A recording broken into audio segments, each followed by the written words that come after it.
Welcome, everybody. Manny V here with David Hubbard. I'm still shocked at how good you look, man. You're looking sharp. Welcome, everybody, to the 2016 Sparkgreen Tahiti Challenge. And this is it. I think we're going to try to pull an all-day mission today with running round 3, round 4, quarterfinals, semifinals, and finals. Deb, how are the conditions looking? Conditions looking pretty cool. We're stoked. This is the best day of the waiting period from what we've been able to gather. So right now it's about 3 feet, perfect direction, really glassy, smooth. The swell's supposed to fill in throughout the day, hopefully up to about 6 feet. We'll see, maybe even bigger. Epic. So should be pretty epic. Yeah, we saw Mike Stewart and Alex Leon sneak out there on the jet ski in the first light to get first look at the wave conditions, and Stewart was stoked, and he was pretty pumped on the conditions. Glassy. He even said that these look like some of the best conditions so far in the event. Awesome. That's exactly what we've been waiting patiently for, and the day is here. So we're looking to run through the rest of it, but first let's take you to some highlights of the last day of competition. Sweet. I think we got the highlight reel ready.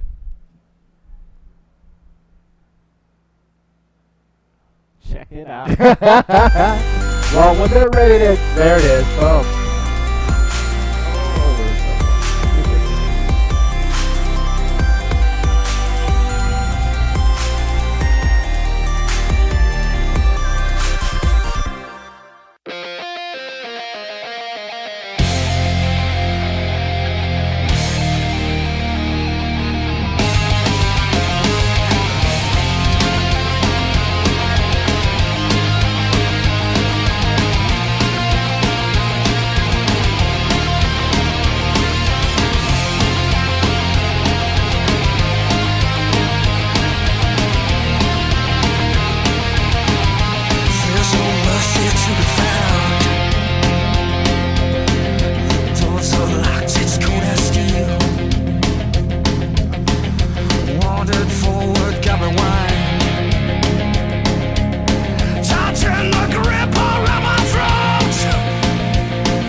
Yeah, we've had some insane action throughout the last few days of competition. Now we are on round number 3. We got through halfway of round number 3, but out in the water, the heat has begun. I heard the horn go off. Dub, who do we got?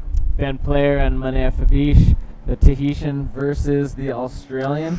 That heat just started, and we'll be able to bring you heat scores and updates real soon. But this is super exciting. We've been waiting quite a few lay days for this to get back on, and here it is, the final day. This is finals day. This is it. Competition. I mean, they were considering, the organizer was considering chopping it up into 2 days, but the conditions were calling for kind of iffy winds for tomorrow. So I think we're going to go all in for running the entire event today and finish off with the finals later on around 3:30, 4 o'clock. Don't quote me on that. I didn't run the numbers, but yeah, we're going to see the final today. Yeah, should be awesome. So we're going to be going through the last remaining heats of round 3. Yep. So we're on heat 6 right now. We just started heat 6 of round 3. There's just 10 heats remaining. One of them is a walkthrough, so we won't be running that. So we'll be running 9 heats. Then we'll go into round 4, which is 8 heats. Yep. And boom, roll right into the quarters, semis, and then both finals.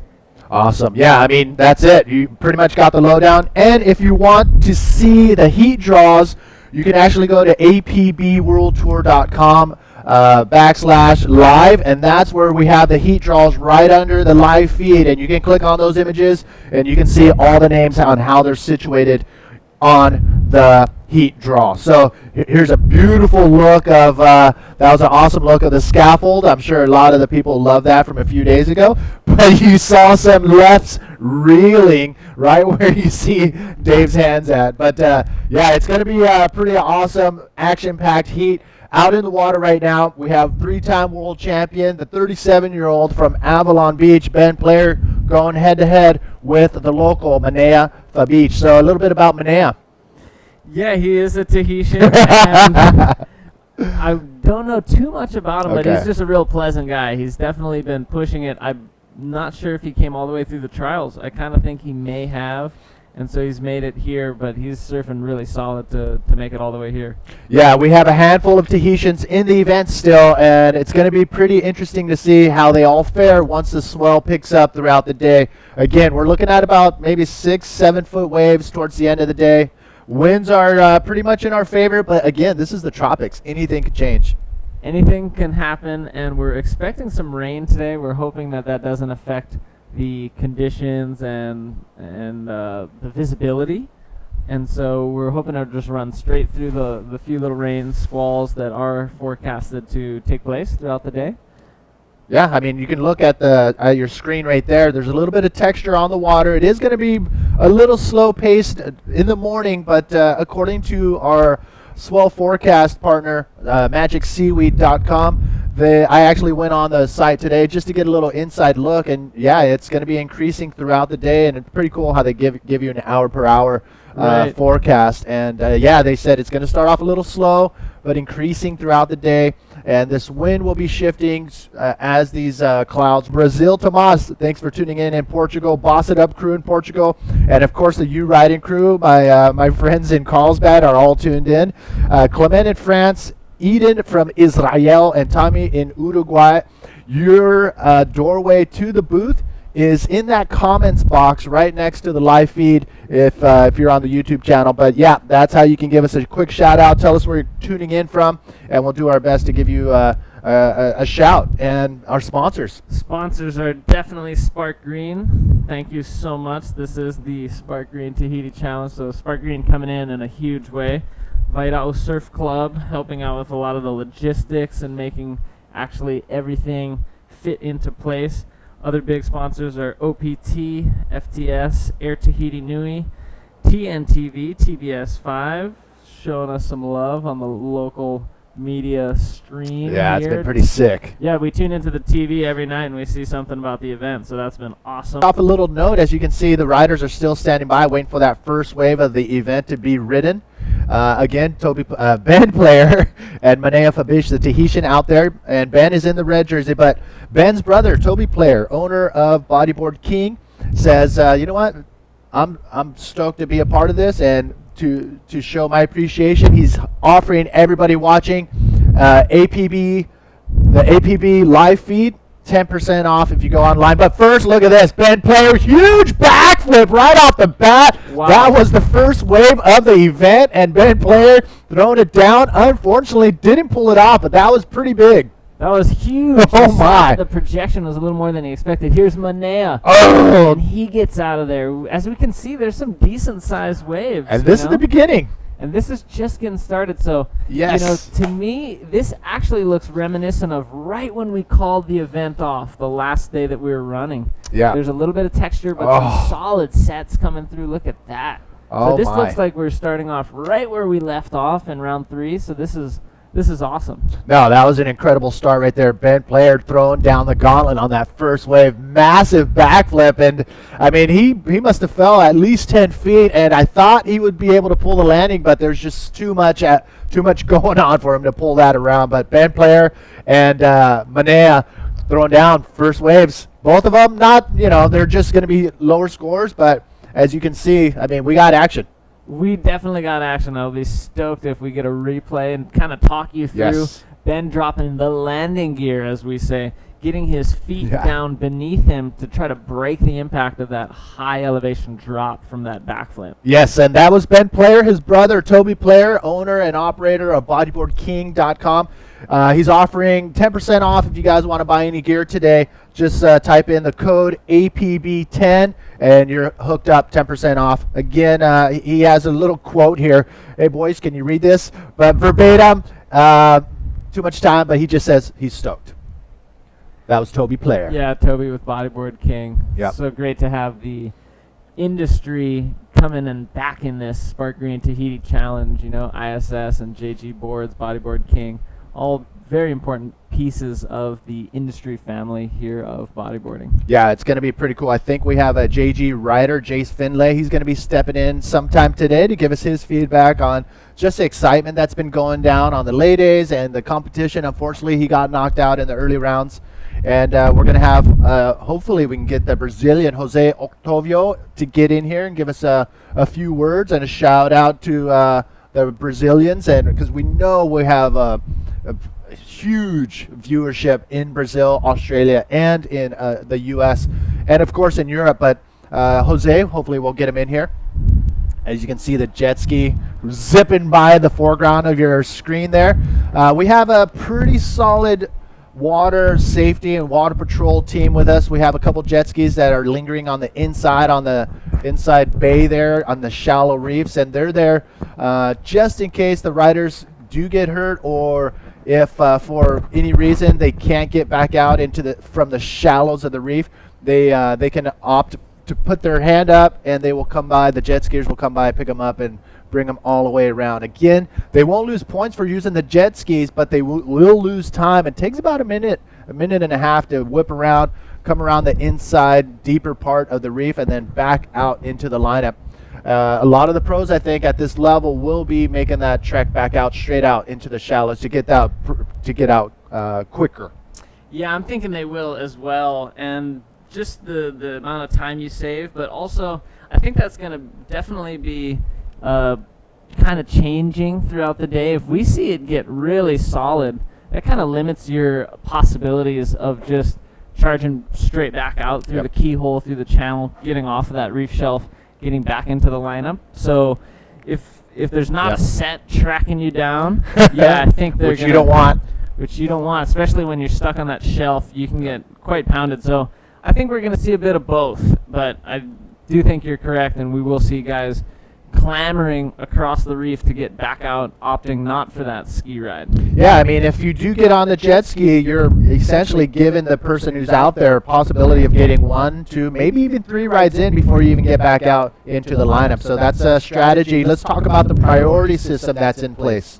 Yeah, so there's a priority marshal on the scaffolding. There's also signals there. They're going to be telling them with a loudspeaker, but also using visual signals so the competitors know who is in priority. And the way that works is the competitor who's been waiting the longest. So if let's say red caught the first wave of the heat, yellow's going to have priority until he paddles. So he might not catch a wave, but if he makes intent, a display of intent and paddles for a wave, then he will lose priority and the sequence will change and red will regain priority after that. So it's definitely going to be about wave selection, patience, and picking the right waves and using that priority to your advantage. And priority only works when you use it. And so if you just sit out there the whole time, there's no award for holding priority the longest.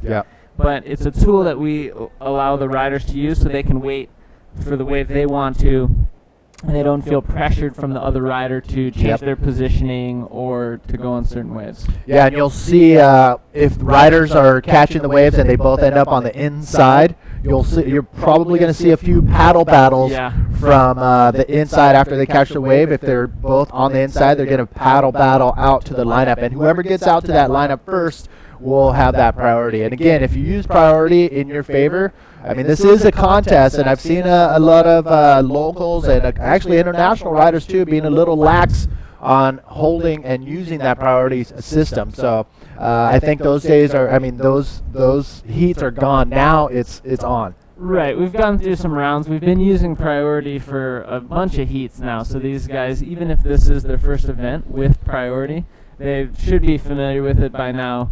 And they've surfed a few days, so they should be able to kind of have it figured out, at least have asked the questions they needed to clarify any misgivings there. So Okay, so again, welcome to the 2016 Sparkgreen Tahiti Challenge. And we did have one wave written from each of the riders. Again, according to MagicSeaweed.com, we are going to see some 3 to 4 foot waves in the beginning, a little slow in the day, but it will increase hopefully with the winds changing and everything looking solid for the afternoon. We may see anywhere between 6 to 7 foot sets rolling in. And that first wave from both of the riders was pretty close to being up in that range already. For sure, yeah, those are solid 4 to 5 footers, and maybe even the one that went unridden right after that initial exchange could have almost been up in the 6 foot range.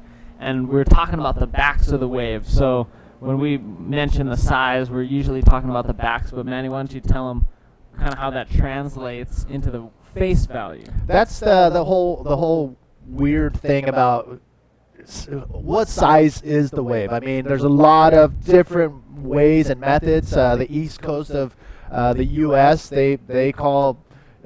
For me, which would be 4 to 5 foot. Some of them call them storm surf, massive storm surf, but it's all different. But if you want to get on an even and level playing field, just measuring the size of the face, everybody can relate to.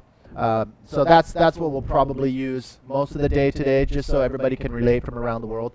But the size of the face of the wave, let's say if a wave, if we do call the wave coming in a 6 foot wave, chances are the face of the wave is going to be anywhere between 10 to 12 feet high from the bottom to the crest. Maybe even a little bit bigger too. So, and that's the interesting variance. Here we have a great shot. Oh my.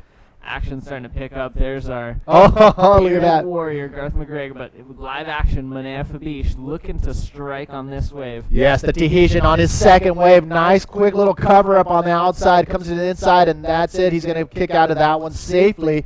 But that was, I mean, right now in this situation, that wasn't a bad wave at all. I mean, he got a quick little cover up on a kind of a bigger size wave. And so it was pretty sick for Manea to get a clean, super clean wave on his scorecard and be able to get back out there, no problem. Now, a bent player, he's going to be looking for his second wave, and here it is. Here it is. He drops into it. He's eyeing up that end section. Let's see if he gets another big hit. Sick. Nice invert, as we can see. He landed initially, and there's a lot of whitewater chasing him down.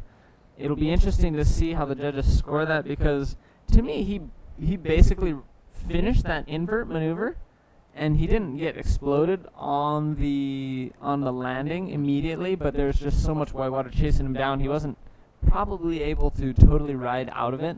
The judges are taking that into account here at this venue specifically. There's other waves that we ride throughout the tour, and it's a lot easier to ride out of your maneuvers and complete them, and here it's pretty intense. So it's not a guarantee that even if you make a maneuver that you're going to technically ride out, as we say. So when they are going for these maneuvers at the end of the wave, how deep is it where they're landing? I mean, you can see, I can tell, I can see that right at the very foreground of your screen there, it's easily a meter, less than a meter deep.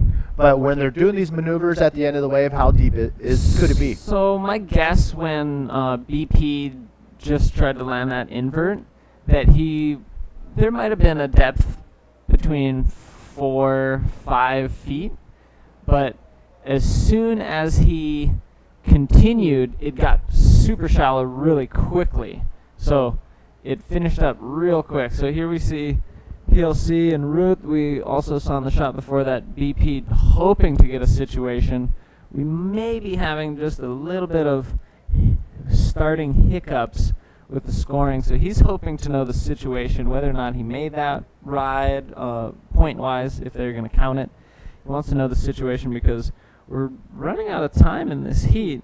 There's probably only about 3 minutes remaining.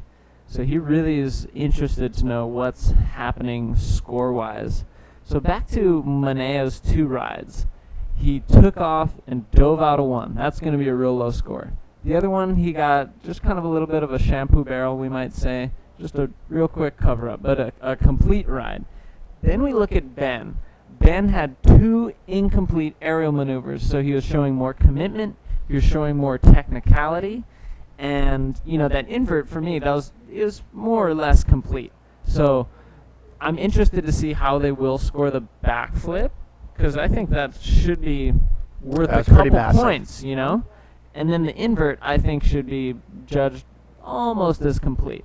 So, I mean, it'll just be kind of interesting. To me, without the scores, I would say that Ben Player has the upper hand right now, approaching the final 2 minutes of this heat.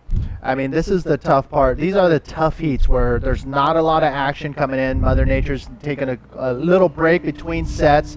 You can see Ben Player on your screen waving his hand. That is signaling the commentator on the scaffolding saying, hey, give me the lowdown. What is going on? Where's the scoring situation? And the commentator on the scaffolding with the megaphone is able to relay that information. Who has priority? You actually can see the colored sign on the scaffold who has priority, but what Ben was asking for is, hey, give me the current score situation. Right, let me know what position I am in the heat, if I need a certain score to overtake first position, or how much am I leading second place by if I am in first position. So especially in this crunch time, that information is really critical in how he approaches the next few waves that come in. Yeah, especially if priority is in the hands of the Tahitian Manea Fabish. And yeah, I mean, this is it. Round number 3 is elimination rounds. These are man-on-man heats. Top rider will advance on to round number 4, and the rider in second place, that will be end of the show. Ben Player taking a look at this one. Nice clean drop. Comes around the section. Oh, ducks out of that just in time before it shuts down on him. Could he have gone through the lip and pulled a maneuver there? I was hoping he was gonna. The heat ends with Manea unable to catch this last ride. We hear the horn in the background. Unofficially, it looks to me like Ben may have had the upper hand in that heat, but again, as we were starting on this stormy morning, we're just having a few scoring technicalities. We'll be bringing you the final result as soon as we can, and the next heat has begun. It's Tanner McDaniels and Jared Gibson. Oh my, so Jared Gibson coming to us from the trials, facing off with a young gun from Hawaii, Tanner McDaniel. This is going to be a pretty fun heat to watch. We all know Tanner McDaniel likes to throw those aerial maneuvers. Inventor and progressive rider, Tanner McDaniel, so it's going to be interesting to see if he gets a solid wave and goes straight for the lip on his waves. But Jared Gibson, not only a rider, but a bodyboard shaper, coming out with his brand JG board. So pretty cool to have a shaper slash bodyboarder out there throwing it down. And especially since he's made it all the way through from the very first heat of the trials. From what I hear, I think he is the one competitor that's been who has competed in the most heats so far. Right, because there were a few trialists who skipped their round 2 heat by winning the first round heat. So here is Nico Richard, PLC, and Ruth Pinedo. Yes, Nicholas Richard. Richard is one of those infamous Tahitian riders. He's been around for, oh man, I think he was in those first few events that we had back here in 2000, 2001, and 2003. So he's no stranger to the Tahitian bodyboarding arena here. So chilling out. World stage. Oh yeah, no. Everybody who comes to Tahiti know who this guy is, and Yeah. he's the man, coolest guy ever. So you Super know what? cool. We are gonna take a quick break as there's a lull from these 2 riders. So don't go anywhere. We'll be right back.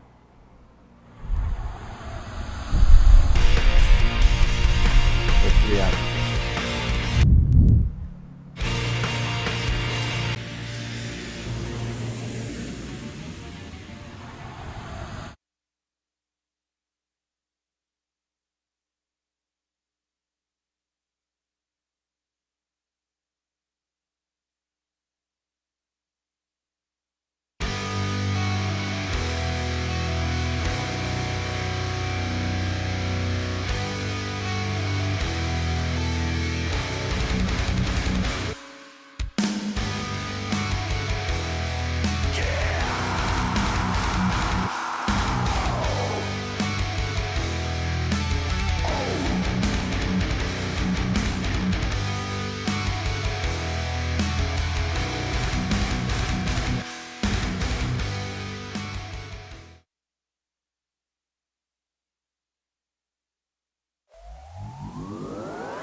Welcome back, everybody, to the 2016 Sparkgreen Tahiti Challenge. Manny V here in the booth with David Hubbard, a.k.a. Dub.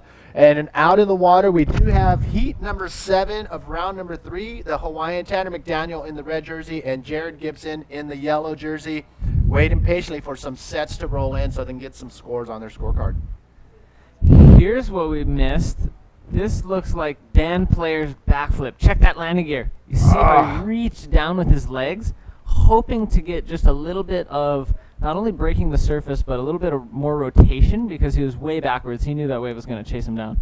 Yeah, This go ahead. might be the invert. So, that was just a roll. So we missed that during the heat, but nice completed rollo from Ben Player. No, Ben had a solid heat. I'm going to say he probably was the one to advance on through, and we're fine-tuning our scoring system here in our booth. But Jared Houston taking a ride around on the jet ski. He's going to be coming up shortly in heat number 9 against Nicholas Rashad, the Tahitian. That's going to be another solid heat. It's going to be an amazing heat. I mean, these heats are all pretty much stacked from this point on. I mean, I'm looking down the list, and each one of them. And you can look at the list, too, if you look down on the apbworldtour.com /live. Right under the live feed, you can click on those images, and those are the updated heat draws. But I mean, wow, they're all stacked. Alan Munoz and Lachlan Cramsey, that's heat 12. I mean, all these heats are going to be pretty exciting to watch, and if the waves start picking up, even more exciting.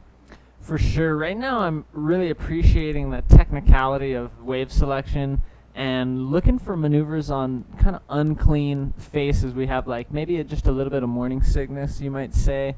It's just a bit of texture, and we're hoping that wind to cooperate through the rest of the day, at least not get any stronger. So the riders are having to maneuver off of trickier sections than what we saw during most of the day when we were running rounds 2 and 3. Oh, check this out. It is confirmed Ben Player is advancing on, and we may have an interview lined up with Revatua. So when she's ready, she'll take it away with Ben. But Wow. yeah. Look at that set out the back on the other side of the scaffolding. We may go straight to oh, That wave spit.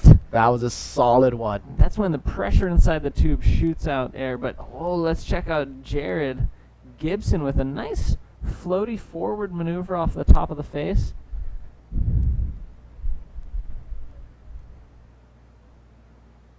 It was really high and I was really excited to surf it, and then just before the heat, the storm came in and it went onshore, so it was really difficult because I had to change my strategy for the heat. I couldn't get barrels anymore, I just had to go for moves because in these kind of conditions, like the basic barrel going to do this, and in a wet swell, choker is way too long to be able to make a barrel like that, so yeah, I just kind of had to revise the strategy and better paid off. But you did it anyway, so that's good. But earlier you were, when you're moving your arm, Yep. you was forcing one.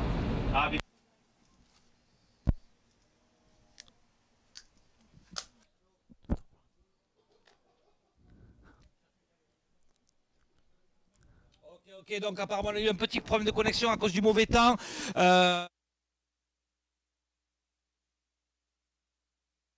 That's amazing. I think you saw that big roll from Tanner McDaniel. What went down? It looked like he landed so hard he decided to bail, but the board didn't want to leave his body.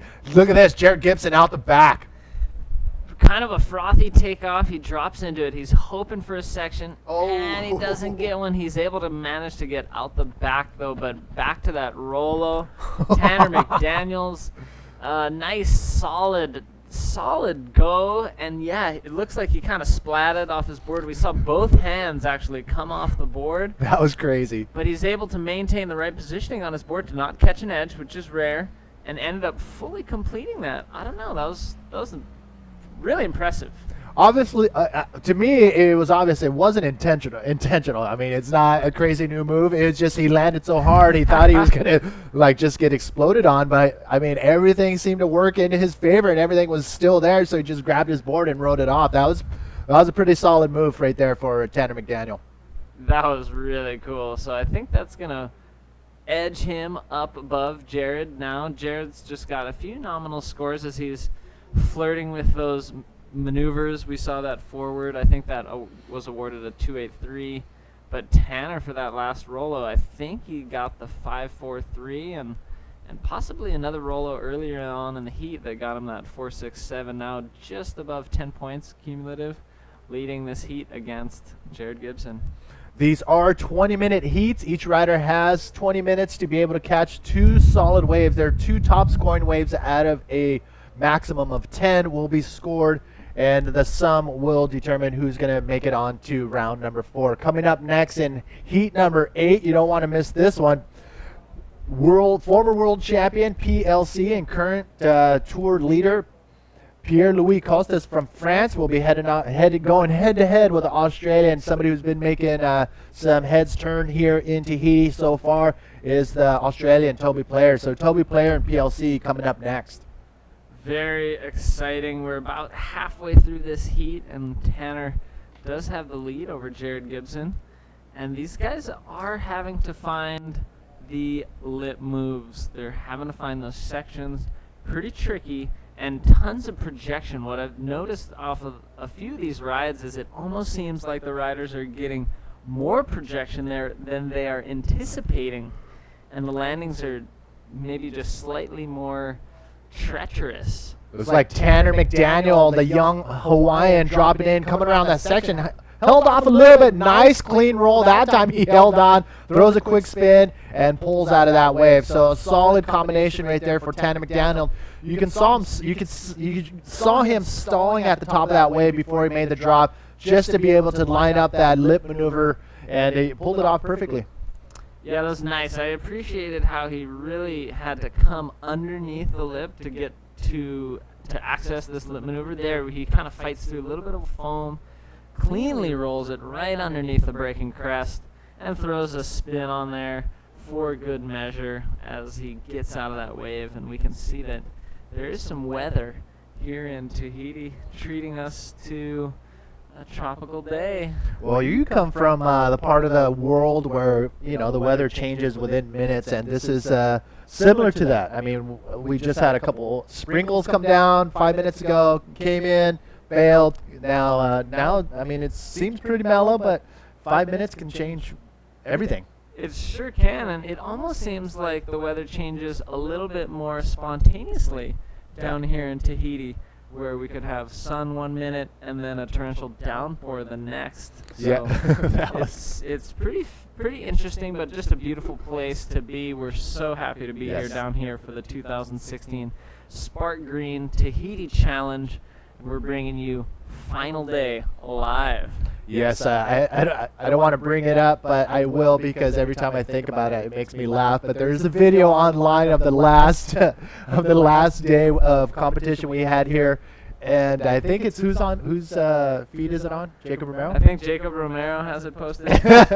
Jacob Romero had a video clip of the squall that came in, and the look on your face was terrifying. Very terrifying. So if you know Jake Romero, take a look at his Facebook page. I think he put it up there. Yeah, well, I was alarmed. That was a very drastic change of conditions. So, anyways, yeah, that was pretty all funny. in good fun. And here we are in the second heat of the day. This is heat 7 of round 3. We're gonna motor on through the third round and start making our way into round 4. From there, we'll get to the quarters, semis.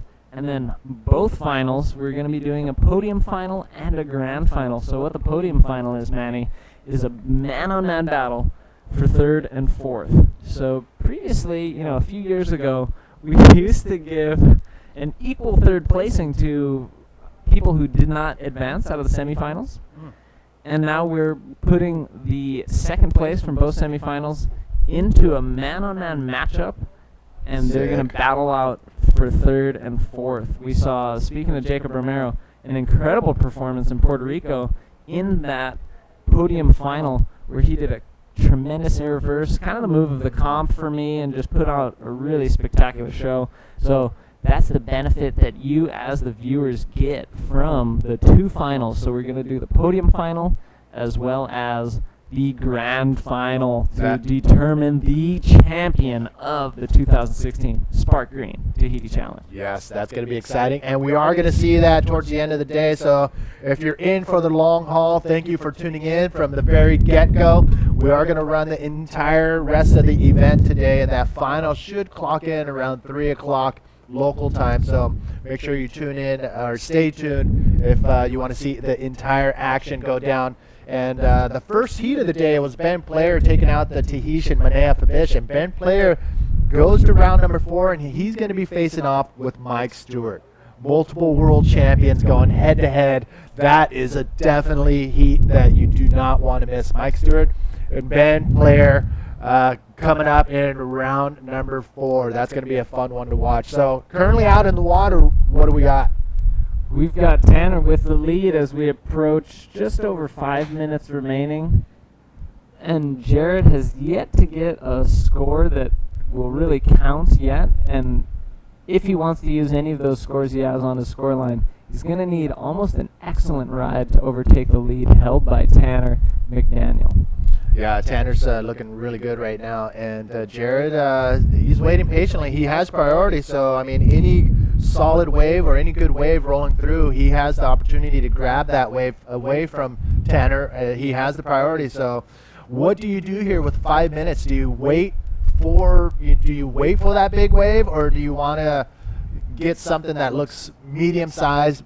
I mean, this is where your back is against the wall right now when you have priority. Do you wait and have that time tick away where it can actually just disappear from you and you don't get anything, or you start moving, get rid of those 2 low scoring waves? Well, like you said, you don't want to allow the opportunity to just vanish out from underneath your fins. So for Jared, I'd say patiently waiting for what's going to be a good score. So he doesn't have to wait for an excellent one, but something good. At the same time, he doesn't want to wait too long. We notice his positioning. He is sitting further towards the channel than Tanner is. So he's hoping that he's not going to get kind of held behind a section. He wants an opportunity to go for a lip move, I think, would be what could get him a good score, an average score. If he's able to do that within the next couple minutes, he can race back out and go for just a mid-range to even below average score. Could get him above Tanner's situation, depending on what those scores look like. But like you said, your back's against the wall. You really got to start hoping that Mother Nature kind of helps you out. We're at the mercy of Mother Nature right now. I don't know if you can hear through our microphones, but there is a thunder happening right now just above us. But again, it may roll through and head on out, and that could create unbelievable conditions. But right now, look at this. Jared Gibson dropping in. Here he is hoping for a nice section. He gets a spin. He's kind of tucked under it. Just manages to get out of there before it all crashes down on the reef. There we see his board. That's kind of called tombstoning, when the board there's weight on it, so the tail end sticks up because the nose is being submerged. So he did get kind of drilled on that one, but that could be the best score for him yet. I kind of doubt it. I don't think that's going to be higher than his 283. So he's still on the drawing board as far as getting a nice score to take Tanner out. But Tanner now holding priority with under 3 minutes. Yeah, Tanner's looking really good right now with a solid lead and with priority. So now he can fend off Jared Gibson. It looks like Jared is asking some of his friends in the channel, hey, give me the heads up. How much time do I got? I don't know if that's a rookie mistake on Jared's part, not having a watch, not having his own time on his wrist, but it's one of those things you need to check off your list if you're going to be competing at this level. So maybe it was just double checking. Maybe he does have a watch and making sure everybody's on the same page, or if he's on the right path as far as knowing how much time is left. And that is interesting. Some competitors do that. They approach a heat without a watch, but possibly it got ripped off during a wipeout, so that could have happened as well. Yeah, you're right. So we don't totally know what happened there. Okay, winding down, less than 2 minutes. 2 minutes remaining. Tanner McDaniel may be looking really good to be advancing on to the next round, round number 4. We are currently in Heat 7, round number 3. And don't go anywhere. PLC facing off with Toby Player in the next heat. It's going to be a pretty exciting heat to watch. Again, we're at the mercy of Mother Nature, waiting for those sets to roll in. Tanner McDaniel with priority, looking really good. Wow, look at that scene. The beautiful Ruth, wife of PLC. Look at Nicholas Richard right there, just full meditation, has his headphones on, listen to some Enya. And I believe that was Garth McGregor. And, oh, man, I was too focused on Nicholas on how he was fully meditating. That was solid. I like that. Yeah. I like that focus. I like that energy. There he is. Here's Roy. Roy Overstreet. And there's Nico. Nico's got a look at that. look at that. Oh my Piercing. gosh. That was piercing. That was a pretty good shot right there. He knows what's at stake. I mean, this is elimination rounds, and he knows that if you don't win your heat, you're done. That is the case. That is the fate that Jared Gibson hoping to avoid with under 30 seconds. But it's Tanner McDaniel with the lead and priority, who will be looking to go on the next scoreable ride. And it could be the end of the run for JG Bodyboards. Only time will tell, and that's only going to be 15 seconds of time. All right, Tanner looking really good to be advancing on, and he will face off with the winner of the next heat, PLC versus Toby Player, which will be coming up next. So make sure you stay tuned and watch that. Look at that, coming down to the wire, and it is over. Tanner McDaniel, the young Hawaiian, kicking into that one, trying to do a victory lap, but luckily he didn't. That thing closed down on him. Yeah, that was vicious. So, yeah, there you have it. Heat number 7 in the books. Tanner McDaniel taking out Jared Gibson. And coming up next, PLC, Pierre-Louis Costas from France, going against the Australian Toby Player. PLC in red, Toby Player in yellow. So don't go anywhere. We'll be back right after this.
Some serious action went down right there. PLC score 7.17. Toby Player taking a look at that one, but you can see by the warble on that face that some waves did come in, and we're gonna take a look hopefully at PLC's 7.17 ride. Wow, man, you know what? Going to commercial is probably the hardest thing to do, but yes, take a look at this. Here, PLC is dropping in, gets a nice cover up. This one's staying open for him. He's getting the spit exit, and now we see him coming to the inside section. Here's the land angle. Look at that section. Put some whitewater down, then it spit, and then he just rode straight. Just made sure everybody knew he landed it, and then turned right. Wow, look how fast he's paddling back out into the lineup, and that's what you're going to see from this point on. These competitors, there is a paddle battle ensuing right now. It looks like Toby in the yellow on the inside, and PLC knows he has a chance to get that priority from Toby, or Toby could have got it from him. He doesn't want that to happen, so PLC and Toby Player heading back to the lineup. First one to get out there will get that priority chip in their corner, and PLC looked like he had a little bit more speed on him to get out there before him. Tanner McDaniel, he is stoked right now. You can see the rain droplets hitting the surface of the water. Tanner's happy. Tanner's stoked. He's on into round 4 now, and we've got waves coming in. Look at that one. That was kind of clean. That one was looking pretty radical. So this is shaping up to be a nice start to this heat. We already have one nice score on the board. That's 717, which I believe is the highest wave score we've had thus far today, and a 676. So Toby's now in combination, but he only has a 1-5 on his score line. We're still waiting to see exactly who did win that priority battle, but it is going to be an uphill struggle for Toby at this point to overtake PLC, but remember, Toby did have one of the best rides. I think he was in round 2. Great barrel, great invert. We saw it on the highlights earlier this morning. So he's totally capable of it. PLC does have priority, so he will be holding that position, looking to improve on his 667. Here's Toby going on the end bowl, gets a nice cover up, and look how frothy that beast was. He gets out of there, but that's a good start. That's going to improve what he has on the board right now. He's going to get back out there, and he's going to hope PLC either takes off on a junk one and gives up priority, or that PLC begins to wait super patiently. Tanner.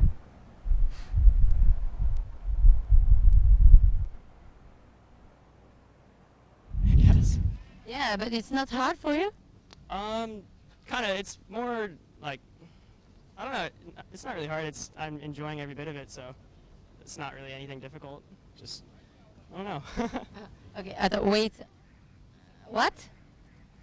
Oui, on voulait savoir si ça Oui. fait été... Oui, oui. Wait. Mais- So, how was the waves? I surfed before the comp started. It was pretty fun. There's quite a bit of swell, but unfortunately the wind just kind of came up now.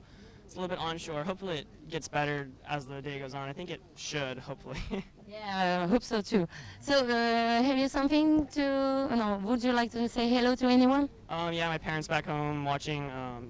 Just everyone supporting me back home and around the world, I guess. Okay, thank you, congratulations, and see you later. Bye. Merci beaucoup, Réva, toi. Merci, Merci Réva. beaucoup à Tanner.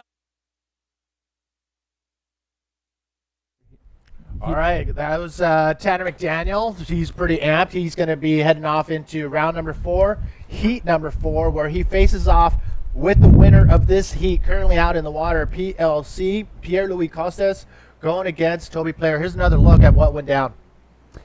Here we see him dropping in. We can tell this is a west bowl because it's breaking closer to the channel. Gets right under the curl. It wasn't ultra clean, but he did get a nice little barrel ride. So here we see the land angle. This is the more impressive shot. You can see he negotiated that, and here's where it starts to get really unruly on him, and he just has to dive out. That's getting super mega shallow right after. Yeah, I like the fact, though, once he came out of that, a lot of these riders are looking at the lip. They're eyeing the lip to see if there is a possibility to do one last maneuver before it shuts down in the shallows. And right there, Toby made a good decision of getting out of there just in time. But I think when the tide rolls in a little bit more, we may see some of the riders going for those big maneuvers on the inside where they have to land and have to get out of there as soon as they land. If not, they could be scraping up their feet, knees, body, scalps. You don't want that. Boards, everything, you name it. But I think also as the conditions clean up, which hopefully they will, we will see that end section being a little bit more manageable. Right now it's just really unruly, like I mentioned, and so there's not a clean section for them to hit. It's just it's kind of just a big mess. So to get a maneuver done, not only is it treacherous, but it would be super difficult. As the conditions clean up, hopefully we see something better. Here's the French freighter loaded up with the rest of the Frenchies, and they're going to just weather out this little mini squall coming in. We're going to get a little bit of rain to cool down the hot action here at the 2016 Sparkgreen Tahiti Challenge. Again, out in the water, PLC in a pretty commanding lead right now. 12 minutes remaining. Toby is at a combination land, which means that he's that 4.93 helped him out, but now he's within striking distance. He is. If he wants to keep that 4.93 in a scoreline, he'll need an excellent ride of a 8.92 to overtake PLC. Granted, PLC has opportunity to get more, but here is Toby going deep through this section, and it just swallows him whole. Pretty difficult. We saw a rib in that barrel. We saw a bunch of water falling down on the face, so that was not easy to make. This wave's going to catch Toby. He's going to have to exercise those lungs, take a big breath, and dip through that. Leaves PLC still holding priority out the back, and we're approaching the 11-minute mark. All right, well, PLC, he's looking very comfortable right now, but he's not going to let his guard down. He knows that Toby Player has the ability and capability of pulling out a 10-point ride, hands down. So he knows that's at stake, so he's going to wait patiently. I can see PLC taking full advantage of this priority that he has on his side and fend off Toby from any of the bigger waves. Here's another look at Toby's wave. Here's the land angle. We see him just tuck in right there, but look at that oncoming whitewater. That's a big mess of trouble, and it doesn't let him penetrate or get past that. Because we see it did get hollow right after that, but look at that. Oh, it just creamed him. There's no getting past that little section. He does not pass go. He does not collect $200. No, unfortunately for Toby. But he's back out there, and again, he's totally capable of getting a solid ride. Brother Ben, yeah, rooting on Toby, hoping to see him in the next round. Ben's already secured a berth into round 4. We mentioned who will be matched up against Mike Stewart. I saw we had Jason Finlake written down to be a guest, and I seen him out in the channel, so I don't think he's coming in. Nicholas Richard, the Tahitian, waiting patiently. He's going to be coming up shortly. He's going to be facing off Jared Houston, our current world champion. He's going to be in heat number 9. Jared will be in yellow. Nicholas, you saw, will be in the red jersey. That's coming up within the next 9 minutes and 20 seconds. I think that's going to be a superb heat to watch because Jared Houston's been surfing really consistent. He is our reigning world champion. But then Nico, he's got so much experience. He's got so much talent. To me, he's one of the top Tahitians and has been for such a long time. Besides his great riding, he's got a great signature. He draws a little guy, a little stickman doing an invert. It's amazing. We saw that yesterday. There was an awesome autograph signing session in town that all the competitors, or most of the competitors that went into town, and a pretty solid crew of Groms showed up to get autographs, and that's where we saw Nicholas Richard's awesome autograph signature icon. Very cool. So, again, that heat, it's not going to be a battle of signatures. It is going to be a battle of talent out in the water. And I did free surf a session with Jared Houston, similar to the conditions we're seeing now. Little bumpy, little onshore, but definitely some waves. So, and you know Nico's surf conditions like this too. You know, he's no stranger. This is his backyard. I think this is going to be a very well-matched heat. It'll come down to wave selection, and it'll come down to who's able to complete those moves on the critical section of the wave. Yes, and here we are taking a look at that channel. I love that channel shot. But yeah, I mean, if there's any way possible that next year we can actually be on the boats during the entire live broadcast, I'm all in. I'm not sure if that's the best idea. I think some of us might get seasick. It might be a little bit tricky, especially if it gets huge. Then the boats are ripping around on the channel. Right now, it's at a certain size that the boats are able to tie up to a buoy line. Yes. Once it gets a bit bigger, you don't want to be fastened to a line when huge sets come in, and you have to motor around and get out of the channel for safety purposes. So. But I mean, have a ton of Dramamine and a couple of those anti-seasickness wristbands all the way up your arm. I think you should be good. Oh, it's possible. All right, taking a look. Look at these waves. These are little wide waves coming in here. And again, we're looking at some bigger waves coming in throughout the day. A little slow start today, but the competitors are they're doing what they can, hitting the lips on the inside section. Here it is. PLC taking a look at this one. He drops in, he tucks into the pocket, gets a cute cover up, and it all comes crashing down. But he's able to find the doggy door and just sneak out of that one. Very interesting exit. Definitely unexpected, but this Frenchman is pushing the limits. He is our tour leader at this point, having just come off the victory that he took place at Pipeline. That was a wonderful final to watch. Again, standout competitor Jacob Romero getting second to PLC. But here's him looking. He tucks in. He's hoping for it to stay open a bit longer.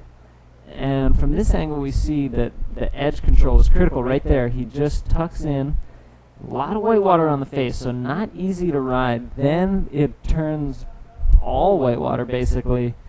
And he must have found just a little gap in the explosion because he sneaks out the front. And we call it the doggy door when the barrel is not exited through the open part of the tube. And if they sneak out the breaking lip or out the front of the wave, we say that's the doggy door. We've got great terms and phrases as well as nicknames for various techniques.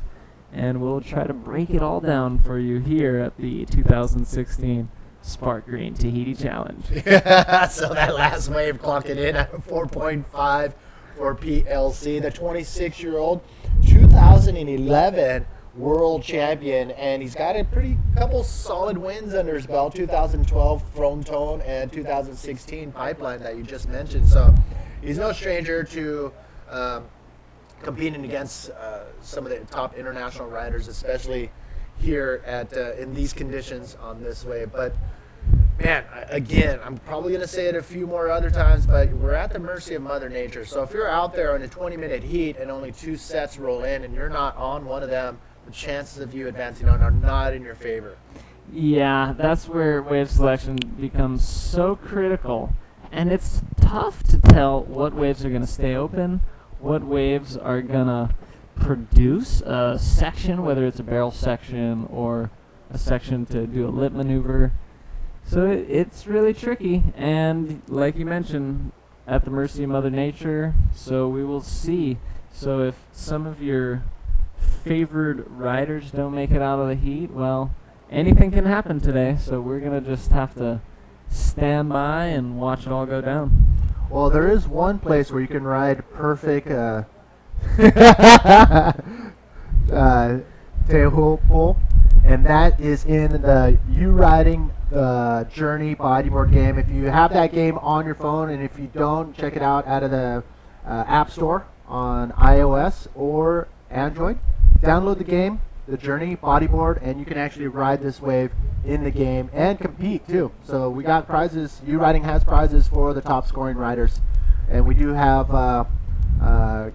Mark Goodnow, who is currently winning or leading the charge with a high score. We have a graphic we'll be showing later today, but Yeah, so get on there, the Journey Bodyboard video game, download it. Out in the water, 3 minutes remaining, PLC. Looking really good right now with 3 minutes remaining. Yeah, Toby's going to need almost a 9. Oh, And Toby dropping in on this one. Not going to be that 9-point score. Or actually, This is sorry. Pierre. Oh, going for a Nice flip on a smaller wave. So he's trying to notch out those 6s and 7s he has. I don't know if that'll improve his situation, but he's staying busy. He's seeing what the smaller waves out there have to offer. And he pulls off a very technical ARS. My question is, PLC currently not with that priority. Was it smart of him to actually go on these smaller waves and move away from Toby Player, who does have priority? I mean, sick maneuver right there on the inside, but ooh, man, this running was pretty nice. But you see him going right there for an ARS maneuver, landing it, pulling it around. But the question I have is, there's 2 minutes remaining. He's looking really solid as far as his scores. Would it have been smart just to stay on Toby Player and try to force Toby into a not so good wave, or use that priority, or use the, you know what I'm saying, is using a strategy Right, yeah. against Toby? So one thing that PLC might be doing at this point is just weighing out the heat and kind of realizing Toby needs a big score. So he might just be kind of staying busy and just thinking maybe he can improve his situation, but also get some practice for possibly his next heat. If he does come away with the victory here, he's going to have just that much more experience. So look, he's getting close to returning to the lineup. So as far as missing any opportunities, that hasn't happened. It also adds a bit of pressure on Toby when PLC stays busy like that, takes off on insiders. Yeah. Toby's thinking, okay, he's catching more waves, and he's thinking maybe the score he needs might be bigger now. So there's definitely a lot of strategy that goes into it, and it could play out for either side. Right now we're less than a minute remaining. PLC is still sitting in a comfortable first position over Toby Player. But Toby only needing that 7-point ride, which is totally doable if the wave comes in. And looks like there are some sets rolling in. PLC dropping in on this one. Looks like a smaller, medium-sized wave, but he's going for a big backflip at that end section. And he has time to do another maneuver. He's going to ride this one into the inside section. Will he hit the lip again? And he does. Look how shallow it is right there. Goes for a roll. Rolls out on top right there. I'm not kidding you. It's less than a foot deep, less than a meter. You can see once he stands up how shallow it is right there. For doing a maneuver in that part of the wave is just crazy to me. But look at this. Toby Player, can he pull it off here in the last 10 seconds of this heat? He's looking for a big section. He's got the wave height on his side as a good size one.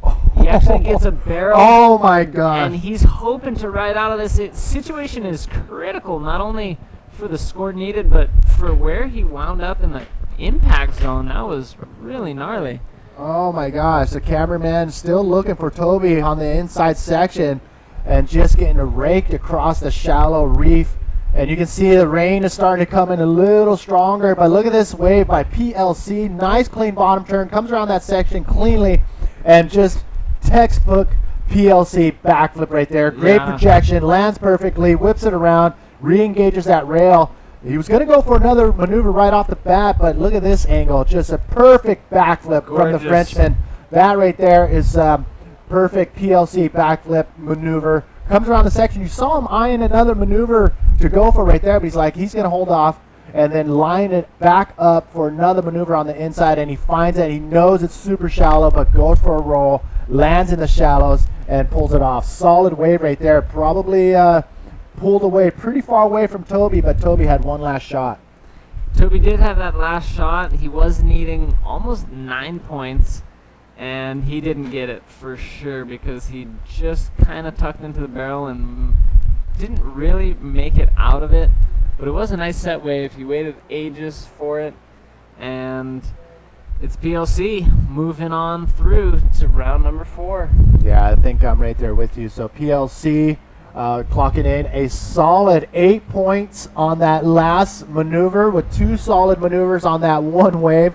So PLC, that 8-point ride just pretty much catapulted him into that first, or kept him in that first place spot. So he's going to be facing off with Tanner McDaniel in heat number 4, round number 4. Nicholas Richard in red, Jared Houston in yellow. Don't go anywhere. We'll be back with all the action.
Check, hot and heavy, breathing hot and heavy. I'll just blow into this mic now. Blow into it. Is that one still going to work if it's on? A good run, had some solid waves, and he was all smiles on this entire trip. He was treating this like a surf trip. He was out there almost every morning, dawn patrol, good or bad, just enjoying his time here. He's a working man, so he doesn't get too much time off to do these kind of things, but he was competing here, and his competition run has come to an end, but trust me, he's still going to surf the rest of the time he's here. Yeah, no, Toby Player owns and operates Bodyboard King. And there we go. Yes, so it's Nicholas Richard and Jared Houston. Looks like Jared's going to be taking the first wave of this heat, hoping for a nice barrel. Now he's looking for that inside section. Will he hit it, or will he dip out? Hard to tell. Yeah, I mean, the front angle is pretty amazing, and we're going to see that right now, hopefully, with that replay. But let me tell you that wave was pretty solid. You can see the waves are starting. So it is going to be now, it's going to be game on with the conditions, increasing throughout the day. So if this is the beginning of what to be expected, I'm pretty stoked. For sure. Let's check this replay as Jared Houston strikes first in this matchup. He muscles into this wave. He's able to get down. He's got a very solid speed line. He's hoping for something. He opts to just kind of sit there in the pocket. He wants more. He wants a deeper pit, but he's also really eyeing up that section. He's hoping to get an air move. Here we see he does get a little bit of a cover-up. Casually comes out, unable to get a lit move off the end. He just dives off right here.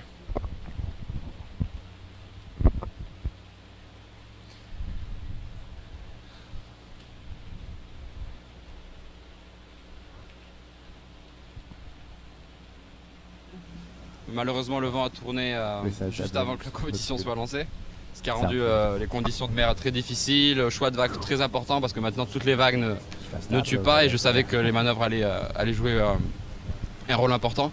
Donc je me suis concentré dans les manœuvres, j'ai eu quelques vagues dès le début de la série, après j'ai attendu, j'ai eu une vague vers la fin. Donc plutôt content de passer de cette série assez stressante. Je sais que Toby Player est un très très bon bodyboarder à Tupou, a beaucoup plus d'expérience que moi ici, et je suis content de passer cette série. So yeah, the conditions were very difficult. The wind just turned onshore just right before the comp started. So the wave is very different now. I think it's more, well, in our heat anyway, I think it was more about moves, and that was my priority when the heat started. So I had two moves, and after that I had a little barrel, and I know how Toby surfs here. He's one of the best for sure in the contest. And he obviously has more experience than me here, and I knew the wave selection would be very important. That's why I was trying to catch that first one. Okay, merci. And Ruth, are you happy? I'm super happy. I'm very proud, of course. I was a bit stressed because everything can happen in the waves like these, and was a hard heat, so I'm very happy. Can I send some kisses? Beijinhos para Portugal. Espero que estejam a ver aí em casa. Félicitations encore. Obrigado, merci beaucoup. Wow, man! That's the happiest couple in bodyboarding, I think. I mean, they get to travel around the world, and well, when you start going through heats like that, I mean, we saw a squall roll in one day, and right now it seems pretty consistent as far as the weather. Look at this, Jared Houston up and riding. Here he goes again. He's looking for that section. He just gets past that little bit of a bump. Now he throws a very small casual rollo, cuts out. And out the back, we see a nice wave coming in. Nicholas paddles, but unable to get it. Jared was not in the priority area, so even though Nicholas paddled, he is able to regain first priority, and he will continue to wait out the back. Jared just surfing a very, very mindful heat. Here he was hoping he was going to be able to get to the section earlier. You can see him coming around. He knows he's already on the wave. If he cuts out now, it's going to be a wasted time. So he opted to do a maneuver before cutting out, and he finally found a section. Somehow was able to get a little projection off that little lip, but lands perfectly and cuts out of there. So Jared Houston not taking that wave for granted and tries to squeeze out everything he could, even though it wasn't a super top scoring wave. 317 awarded for him, so now he's sitting with 10.34 cumulative, with Nico yet to ride a wave. So smart strategy for Jared. He's going to wind up out the back with other waves of consequences not really having transpired. So now he's sitting on a total. Now he knows he needs to better that 3, and he's just added the pressure on Nico, but as we remember, he did have a piercing glare and just incredible focus. So I doubt Nico is phased at all about what's necessary right now. But it is only a 20-minute heat. We're approaching the halfway mark. Nico's going to be hoping that he will be able to accomplish progressing on into round 4. Standing between him and that is Jared Houston, who's got one pretty nice barrel ride and a cute little roll. Here's our previous heat winner. PLC, Pierre-Louis Costa. Look at the background. I mean, that looks like a full-on Calvin Klein modeling shoot right there if I've ever saw one. Okay, so tuning in from all over the world, thank you. We have DOP Productions clocking in from Gran Canarias. We're going to be out there for the El Fronton Showdown. That's going to be exciting later down the line, later in the year. Bernardo and Ricardo are tuning in from Portugal. And we also have Art tuning in from Idaho. Yeah, Art. Awesome. And if you want to get in here with the booth with us, your gateway is the comments box next to the live feed on the APB World Tour live feed. YouTube channel as well. But a big shout out for everybody for tuning in. So again, the conditions here and why we're up against the wall as far as running it today and not any other day as far as having a couple other extra days available. Well, today should be the biggest swell basically for the rest of the period, coupled with the best wind conditions. And so those two right there, if you can have those two, you're stoked. For sure, and that's why we've waited so long. We are experiencing a little bit of texture this morning, but we do expect it to clean up throughout the day as well as pick up throughout the day. Bigger waves, cleaner conditions, which could result in an incredible final scenario once we get to round 4, maybe our quarters, and hopefully our finals will be super radical. So we will have to wait and see for that. But our back is up against the wall with just a few days remaining in our waiting period. Now that we've gotten this far in our waiting period, we can see that there's only 1 or 2 swells left for the next couple days. Today, swell's picking up, should be nice, and the winds. That's our other factor that we really have to look at for conditions. So if you don't think it's clean right now, imagine if it was actually like 15, 20 knot side or side on shore, and then you can imagine some really messy, treacherous waves. So that's why we are running today. Well, I mean, And again, we're in the tropics where anything can change at the snap of a finger. And right now, we're sitting pretty stoked. I'm looking over my shoulder. You can see it in your screen there, but super glassy on the inside. It totally could be worse. And look at this, Jared Houston dropping in on this one. He's muscling his way behind the curtain, unable to exit that barrel, but he's fishing around. He's staying active. Good strategy on his part. He has the upper hand so far in this heat, and we're into the final third of the heat. Under 7 minutes remaining. Jared Houston has got a handful of rides, enough right now to have Nico in combo, but as soon as Nico takes a wave, he will leave combo because all he needs is 0.34 to leave that combination situation, and he's just waiting patiently. He's been sitting out there a long time. He's held priority for a good chunk of this heat, at least the last 9 or 12 minutes. And so he's really hoping that wait pays dividends. He's hoping his patience pays off, but it's becoming very interesting and kind of tense. He's not the only Tahitian to fall into this trap of waiting for the bigger sets. We've seen I think it was Hitote, who was waiting and waiting through his entire heat, or I could be wrong, but I remember it was another Tahitian who kept holding out and waiting for the bigger sets, and unfortunately it didn't work in his favor. But here we go, finally, the Tahitian. He's up and riding. Nico's hoping for a score on this. He comes around the section, and he has to dip out. My gosh. So that wave didn't eventuate. He was patiently waiting most of the heat for that wave, unable to get a score out of it. Priority is now with Jared Houston, and we're coming up on 5 minutes remaining. So Nico does get a 1.0. He's now needing a 9.35 if he wants to attack the lead with just one score. Here we see good sized wave. He's behind it though. He's hoping to get around it and get to a lip. He gets slowed down as he gets around the section, and there wasn't a lip once he did, so oh my goodness, he just has to dip out and paddle back out. Here we see him muscling in. He's real deep on this wave, Manny. I mean, it hurts to see this because with less than 5 minutes to go and this being his first wave, again, I mean, anything is possible. We've seen it through events and competitions before where riders can just, within the last 2 minutes, pull off 2 high-scoring waves. So it's totally possible, and for that reason, Jared Houston, the South African, he's not going to, back down at all as Nicholas ducks under this. But Nico, he's got to get out there. He's got to put everything in overdrive right now to get out to that channel or get out to the lineup and hopefully cross his finger that something comes his way. Yeah, we'd love to see more action. Of course, we're trying to stay unbiased, and we'll see who makes it out of these heats. We're just rooting for solid action. So that's it. We would love to see Nico get a couple more opportunities in the final 4 minutes. We'd even like to see Jared catch a couple more because he's surfing great.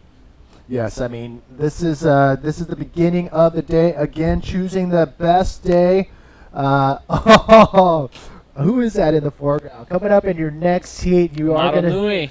Yep, you're right. That was the caveman telling Nico, "What are you doing, bro? That was a good one, man." Exactly. With that voice and accent as well. That was pretty dead on.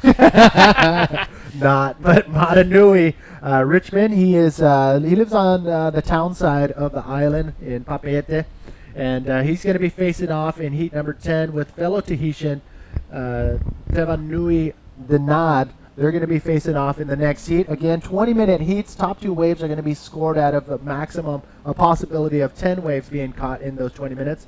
But again, the Mother Nature is taking her time as far as feeding us some of the bigger waves, bigger solid waves with a nice shoulder and barrels.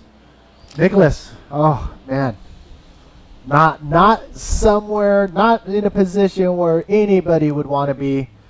Just one wave, and here's another look. I believe this is what we missed in that last replay section, but here he is. A big Did he come out of this? Oh, you saw him. He was traveling. Here he muscles in. This wave is solid. He gets in there, tons of white water coming down on him. He makes it through this first section, more white water raining down on him, and now he's just stuck in the midst of it. You're basically powerless once you get there because the wave has taken total control of your momentum, your speed, everything. He probably got taken pretty far in on that wave. We haven't really seen him re-enter the lineup, I don't believe. I'm not sure if he had to get whisked around on a jet ski, but that's treacherous. And imagine that happening at about 4 or 5 times the wave size. Oh my gosh. You get locked into a barrel like that, you could get taken all the way into the lagoon in a jiffy, and hopefully not cheese grated as you pass that reef shelf. No, and that could happen later on today, according to the forecast. We are expecting probably twice the size by the end of the day. We're crossing our fingers, but as for right now, Nicholas Richard, the Tahitian, not looking really good right now. If this is the time where he has to pray to the wave gods, send me something, let me get on the scorecard rather than having that 1-point score on that last wave he got. But again, it's happened before to a fellow Tahitian earlier in the rounds. It's not, man, the waiting game is probably the hardest thing to do in these conditions.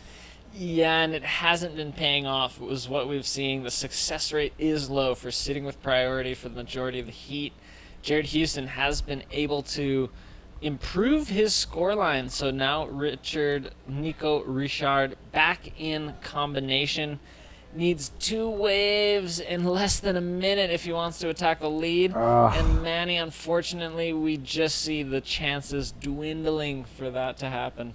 Yeah, you can see the competitors from in the next heat creeping into the contest area. I don't know if the judges or the organizers are going to say anything about that happening, creeping into the zone. Even though there are still time in this heat, it's not going to affect anything as of right now. Nicholas Richard, the Tahitian, unfortunately played the waiting game and didn't work in his favor. He's just going to turn around and go, knowing this is going to be his last attempt, his last wave in the heat.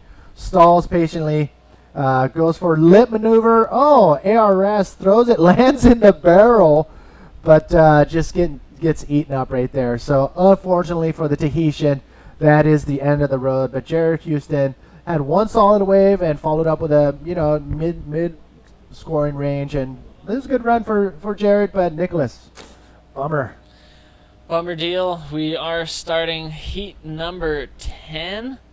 Yoshua and Maxime. Oh my! That was straight off the bat. The horn rang, and within a second, it was Mata Nui, yeah, in the red jersey, Richmond, going for a bigger size wave. I mean, you know what? I mentioned this in the earlier rounds, where if you have a really slow heat, chances of the following heat may produce some bigger size, big sets, and that's what happened right here for heat number 9 out in the water.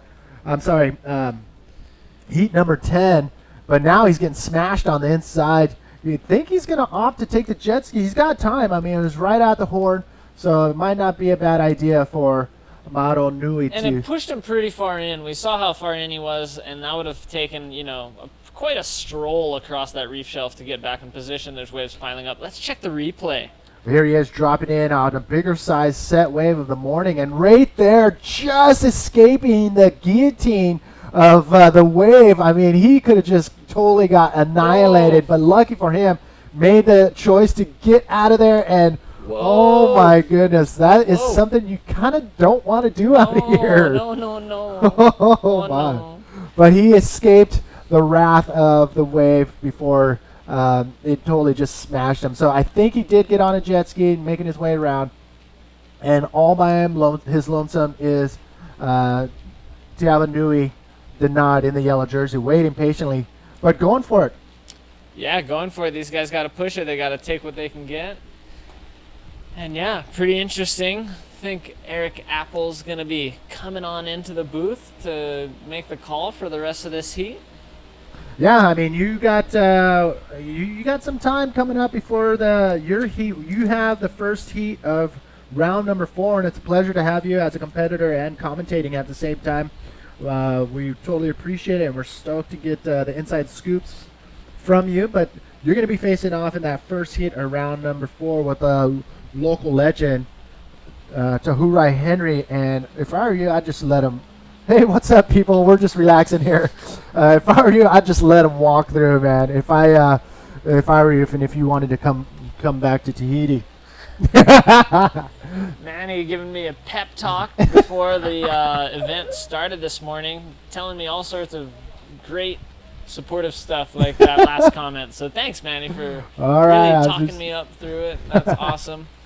No, it'll be an awesome matchup to see you two out there in the water. But right now, 3 minutes in, and we saw the jet ski zip by right behind us, taking our man Maro Nui back out into the lineup. So again, he's not going to lose any points or be penalized for taking the jet ski. It's just going to cost him a little bit of time, about, I'm going to say anywhere between 1.5 minutes, 2 minutes to get back out there. And there he is. And you can see the raindrops hitting the water surface. It looks like we got something lined up. Yeah, standing by for that interview with Jared Houston, the winner of the last heat.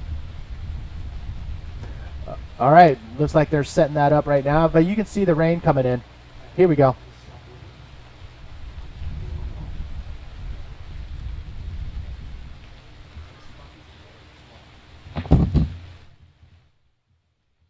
It's got 2 okay ones, and unfortunately Nico didn't get anything, so happy to go through. Yeah. And how are the waves here compared to South Africa? Different. You know, South Africa's got pretty good waves, but you know, you can't really beat Tahiti in terms of perfection and just how powerful it is. So yeah, just stoked to be here, and hope it cleans up for the next one. And you think it's gonna get better? I think so. I've got faith. Pretty positive guy. So I hope it gets a bit better, but let's wait and see. Okay, thank you, and congratulations again, and see you later. And you would like to...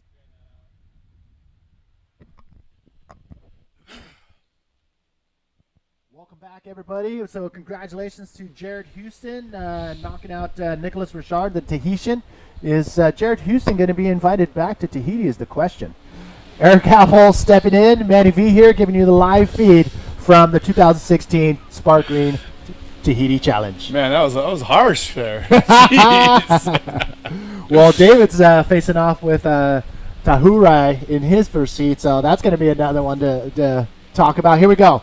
The Tahitian, Tiava Nui, pulling in nice clean barrel, comes out cleanly, finds that inside section, but ducks out of there just in time before it closes down in the shallow reef here. And looks like, another rider, Maro Nui.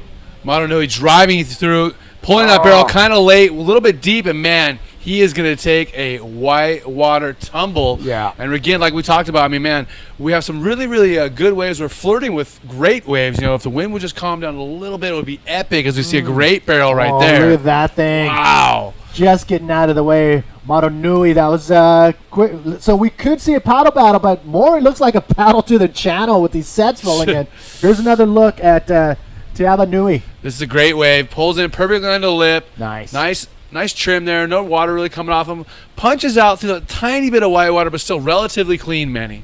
No, I mean, that was a solid wave to finally get on his scorecard. And you can see from this angle, pretty solid time under the curtain right there, and was able to punch through. The lip did not totally clamp down on him, so he was able to pull out of there. We got some scores coming for you. Our first score earlier for yellow, Dinard, was an 8.5, but now take a look at the replay in red. Maro Nui.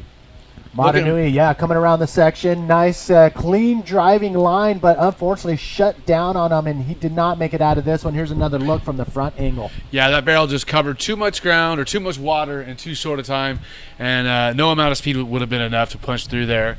So he does have a score of 1.67 coming through on that. He has a total of 2.84, but man, Dinard with an 8.50 with a commanding lead after that first wave. 13 minutes and 20 seconds ago here in the 10th heat of round number 3. The judges like that deep barrel, probably one of the deepest and cleanest barrels so far of the morning, so they awarded him accordingly. 8.5 for the Tahitian in yellow, Tiava Nui.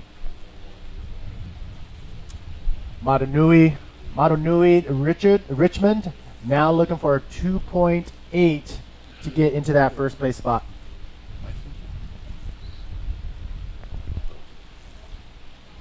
The two Tahitians. Now it is Tiava Nui with that. You can see that red colored P next to his name. That means that he has priority, which essentially means whatever wave rolls in, he will have the opportunity to take the wave or let it go by. So Maranui now without priority is really up to Tiava Nui to see what wave he's going to go for, and if he doesn't go for it, then Maranui can get it. Yeah, 100%. You know, Chopu really delivering, and the waves are getting bigger for sure. We're getting to the point where we have critical conditions and waves of consequence, which is something that we definitely like as we see. Look at those. We're famous. Our names are on TV and everything. Wow. And the flies and the mosquitoes should have names too, because they're like, we're in the tropics, man. They're everywhere. So if you see us swatting away, you know why. But again, we are in paradise, and I'm loving it. It's great. It's amazing, of course. Chihopu, the wall of skulls, coming through for us. And again, like we said, we're really flirting with epic conditions. If this rain and wind dies down just a little bit, we will see all kinds of crazy scores and crazy waves. Again, thank you all for tuning in to the Sparkgreen Tahiti Challenge. We have Jeanette from the Basque Country, Kai in Australia, Guido in Chile, Johan in Senegal, and we do have a ton of Brazilians tuning in, as well as Enrique and Torres. So if you want to get a shout out, just the opportunity is through the comments box on our live feed. And here is where we are currently out in the water with heat number 10, and it looks like you take it away. Well, you know, I did want to mention while you're throwing some shout outs, we want to throw a shout out to Jacob Romero. Yes. He got engaged. Oh, yeah, I want to say awesome. congratulations to Jacob Romero, one of the best bodyboarders in the world, coming out of Hawaii, and he is he put a ring on it. Wow. Well, Celeste, I believe, is his girlfriend's, well, now fiance's name, and as soon as they got together, they were all smiles from day one. So congrats to the Maui Ripper, Jacob Romero, and his beautiful fiancée. He's a sexy beast. I'd be all smiles too. What about that beard? It's there. It's manly. Yeah, she's loving it. So congratulations once again. You guys, 10 minutes, 20 seconds to go here in heat number 10. Trying to finish up round number 3, and then it really starts to get critical. That's when we get into the money round. Yes, round number 4, if the riders do not advance on in second place in round number 4, you end up in that equal 9th position. So it's all about getting that first place, though. I mean, that's why everybody's here. Yeah, they want to win. Everybody's here to make the finals. 100%. Great shot there. You can see how shallow it is. You see our water patrol waiting on the inside. Sorry to interrupt you, man. You can see our water patrol waiting on the inside, like we talked about, for guys to get, if they get washed over the reef, they get too far inside, they just turn around and head in over the reef because they know they're not going to be able to get out. And as you mentioned it before, the conditions change pretty quick, and right now we got a little glassy window right now where the conditions are pretty sick right now. I wouldn't mind being out there in these conditions where it's glassy, the bigger waves are going to open up and stay open for these big barrels, but it's all a matter of if they come in. I mean, these two Tahitians they're both standing by waiting for those bigger sets. Well, if you don't like the weather in Tahiti, wait 5 minutes. That's it, and right now it's looking pretty solid. We're just hoping those sets roll in. 9 minutes to go, and man, Richmond, Maranui really needs a score. He needs a 6.84 if he's going to get up to the lead. Again, with an 8.50 and only one wave, Denard really in a commanding position. Great way to start the heat. I mean, it just goes to show, I mean, it's all about the foot you get off on, right? You know, you get out that head start, you're feeling comfortable, you can wait for the good waves, and it's so important, that first wave. Yeah, I mean, I call it the GTS, and he doesn't like that I call it that because it's giving away his secret, but Guilherme Temega strategy, get out there, try to get something super quick within the first minute if you can, just so you have something on your scorecard, and then work your way from there. But that could be one of those things right now, especially in these slower rounds where the waves aren't coming in as consistent as we'd like. Whoa, how's the channel right now? Lachlan Cramsey, and who's out there with that bamboo hat? That's pretty funny. With the leaf, yeah. It's similar to Alex Leon's, looking sweet. And you want to be, I mean, even though it's cloudy, the sun is still shining through here, and I'm sure that hat is working. So the two Tahitians standing by, and as Tiava Nui in the yellow jersey with priority has the opportunity to catch any wave that rolls in next, and hopefully that will be another solid score to even get further away from the rider in red, Maro Nui. You know, as the waves continue to get bigger throughout the day, man, we still have, 8 heats in round 4, then quarters, semis, and finals. There's going to be some riders that are going to be challenged physically and mentally because, most people don't understand as a professional athlete, of course you have to be in shape, you have to be in peak physical condition, but it is a mental game, and it is overcoming fear and being willing to lay it on the line. And if the waves keep getting a little bit bigger, there might be some guys who are not going to be so stoked to really charge and throw these rolls or throw these inverts on the inside. And we're going to see the cream rise to the top as far as the riders with the most cojones. And that's it. I mean, that seems to be what's separating a lot of the riders right now is that full, complete ride. Maneuvers in the inside. And I was going to give you a little bit of insight when I was off earlier as we see the rider in red, Richmond Maro Nui. Remember, he needs a 6.84, and that's not going to be anywhere near it. So let's go back. I saw 2 riders getting ready for their heats wearing full suits. And that's obviously the path from the reef, which is nuts. I mean, I've never seen anything like it. Yeah, especially in these warm waters. Here we go. Tiava Nui dropped in. One. Nice, clean. Oh, little look up at the lip. Little claim by just looking up at the lip. Comes out of there smooth. So, yeah, with that wave, I think Tiava Nui is going to pull ahead, far ahead from Maro Nui. So, man, Maro Nui is going to have to make a full charge right now with 6 minutes remaining. But pretty solid in and out, quick and easy for Mr. Denad. So Tiava Nui is probably going to bring in a 6.5 or so as you take a look at the replay. Nice bottom turn, nice and smooth. The wave is really glassed up. Coming up through the barrel, looks up, look at a little bit of style here. What's up? Yep, the barrel's right there. Comes through, look it. Doesn't have to punch through the wire water, came out clean through the exit. Trimmed for a little bit, looking for something else. Didn't really see the ride opportunity as far as he was concerned. Plus, he already has a strong lead, so why really risk hurting yourself before your next heat? And he's going to go way out now with this score, waiting for it to come through. I'm guessing around a 6.5. Yeah, the judges are liking these deep barrels, as you saw in an earlier heat with PLC's super deep barrel, clocking in the 7-8 point range. So it's going to be definitely a higher scoring wave for Tiava Nui, and he's just going to pull away from fellow Tahitian Maro Nui. I was pretty fortunate enough to wait a second, taking a look. Yeah, it looks like Maro Nui. This could be it. He needs to catch up. Bottom turn, he's in the barrel. Nice. This is a good little wave. Is he going to roll to complete it? Yes, he does. Rolls on the exit of the barrel. It's going to be a strong score for him. He's got a long ways to go, though. Oh, Maro Nui, that was a good ride. He needed that. Now he's going to be in contention, and he will need another solid wave.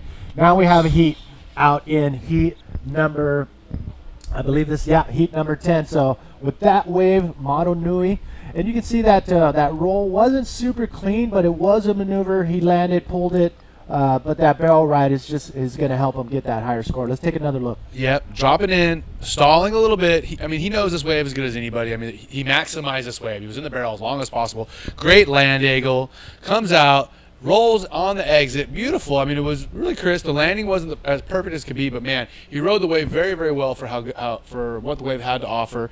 We're getting some scores coming through right now. 6.83 as we see the replay. Beautiful water shot. Going to roll again a 6.83. I'm sorry, that was for the wave earlier for Tiava Nui. So we're still waiting for Maro Nui's score. Got the Nuis on the end. And just so you guys know, Nui in Tahitian means big. Nice. We have Tahiti Nui and Tahiti Iti, which I didn't have to know any Tahitian to know that the word Iti means small. And if you are able to pull up a map of Tahiti, you'll know what parts they do call Tahiti. The larger part of Tahiti, Tahiti Nui, and the smaller part of Tahiti is Tahiti Iti. So pull up a map of Tahiti. So we got some scores. I was incorrect earlier. So Tiava Nui's last score is a 6.83, giving him a total of 15.33. And Maro Nui's last score was a 5.33. He's still comboed, which is, man, with 3 minutes and 13 seconds, basically that's all she wrote for Maro Nui, barring any sort of two-wave miracles in the next 3 minutes. You know what though? Anything is possible. We've seen it happen. I think. Oh man, what year was that? 2012. Jeff Hubbard in the pipeline, just going crazy in the last 3 minutes. So totally doable, totally possible. But again, pipeline was consistent. Had waves coming in pretty frequent. Here, different story. A little bit less action as far as consistency, but man, it's not looking good for Maro Nui. Wow, look at that lineup. That's probably some of the best seats in the house in the channel here in Tahiti. I wouldn't mind being out there. Yeah, not a bad place to be in the water. We see the two competitors with 2 minutes and 15 seconds to go. Again, Maro Nui is comboed. He needs to beat a total score of 15.33. He can't do it. Well, actually, I'm sorry. If he gets a perfect 10, he can tie him. It's totally possible. Okay. Totally possible. Here we go. But you know what? This waiting game is killing me right now. I can't imagine what the competitors are going through right now. Not only just psychologically, it's just breaking them down right now. And if you don't have priority in your hands, then even more so. So I would not want to know what's going on in Maro Nui's head right now. Coming up next, heat number 11, standing by in the channel. You're going to see the Chileno in red, Yoshua Toledo, and going against Maxime Castillo in yellow. But here is a pretty awesome crew chilling. Nicholas Rashad at PLC and PLC's beautiful wife, Ruth. Probably the best seat in the house. Yeah, obviously being in the ocean at Tahiti is never a bad thing to do. As we see maybe some bumps coming on the horizon, we have 1 minute and 10 seconds to go. Is there something behind this one? No, there's not. Oh my gosh! So we've seen this. This is probably the second time we've seen this where riders are playing that waiting game, waiting for the heats to roll in or the waves to roll in, and it's not in their favor. I mean, it's not. I mean, coming to the inside, catching 1 or 2 waves, and then wait for that bigger wave. But if you're gonna wait for that solid wave through entire heat, you're playing with fire. Manny, have you noticed many riders sitting wide and waiting for those different waves over there in their heats? Not yet, because they're sticking with each other and they don't want the other rider to get that bigger wave. But I know what you're talking about. There's this little inside section. I call it the dub spot. Dub actually hangs on this little secret corner on the inside where these perfect little wide open waves. I'm not going to say that. Dub sits out the back and gets the biggest, baddest waves. Oh, no. Well, I've seen it. He can go do that, hands down. But if it's crowded, he's got this secret little spot where he can catch 10 waves for every person's 1 wave, and it's pretty awesome to watch. Okay. Here we go. That is it. I can hear the horn in the background. That is the end of the road for the Tahitian Maro Nui Richmond. And yes, it was Tiava Nui, the nod in the yellow jersey, who finished that heat with putting by Maro Nui in combination land, and you don't want to do that. But congratulations to Tiava Nui. Okay, next heat coming up. We talked about it earlier. We have the Chileno, Yoshua Toledo, as well as the Frenchman, Maxime Castillo. 20-minute heat starting again. Best 2 waves count. These guys are looking to move on to the 4th round, which is the money round. Again, Eric Apple joined by none other than Manny V. Wow. I don't know if sorry, I want to apologize for the coughing. Are you okay? I think I swallowed a mosquito. Oh, well. You needed some protein in your diet? Yeah, so thank you, Tahiti, for all the protein and the breadfruit, which has been amazing. Not only I've been introduced to breadfruit, but David Hubbard is very knowledgeable in breadfruit. Hey, You've never had any other breadfruit? Hold on. We're going to talk about breadfruit and more when we come back right after this.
Tahiti Challenge 2016. Eric Apple joined by David Hubbard. We're going to give Manny Vargas a couple of heats off. He's been talking all morning, doing a great job for us here on the APB broadcast.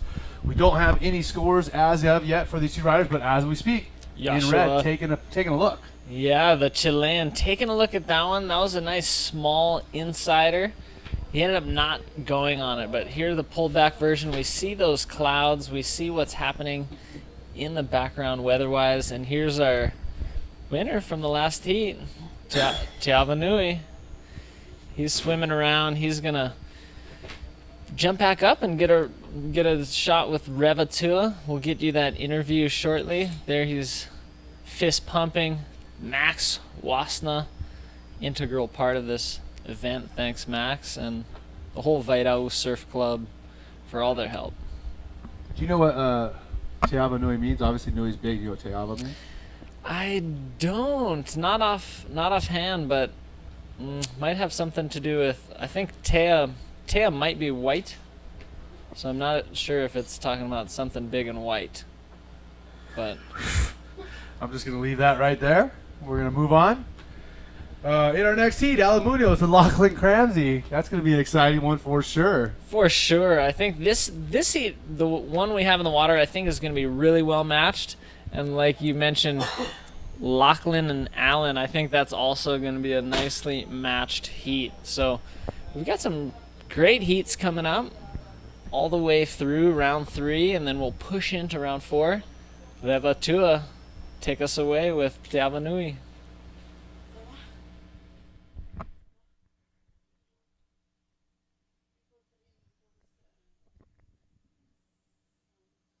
Un tube, hein, c'est ça? Oui, c'est ça. Ben, Maro, il est parti sur la première vague et je l'ai vu qu'il est parti après dans le lagon. Donc, j'ai réussi à reprendre mon être zen, quoi.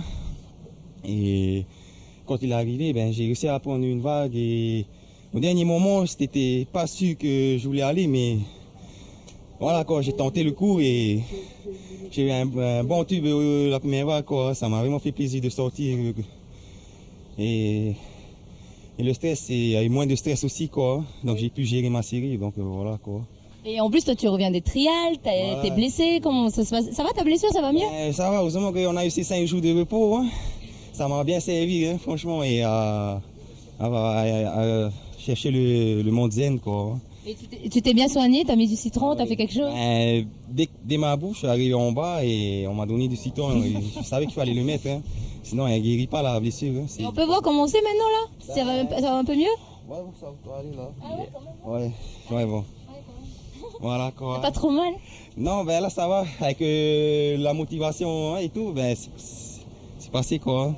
Tu peux nous faire un petit résumé en anglais vite fait? Ok. The heat is fine.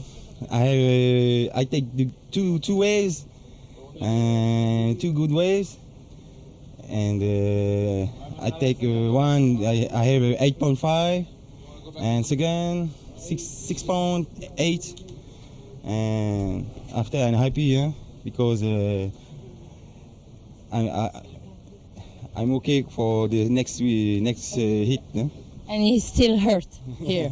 So, merci et félicitations encore. Merci. We're on camera. Welcome back, live, Sparkgreen, Tahiti Challenge 2016. Eric Apple joined by David Hubbard. Like we said, we're going to give Manuel Vargas a few heats off. Manny V's going to let his throat rest a little bit. And a beautiful shot over the lagoon. And it's pretty interesting, David, for people who haven't been to Tahiti, you know, most of the island is surrounded by lagoon except for where there's some passes. And we learned the other day, the only place that there are actually passes are the places where there are rivers around. The fresh water kills it. There's a nice arse. Sorry, getting back to that yet. The fresh water doesn't allow the coral to grow, and where there is no fresh water, coral will grow kind of a barrier reef around and create these beautiful lagoons. We've got Yoshua getting a nice barrel. He's coming around looking for a roll, and that's a great exchange to start off this heat.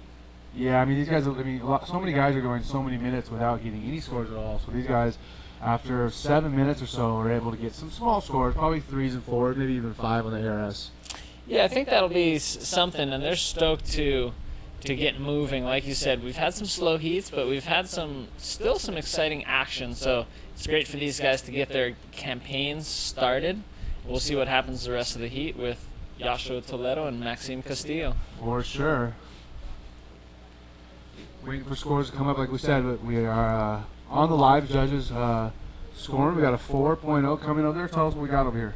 Well, let's talk through this ARS. Nice projection. It wasn't a huge wave, but is a very clean move for yellow, and he does get awarded a 4.5. And if we're going to catch the land angle now, he pushes through just a little bit of the lip, just a little bit of through the lip there, but completes it very clean. So that was definitely a good way to get started. Good way to get on the board. Here's nice Maxime. Little Oh no, barrel this is right Yoshua. Yoshua. Little barrel right takeoff, drops out of that barrel, bottom turns around the lip, then it comes through with a nice clean roll. So like we said, a decent exchange to start things off. You know, a lot of guys have had a lot tougher time with the first wave. So these guys both completing the ride right here. Here's the roll, punching through that white water, nice and clean. Yeah, so both riders getting on the board. 4.0 being awarded for the Chilean, Yoshua Toledo. And so they're starting off pretty evenly matched, and we expected this to be a tight matchup. At least it looks that way on paper. And the first exchange showing us that, you know, fairly close scores coming in, and they're definitely stoked approaching the halfway mark to have at least some mid-range scores on the board.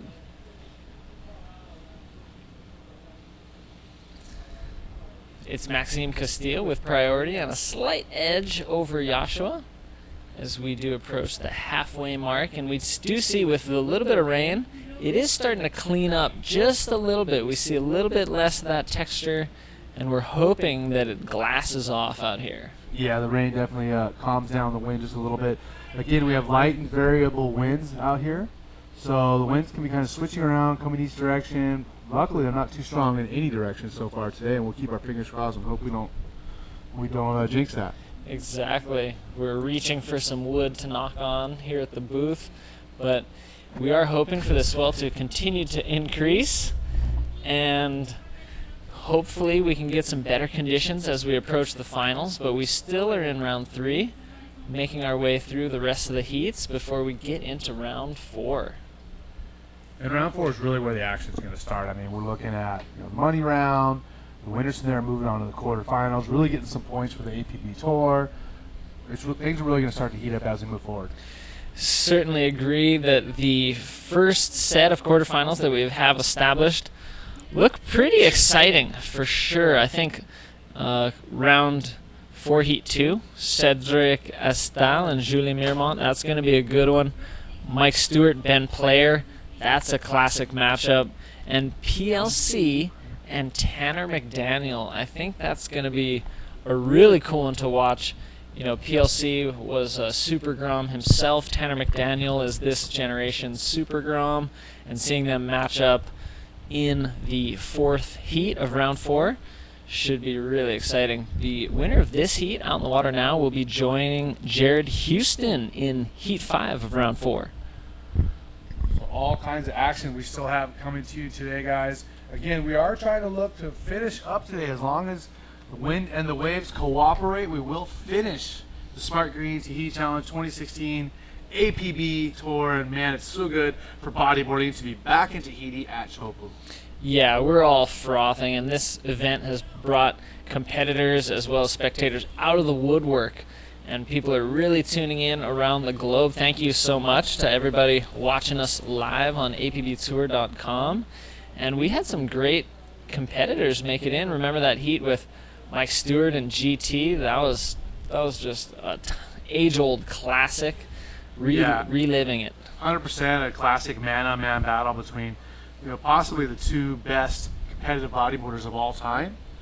And it was unfortunate to see those guys go head-to-head so early because one had to get knocked out. But, man, it was really close. Tamega trying to come back at the end, really put a lot of effort in, laid it on the line. Unfortunately, the barrel is what the judges are judging, are giving the highest scores at here at Chopo.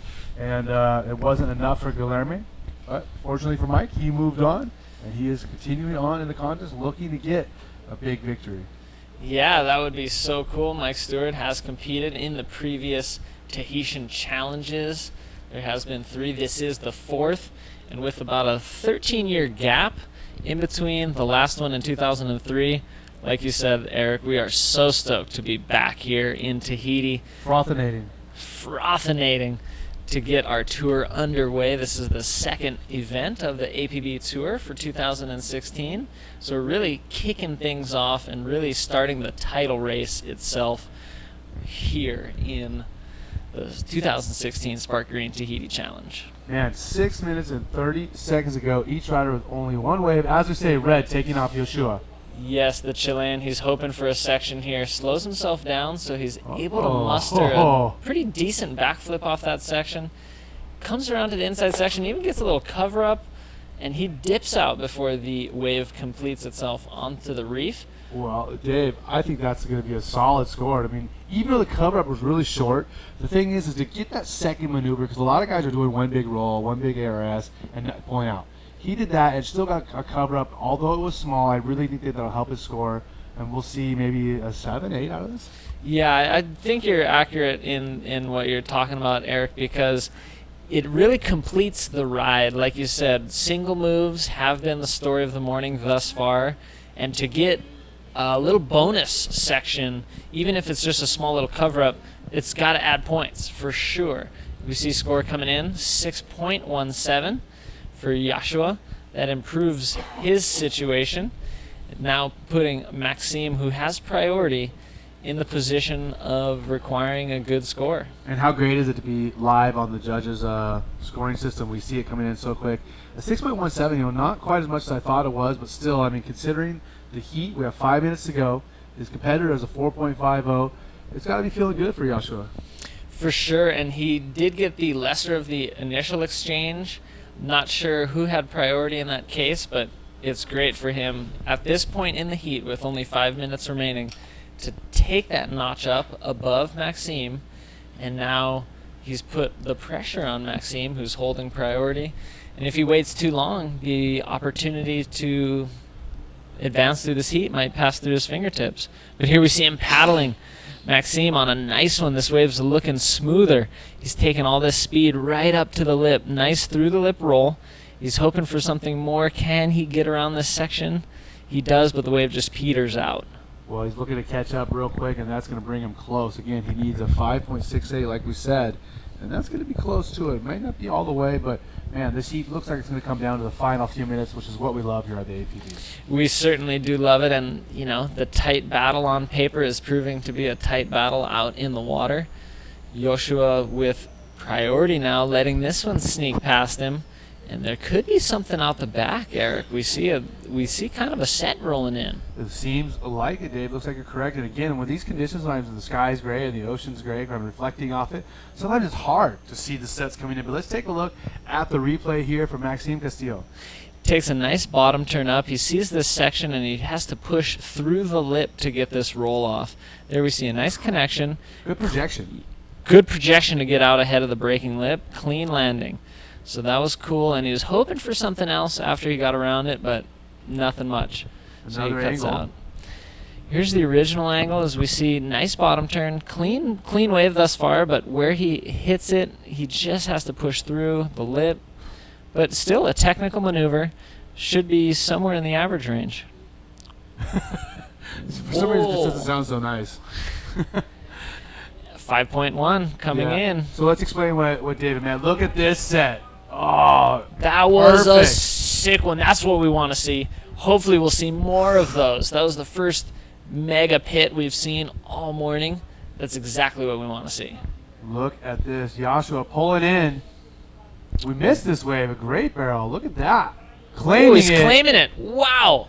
He's getting a little ahead of himself. Not sure how barreled he got, but if we catch the land angle, we will definitely be able to make a call on that. Look, he's delighted, and he skips right out the back with some air, kind of some flamboyance there. Well, 6.33 for him on the wave, so for Yoshua, 6.33 is claimable. For sure. He's going to get some heat from the boys on that one. But, hey, he's strengthened his lead. Now Maxime is required 7-4-1 to attack that position. So this is heating up, and Eric, how was that empty? That was a sick classic Chopu pit that we hope to see more and more of throughout the day, and we would just like to see a rider in there. We will.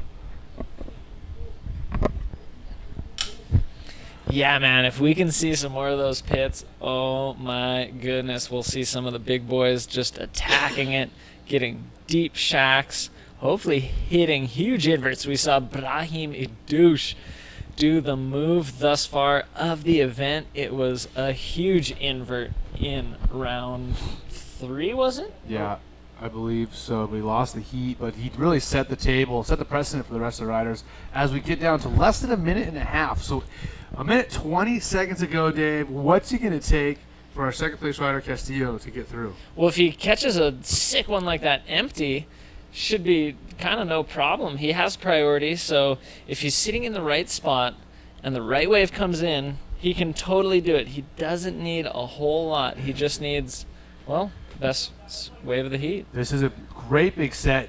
Unfortunately for him, I don't think he got quite as deep. I don't know. He's in the barrel. He's in there. He's in there for sure. And then now he's just so elated, puts the hand up, makes it known that he is just as stoked on it as anybody else could ever be. Well, Dave, you know what? We're kind of heckling him and playing with him a little bit, and all in fun. But I'm not going to lie. I would be pretty happy on the way. I don't know if I'd make the big claim, but I'd be very happy with that. Oh, for sure. I think we would both be stoked on a nice barrel like that. That was a cool barrel. And, yeah, it's Yoshua Toledo, the Chilean, holding that leading spot, sitting in first, but not sitting with priority. But only 15 seconds left. If it's going to change, it has to change now. That's for right. Maxime. Looking for a 7.41. Is it going to happen? There's a set wave coming through. I don't think anyone's going to be on it.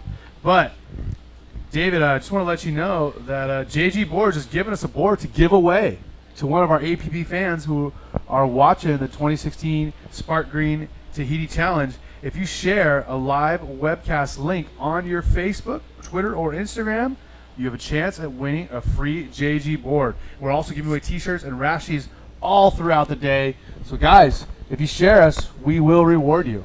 That's super cool. So share us on your social medias and stay tuned in. This is the round number 3 of the APB Tour's 2016 Sparkgreen Tahiti Challenge. Final results are in. It is the Chilean moving ahead. That heat has terminated. Maxime Castillo will be heading home. Okay, so that's the end of that heat. We're going to come back momentarily with heat number 12. Alan Munoz, another Chileno, taking on Lachlan Cramsey. This is going to be a good one. We're going to throw you to a commercial to check out some of the sponsors who make this event possible. When we come back, David Hubbard, Eric Apple will still be right here on the APB broadcast.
Oh, we're back on camera here. Great.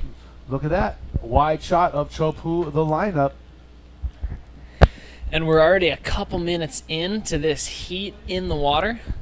Lachlan Cramsey and Alan Munoz, another Chilean, this time versus an Australian. Let's see if the Chileans can keep their campaign alive. But Lachlan Cramsey has been looking really in form thus far in the competition, so it'll be interesting to see how he takes on this heat with our injury wildcard, Alan Munoz. Munoz is definitely a guy that's not afraid to take on big waves. We've seen him in Chile doing it before. And I wanted to mention to you, Dave, I don't know if you saw, but I did see 2 riders paddling out or getting ready for their heats with full suits on, going for the full armor for the reef. Armor, padding, using that neoprene as a shield between their body and the reef, and just possibly could be a psychological effort to stay confident and not let that fear kind of overtake them during that critical situation, and just thinking, hey, if I hit the reef, well, I'll be ripping up this neoprene and hopefully not my skin.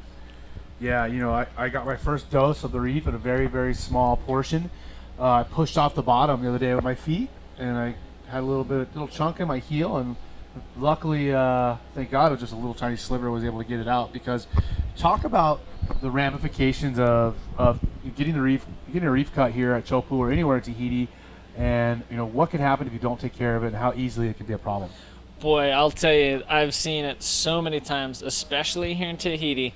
Very small cuts, little nicks and whatnot in your lower regions around your feet, ankles, calves, get super infected, get staph even, and wind up competitors or free surfers needing to go to the hospital, get it treated, antibiotics, the whole nine. Not just go to the hospital, fly home. Possibly fly home. Here is Alan Munoz.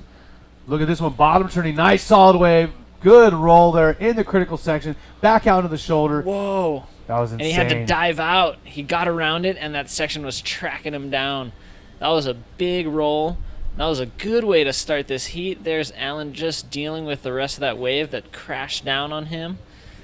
And that was a cool way to start the heat for Alan Munoz.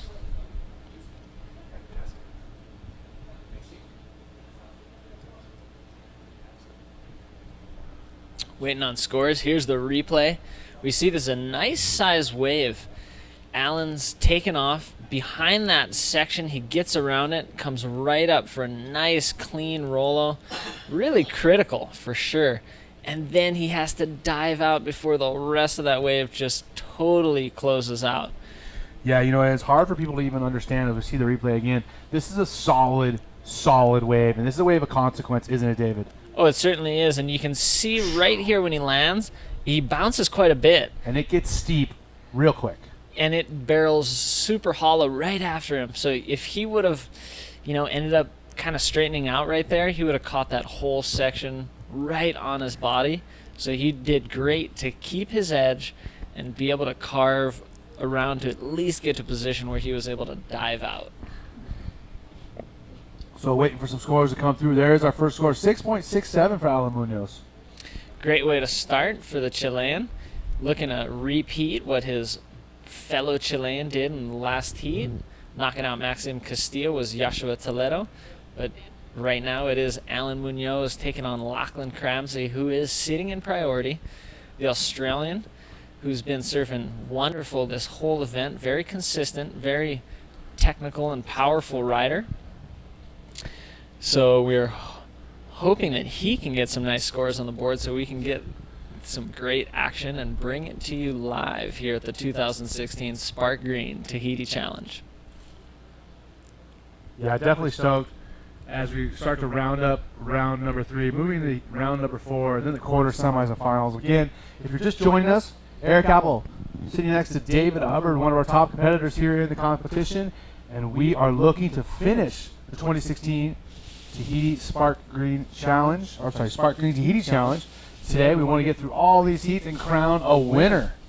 Boy, that'll be insane. We haven't crowned a Tahitian champion, a Tahiti Challenge champion in 13 years, but hey, it could be a Tahitian. We'll see. There's still some Tahitians alive in the draw, and we will be exciting to follow them, see what happens for the next several heats. There's a couple coming up in the last few heats of round 3, and there's already a couple sitting in round 4, patiently waiting.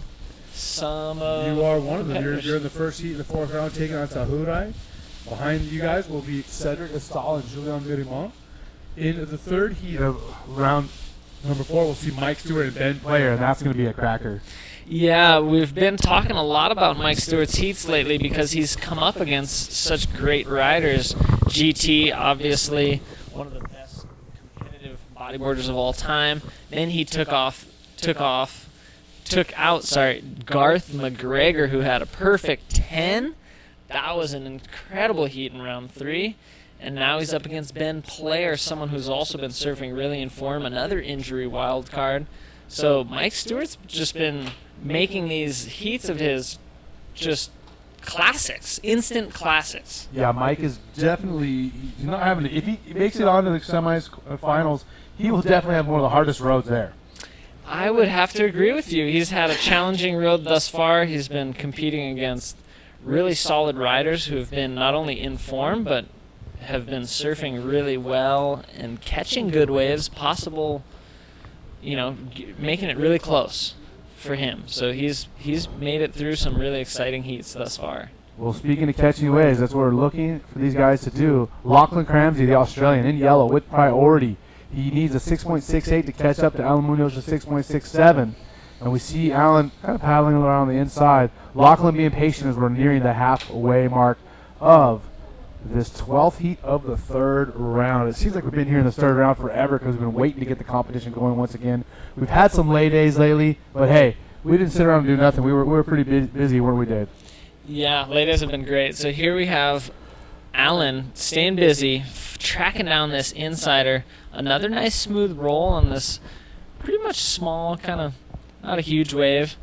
But that's a great tactic for him to stay busy, stay active. He didn't have priority, so that's what he's got to do, right? Exactly. Unless, the only way it'll be a mistake is if big sets come through right now and he's too far inside, but I don't think that's happening. Exactly. Very well put. So now the pressure has increased on Lachlan's situation. We're waiting for scores. And Lachlan with priorities sitting out the back. Here, let's take another look. He's got this small one. He's inside enough. He takes off on it, and he knows on a small wave he's going to have to just get a lip move to make it count. Yep. Nice roll. In the critical section, lands right there in the bowl, cuts out real quick. I mean, he knew what he was doing. He knew he wasn't looking for a 7 or an 8. He's happy to take a 4 or something like that on this wave and just extend his lead a little bit, make himself a little bit more comfortable because we know Lachlan Cramsey is he's capable of huge scores as we've seen before. Lachlan's like an acrobat. That guy can throw flips and air S's like it's nobody's business. Yeah, he sure can. He's a very fit individual, very well trained, well versed, and technical rider. So yes, I do believe that strategy was pretty good for Alan. So now that he has a 4 on the board, we've seen other riders advance with a 4 in their scoreline. So he doesn't have to worry about catching a 4 or less the rest of the heat. And now he wants to improve on that, and we'll see if he's able to do so. Lachlan yet to ride a wave now in the second half of this heat. And this is where he starts to sweat a little bit, you know what I mean? He's over 11 minutes into the heat, not one score. His competition, like I said, he was looking for a 4, he got exactly a 4. So he has a 10.67 now. So he needs more than one wave. He's in combo land just a little bit. Again, I'd get a little nervous, wouldn't you, Dave? Yeah, well, especially with the way some of these heats have already went down today. The guys who sit with priority and wait usually wait themselves right out of advancing position. And so, yeah, priority does not seem to be voiding well with the riders right now. Well, that comes down, I think, to guys just being too stubborn. These are the best riders in the world. They're confident in their abilities. And sometimes I feel like they just don't have the patience to move inside and just get busy and work. They want to sit out there and wait for that one big wave, that one big score. When, you like you said, it's building a house. You get a couple scores, you improve on it, and, it's really this is really an average of your waves. Because you can't just count on that one big wave. You got to get several waves and hope those average out to a good enough score. Yeah, I think you're dead on, Eric, because if we were seeing super consistent conditions right now, then yeah, you might want to wait to be on the best wave of the heat. But right now we're just seeing it kind of, you just want to get on the board. You just want to get some scores, because we've seen competitors going down with almost nothing in their scoreline. Nico Richard unable to advance, and he had, you know, a couple of ones at the end of his heat. There's a couple other fellas that went down with, you know, totals less than 5 points. So right now, if you can get a total somewhere around 10 or 11, you're looking pretty solid, you know? Bad. You know, and that type of conservative approach, it transfers over to other sports. You know, in racing, one thing they tell you is, in order to finish first, you must first finish. Oh, I like that. I like that. I mean, you have to get waves to win the competition, and you can't just wait because you have priority, because you know you can ride the barrel or you can do the big maneuvers. You have to get to work. I mean, it's like that old saying. What do they say? You know, 50% of something is better than 100% of nothing. Yeah, totally. So a couple fives is better than a 10 that never came. Exactly. Yeah, exactly right. And we see competitors kind of falling into that trap today of thinking they're going to catch an excellent ride that never comes in during the heat, like you said. So it's kind of touch and go. And I think the guys who can get on the board, and like Manny was saying, that GTS, get that Guilherme Tamaga strategy going. And, you know, one thing I heard early on was, if you catch the first wave of the heat, you're already winning the heat. So that doesn't always translate once the buzzer rings 20 minutes later. But we've seen that happen in a fair number of heats this morning. The competitor who gets on the board first holds that lead for the rest of the heat. So I think staying busy is the mode to fall into today. Here we see Lachlan breaking his silence, hoping for a big score. He gets a nice big clean, roll, nice. Rolo holds on to it. Is he able? And he gets covered up a little bit, David. Sorry to interrupt, but that was great. That was what he was waiting for. But he's going to need a solid wave, a decent wave at least, to move up in the first place. But a great way to start the heat, although it took 15 minutes. It took 15 minutes. He has 5 minutes remaining. To me, this could be somewhere close to the best wave of the heat. We'll see if it overtakes Allen's 667. Either way, he's only going to probably need a mid-range score to overtake Allen, but Allen is sitting in priority and has 5 minutes to improve on his situation. If Allen can improve on his 4, Lachlan's going to need more. Scores do drop. 8-point ride coming in. Best wave of the heat. Lachlan Cramsey now only needing less than 3 points to attack Allen's lead. So, man, we're talking about, you know, how you got to get up on the board, but Lachlan, I mean, fortunately for him, you know, it came through. It's a big, big roll, projected out, all the way aired out into the flats, bounced back up, popped up on the lip for a moment, and that's, again, like we talked about before, when you have that little capper on top of that one move, you get covered up for a second, and it really is it kind of make or breaks your score, doesn't it? Makes or break. Yeah, I think that's pretty much dead on, because had he just done the Rolo and nothing else, we're looking at a smaller score for sure. And since he got back into the power section, even got a cover up, I think there's even like a little bit of spit that just kind of like blew him out real casually. David, the judges can't hear you. They probably already decided. Well, they definitely did. Scores have dropped, but I think that was just icing on the cake, how you're mentioning, you know, to have something extra than just one move. So Lachlan has the opportunity to make us eat our words, waiting 15 minutes for his first ride. If he's able to get a 2.68 in the next 3.5 minutes. Well, you should say make us eat our words. We're talking about how it's the best idea to try to get scores and work hard, but we certainly aren't wishing any bad upon Lachlan. Oh, certainly not. We want a great heat. Here's Yoshua.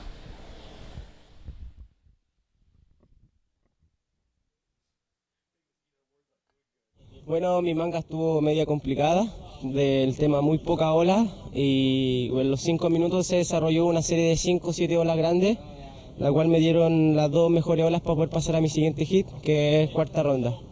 Y nada, estoy muy contento por pasar primero y mandarle saludos a mi familia, a mi hijo, a mi novia y a mis papás, a mi abuelo, y especialmente a mis auspiciadores que están aquí atrás y apoyándome en este viaje de Tahiti, que es un hermoso lugar. Ouais, parce qu'il kiffe Tahiti aussi. Muchas gracias et félicitations. Vale, gracias. Voilà. All right, back on. Thanks for the interview, Rebatua. Catching up with our Chileno winner, and Chile as a real fond spot in our hearts, a soft spot in our hearts for Chile because, man, we've had so many riders come from Chile, so many great events in Chile. It's really a great hub of bodyboarding, isn't it? Yeah, it certainly is. It's a great place. The sport is flourishing down there in Chile, and we are definitely stoked to have Chilean riders as well as Chilean events on the tour. So again, Alan Munoz, Lachlan Cramsey in the water, 1 minute and 54 seconds ago. Lachlan, what does he need? He's already got it. He did a roll on a small wave during the interview. He got a 283 that pushes him just above of Alan. Now Alan needs to notch above his 4. He needs a 417, less than 2 minutes remaining. So this has been a great show. Lachlan waiting very patiently for that 8-point ride that came about 15 minutes into the heat. Was able to quickly back it up with a very small score, but enough to put him into first position for now. We'll see what happens in the next minute and 20, but yeah, exciting stuff. Definitely, and Lachlan Cramsey and Alan Munoz, two of our more capable bodyboarders and guys that we know are not scared of these waves of consequence. They're both willing to go for it. They're doing it here in this heat, and man, came down the last couple minutes like we always love to see here on the APB Tour. And notice the riders are spread out. Alan Munoz has priority, but man, Lachlan's not sitting on him. He's sitting wide, possibly looking to change and get a better score than a 2.83, which really wouldn't be that hard. Yeah, I think that is his strategy right now, whether it comes in a smaller wave or whether there's 2 set waves and Alan gets one of them. Lachlan would still be able to get onto the side of the second set wave, or maybe even paddle deep enough to get right in the spot. And is there a wave coming to Lachlan over there on the west? Oh, it's quite possible, but will it come in time is the question. Less than 30 seconds remaining. Time is ticking for Alan Munoz. Can he find a small score of a 4.17 or better to move on to the 4th round, the money round here at the 2016 Sparkgreen Tahiti Challenge, or will it be, oh, here he is. Here's Alan. He needs a 417 on this ride. This will be the final ride of this heat. Gets a nice Rolo off that end section. He claims it. He's feeling confident. He wants to convince the judges that it's exactly what he needed. And he's going to continue to ride in over the lagoon, finish his ride. We can see it's very shallow. He's nearly on dry reef. But wow, exciting finish. Yeah. I'm not sure how it's going to play out. It's going to be close. It's going to be in the 3.5 to 4.5 range, I'm going to claim. I think it's right around there, yeah. Because the roll wasn't on the open face. He didn't land back on the open face. There was no barrel involved. But it was a good roll nonetheless as the wave closed out. It's going to be close. Decent-sized wave, clean Rolo. And we've seen clean Rolos today garnishing pretty decent scores anywhere from... Look at this set, Dave. Go on. Ooh. Yeah, we have some sets coming in. We'll see if they arrive in time for the next heat. Here is the replay. Alan Munoz, final wave, trying to get a 4.17 or better. It's going to be close. Projects through that lip. Lands out in front of the whitewater. I mean, he did as much as he could with that wave, didn't he? He sure did. And 4.5 is the score awarded. Official results. Another Chilean moving on through, and Lachlan Cramsey just narrowly getting edged out in the final seconds of that heat. And now listen, we don't want to talk bad about Lachlan, but he didn't have any small scoring 3s, 4s, 5s, and that would have been the difference, Dave. He had an 8 and a 2.83. If he would have gotten a wave earlier, got a small score like a 4, he'd be moving on. Yep. Unfortunate because we love seeing Lachlan in the competition, but hey, congratulations to Alan Munoz. Yep, another Chilean moving on, and we've started our next heat.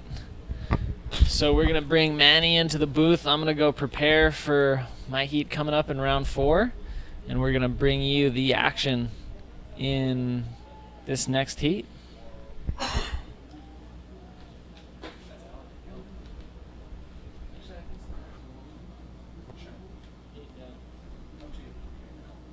Okay, guys, we're going to come back to you with our next heat in just a moment. Nicholas Chiia, as well as Angelo Fera. We have an Argentinian versus a Tahitian. We're going to throw to a commercial. When we come back, we'll have this heat for you. Eric Apple joined by David Hubbard and Manny Vargas here at the 2016 Sparkgreen Tahiti Challenge here on the APB Tour. We'll see you in a minute.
Here we are back again, live at the 2016 Sparkgreen Tahiti Challenge.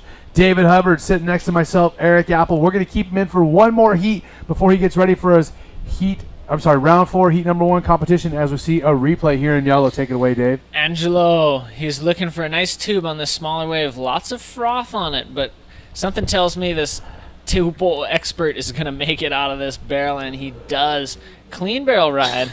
Great way to start his campaign off, and he gets a 6.67 for his efforts on this smooth little barrel ride for our Tahitian Angelo Fera. Yeah, a little creamy inside that barrel, but great nonetheless. Great way to start the heat. We already are through 4 minutes, and not a wave has been caught yet by Nicholas Chiia, who does have priority, I believe. Yep, and he's not a Chilean, but he is an Argentinian, so keeping those South American hopes alive. Here is his first go. He's looking at another smooth insider, gets a roll off. We'll see if he is able to get much else, but he just ends up getting out. But a complete roll to start Nicholas Chiia's campaign. So Dave, let's explain to the fans and viewers at home about the reef and how it works here at Teupo. When you're on the outside, the first bowl section, the water is relatively deep, isn't it? It is, yeah. It comes in not super deep water, but a very comfortable depth, you could say. But the bottom contour grades up super steeply, and it gets dry reef within about 50 feet.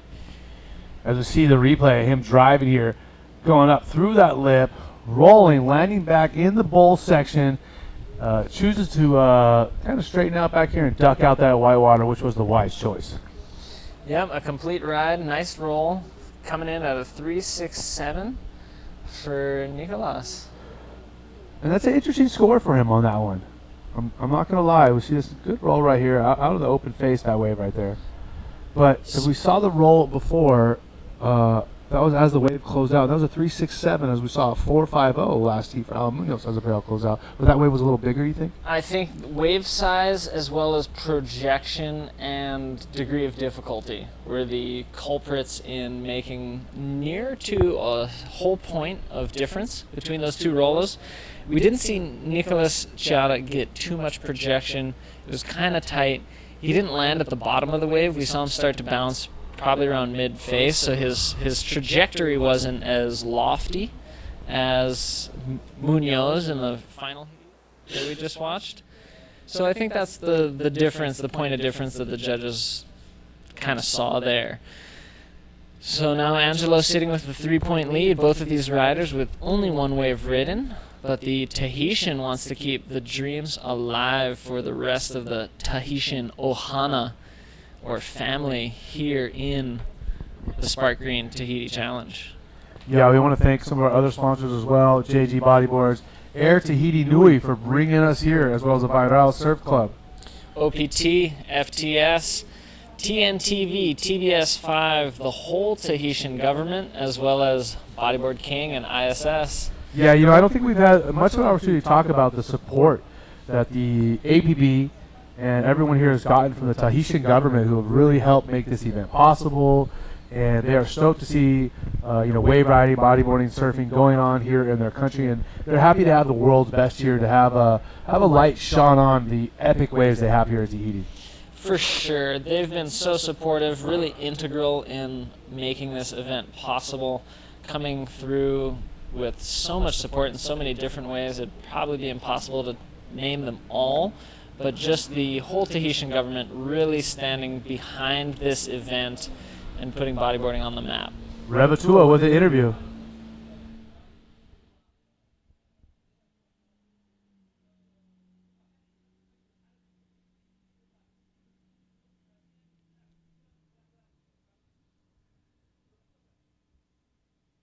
Donc je suis avec le Chilien Alan Munoz qui a battu l'Auckland australien. So, how were the waves? Bueno, las condiciones estaban un poco difíciles. En algún hit viene la serie grande, perfecta. En otro hit no viene la serie. Y por suerte pude concretar 2 puntajes en los primeros 10 minutos. y me permitió avanzar el resto de la batería un poco más tranquilo, pero al final de la batería Lagan Cramsey fue a primera posición y en el último minuto pude revertir necesitando un 4-5. Logré obtener el 4-5 y pasé a primera posición oyendo el resultado después de que terminó la manga, así que estoy muy contento a pesar de que fue una batería muy difícil. Y nada, quisiera mandar saludos a mi familia, a mis abuelos en particular, a mi novia que la amo mucho, a mis amigos y nada, a toda la gente del Tao de Chile que está apoyando y a la comunidad latina que siempre tira las vibras para toda la gente latina que compite el Tour Mundial. Así que muchas gracias a todos y a mis auspiciadores que siempre me apoyan y permiten que esté aquí compitiendo. Así que ¡yuuu! I forgot to say he doesn't speak English. Ok, pas de problème, on va essayer de traduire. Moi, je vais essayer de traduire. Félicitations. Merci beaucoup, je vais essayer. So much, Rebatou, as we look like a rider paddling. This is yellow Angelo Fera. This could be a good one, Dave. Oh, he's deep on this section. He comes all the way around it, and he's hoping for a big move. Hectic forward. Lands him on the top of the wave, and he gets sucked over the falls. That was critical. Forward air, landing on top of the lip, full waterfall douse right there. Board following him. He's going to be okay. It's not that shallow there, we don't think. We haven't seen him pop up yet, though. Yeah, he got stuck in the power of the wave, and being sucked over the falls in that position wasn't the best. Let's take a look at the replay, Dave. Take us through this big bottom turn. So here he's deep behind it, but yeah, huge bottom turn, and he gets up, gets some air. He was hoping to complete the move, but he just takes some time on it. Now, when it was setting up here, how good did the wave look in the beginning? I thought it was really going to come through. Sick for sure, but like that section just wasn't super clean. There's that forward. He did well to turn it around, but he was just a little late. The wave had passed him by, and there he gets sucked over. See you later.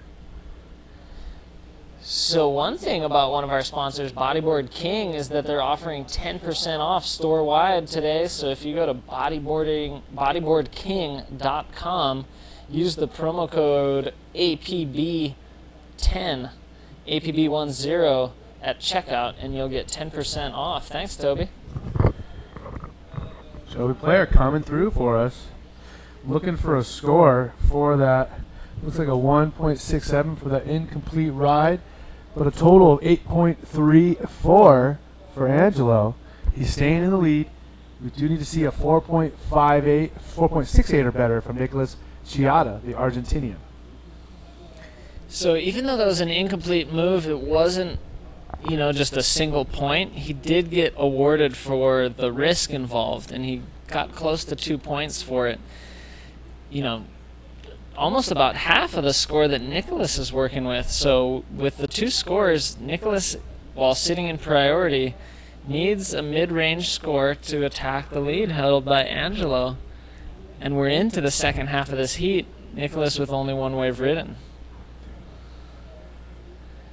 Angelo Fera is a local out here. He's ridden some of the heaviest waves we've seen bodyboarders charge out here at Tehupo. He is a very skilled and very knowledgeable wave rider. He's been making his way over to Hawaii, competing at the Pipeline the last couple years, as well as just free surfing, making some trips over there. So he's beginning to experience life outside of Tahiti, but he is representing Whenua, what they call the Tahitian nation. So let's talk about the heats that we have coming up afterwards. Rusty Friezen will be in the next heat, taking on Jose Otavio, the Brazilian. After that, your brother, Jeff Hubbard, taking on Fred Timori, the Tahitian. And the last heat of this round, we're going to be skipping because Amaury Laverne, his opponent, Sean Pine, is not going to be here. Had an emergency, had to leave Tahiti. So Amaury getting the bye and moving on to round number 4. He's automatically in the money round. And we will see him in the last heat before the quarterfinals. Yeah, that is the way that the rest of this round 3 is shaping up. So we got... That's the way the cookie crumbles. That's the way the cookie crumbles for some of these fellas, and it'll be interesting. We do have 2 more great heats after this one. We're sure to be having some killer action to complete round 3, and then we'll launch into round 4, and we'll have 8 heats in round 4 before moving on to the quarterfinals, and we've seen the conditions have been improving all morning. It's kind of glassy now. We're seeing some barrels and some bigger sections. Outrigger canoe out there. So we hope that the swell continues to pick up. Hope that it continues to increase in consistency as well as conditions stay on our side. Well, we are down to just over 6 minutes remaining here in this heat. Time is ticking down for Nicholas Chiia, the Argentinian. And Dave, what do you know about the waves in Argentina, and what do they have to offer? Do we have a lot of bodyboarders coming to the tour from there? There are definitely some really talented riders from Argentina, and they usually make a name for themselves by traveling to places like Mexico, Puerto Escondido, as well as competing at the Arica Chilean Challenge, which is just over the Andes from their country, so they check out their neighbors' events. But there is definitely solid talent from Argentina. They do have some waves. It's not terribly consistent in the South Atlantic Ocean, but on the occasion they'll get some cool waves. But like I said, a lot of Argentinians tend to travel to begin to make a name for themselves. Our competitor in red, Nicholas Chiia, has been doing just that, competing on the APB World Tour for a number of years now. I met him at Arica Chilean Challenge probably about 7 years ago. Just a super friendly fella, great vibes. He's here with his girlfriend. They're just soaking up this tropical paradise. How could you not enjoy it? Again, 5 minutes remaining, down to the last 5 minutes of this heat. Again, 2 more heats to go here in round number 3. We'll be moving on to round number 4. Nicholas Chiia needs a 4.68 if he's going to make it to the next round. Will that happen, or will Angelo Fera, the Tahitian, fight him off? Fera, sorry. Ooh, paddle by Nicholas. I do believe he's going to lose priority with that. And look at that. I think that's Jeff Hubbard sitting in the foreground while a set comes in the background. Angelo wants to ditch his 167. Neither rider take off on this one, as it kind of comes in deep, doesn't really materialize. Probably a good call to stay out there and wait a little longer, but the time is ticking away for both of our competitors. It sure is. We got 4 minutes, just over 4 minutes to go, and I don't know if that was the right call to wait on that set. I would like to see one of the riders catch one of those waves. I mean, at least just bottom turn around the section and do a roll and bring back a 4. That would have helped either one of these guys. Yeah, that is true. And so had they been in position, yeah, they should have probably made use of that opportunity. At the same time, it kind of was leading us to believe that there was waves behind that almost looked like a little front runner of a set. But here we are in red. Angelo Fera, the Tahitian, with priority, pulls in the barrel. Not going to find an exit, though, is he, David? No, and that was Nicholas, the Argentinian, but unable to make it out of the barrel. And he's going to have to clamber out of the whitewater, paddle himself back out. It is Angelo sitting with priority. Still looking to ditch that 167, but holding the lead at this time. As we see our next heat's competitors, that is none other than Rusty Friezen and Jose Otavio. Just 3 minutes away from their heat starting. Again, that wasn't going to be the score for Angelo that he was looking for, but still got to be feeling pretty comfortable. Here's Angelo. He's way deep on this one. Oh, he gets stuck behind the whole thing and ends up diving out the back before the wave crashes up onto the reef shelf. So that last exchange, just really low scores will be coming in for both riders. And even though Angelo has a 167 in his scoreline that he wants to improve on, I don't think that last wave will do that. Nicholas gets a 2.1 for his efforts. He still needs a 4.68. And Angelo is going to paddle out the back with that 167 still in his scoreline. He would have loved to ditch that and increase the situation needed for Nicholas. But only about 2 minutes remaining. Let's see if Nicholas takes off on this one. Here he goes. Driving there, kind of stalling. Big roll, good little roll there. I mean, man, that wave started off. It didn't really look like it had anything to offer, and he found a nice lip to project himself out with that air roll. That was great commitment. Like you said, the wave didn't look like much at the start, I think what happened was he was able to get a nice bottom turn and aim for that closeout. So the whole thing pretty much closed out, but he got up to the lip clean and smooth. He's likely to get the score that he needs off that roll. Very, very possible. At least something close. So we'll have to wait and see. The judges are deliberating. Again, as you can see on the screen, he only needs a 4.68. We're going to have a score here any moment, and then we will reset ourselves, let you know the situation, and tell you where we're at and who needs what. Because that seemed pretty similar to Allen's last-minute heroics to me. I mean, not exactly the same scenario and wave, of course. All waves are different, but seemed pretty similar. I would imagine a similar score being dropped. Score's coming in at a 5.67. Oh. It is enough. Now, with less than a minute remaining, Angelo needs a 2.68.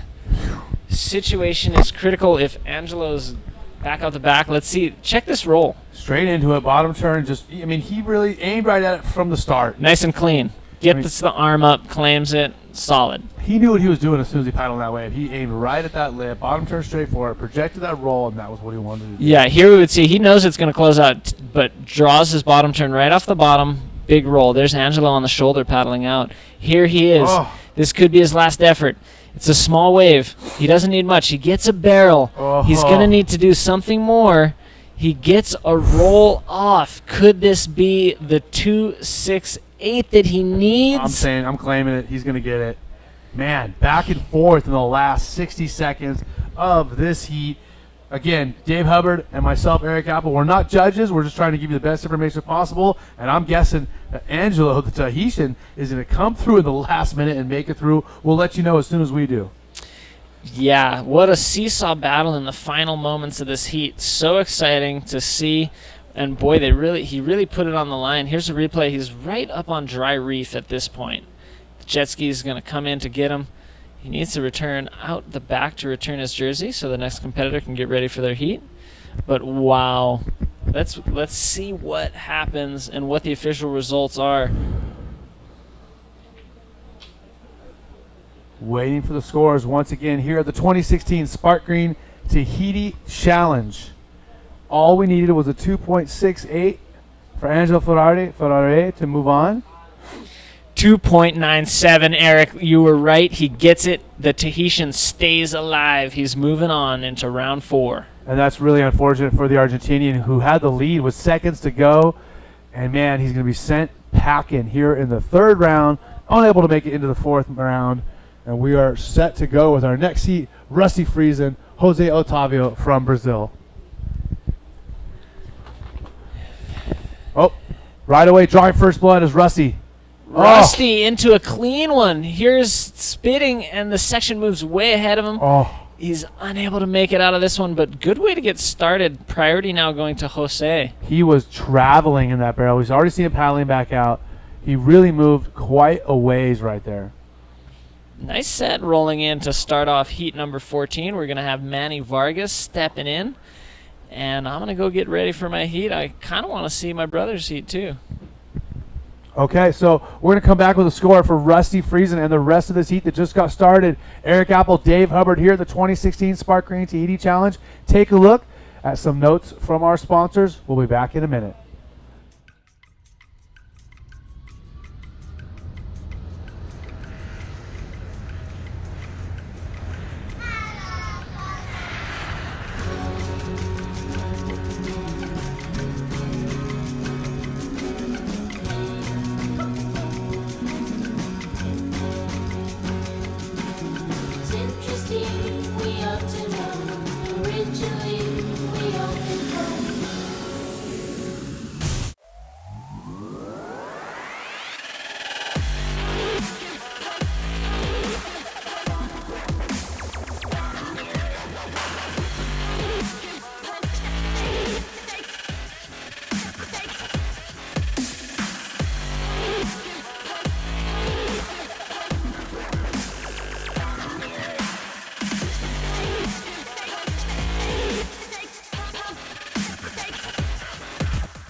Welcome back, everybody. Manny V here with Eric Apple, and out in the water, you can see in the red jersey, Rusty Friezen going against the Brazilian Jose Otavio in the yellow jersey. These are the last of their breed, the only Californian and the only Brazilian left in the event. And right now, as you can see, Rusty Friezen drawing first blood with a solid score of a 2-point. But again, you can totally build on that. Well, you know, that's a relatively good score for an incomplete ride for Rusty Friezen. He traveled quite a bit in that barrel, and it looked like for a moment he was going to be able to find the exit. Rusty, one of the better tube riders here at the event. He's been to Tahiti before. He's charged big waves all over the world, including here at Teopo'o. So I'm excited to see him here in this heat against the Brazilian. Yeah, both of these guys, big wave riders, no fear at all. Jose is actually a team rider for one of our sponsors, JG Board. So if he can get through this, he will definitely make Jared Gibson happy. And if Rusty makes it through here, he's going to make all the USA and especially the Carlsbad, California crew super stoked as well. So again, 20-minute heats, top two waves are scored, and first place will advance on to round number 4, and second place, unfortunately, that is the end of the road. So conditions, again, the organizer said this is it. This is the day where the two main factors, winds and swell, are in harmony to have the best conditions possible, and that is today with increasing size, possibly up to 6 feet, and hopefully we'll have these glassy conditions all the way for the rest of the day. So Manny, you know, I just went on Snapchat, posted a picture of us and a link, and that link said www.apptour.com/live. That's how you can check us out and post us on your social media, whether your Instagram, your Facebook, or your Twitter. And guys, we are giving away a board to someone doing that today. So also some rashies, t-shirts being given away as well.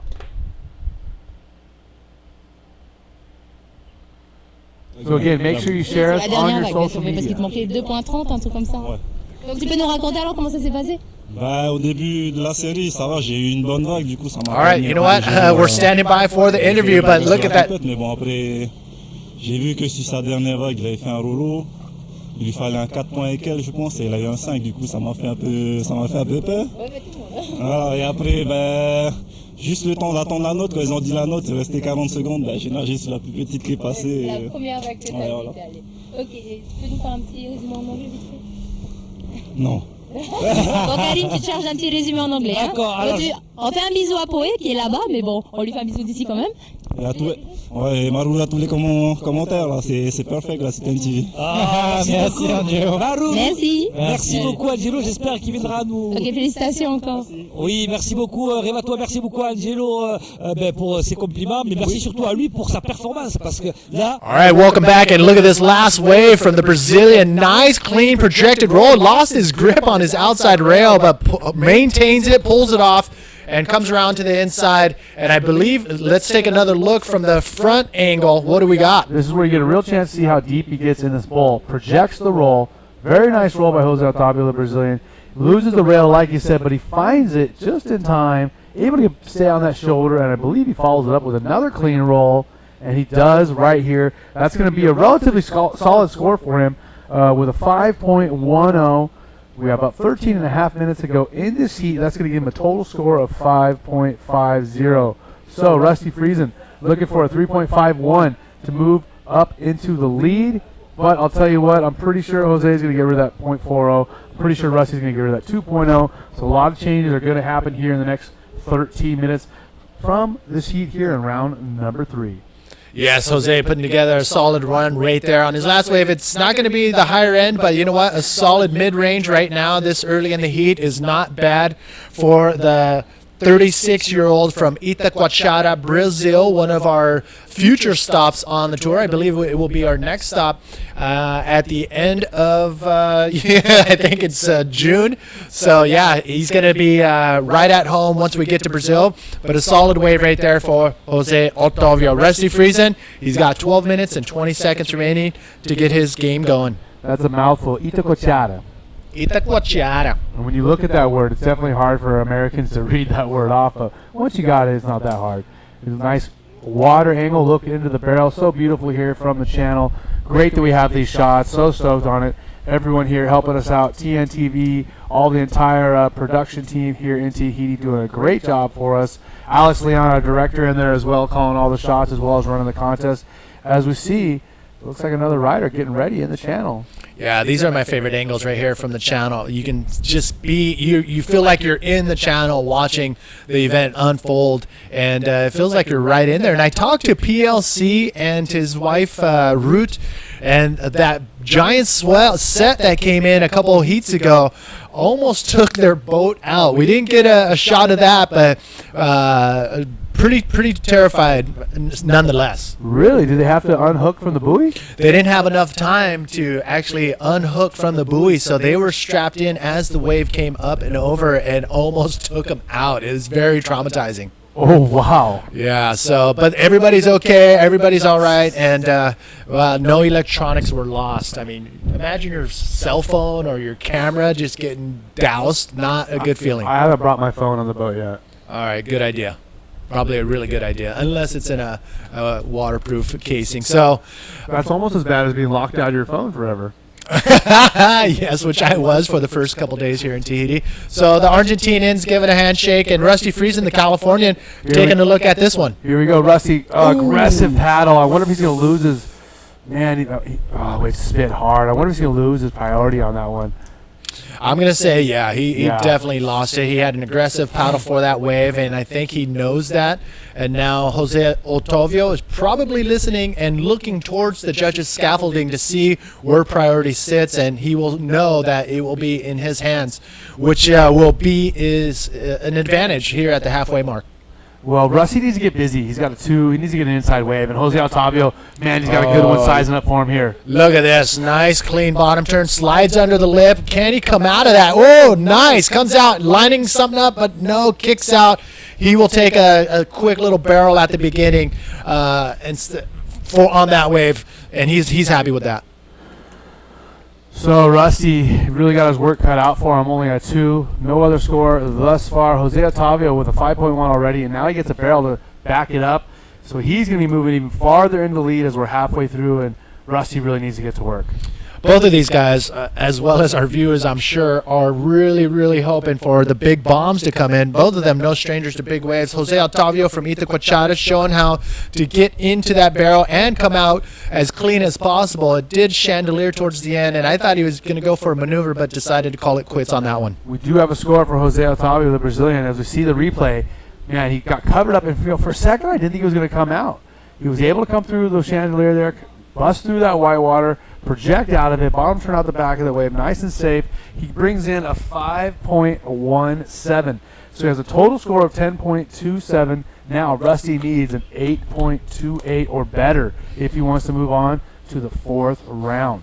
That's right. The sole survivors in the event for the Brazilians, Jose Otavio, nice, clean, 2 solid waves. Rusty Friezen, the only Californian out there, the only rider from Carlsbad, in fact, now has 8 minutes to make something happen. Can he do it? I think he can. He's no stranger to the big waves, putting some serious time in Puerto Escondido and Pascuales down in mainland Mexico. 2 big wave beach breaks, and he loves them both. Hopefully something will come in for him here. Well, again, we talked about it before.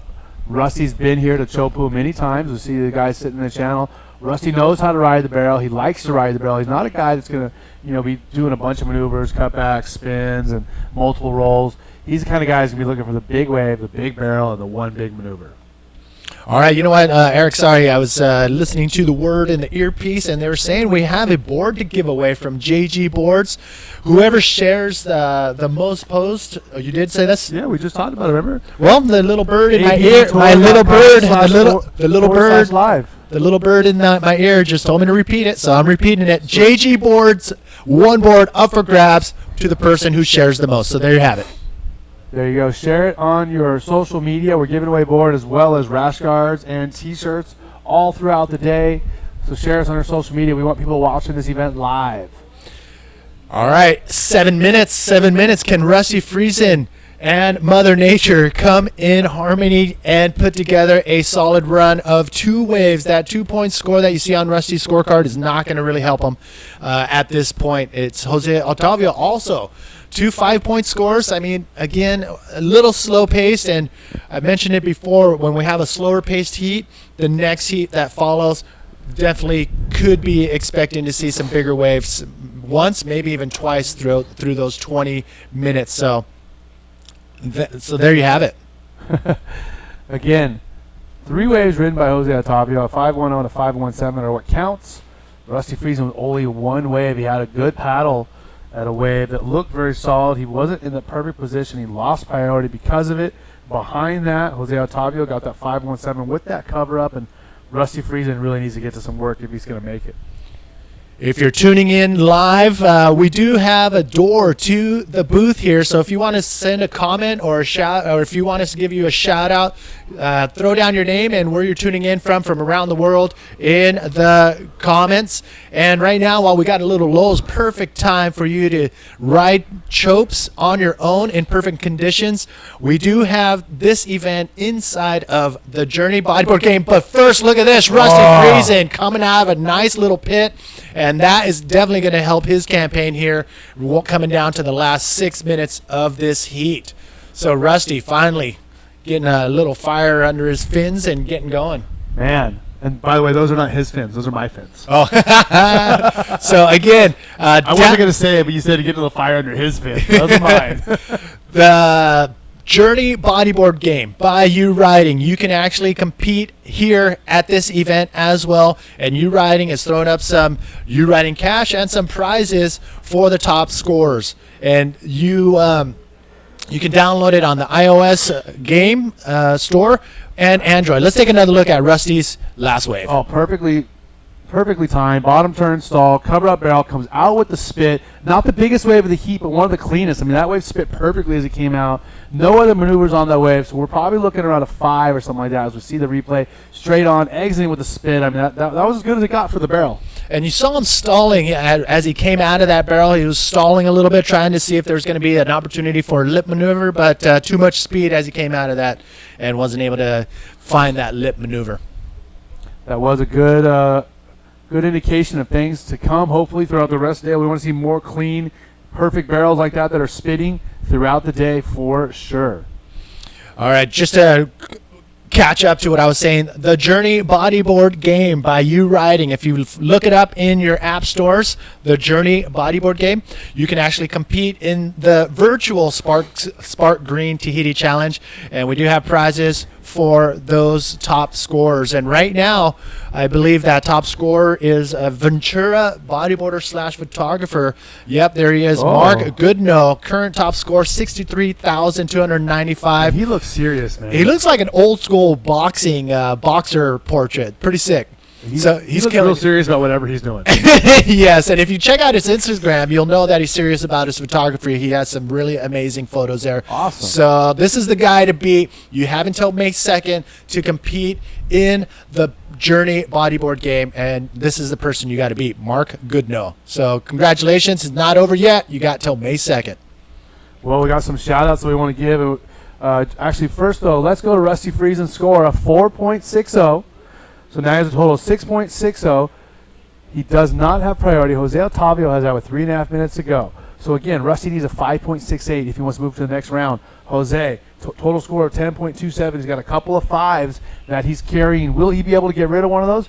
Or will Rusty Friezen be able to get something better than a 2? 3 minutes. Can he do it? Oh my gosh. This is where my hands start getting all sweaty and I get nervous for the person who's behind the 8 ball. In this case, fellow Californian Rusty Friezen. And I mean, I don't want to be biased, but I got to go for the Californian in this situation. Sorry, Brazil. Well, we want to give a shout out to superfan Keiko Kawamura. She's just a crazy bodyboarder from Hawaii who's just so excited to watch our event here at Tahiti. She thinks the waves here are absolute fire, and she would like nothing more than to ride these waves with the big boys. Yeah, we've been very fortunate enough not only to sit in the channel like everybody right there in the water, but to be able to get a couple barrels of our own during the late days, and a couple epic sessions for us was perfect 3-4 people out, 3 to 4 feet at Teohupo, and it's been a pretty awesome trip so far for everybody who's been here. Of course, Mother Nature is dictating what we have and what we see as far as the waves are concerned, and everybody's been stoked so far. But yeah, everybody wants those giant, massive waves. And again, we have 2 minutes to go. 2 minutes to go. Rusty Friezen looking for a 5.68. Jose Otavio does have priority. And again, for those of you who weren't with us the other day, let's talk about where we are. Teohupo'o, it actually means wall of skulls in the Tahitian language. I've been learning lots of Tahitian. I know a lot of words in Hawaiian, and the Tahitian language is somewhat similar.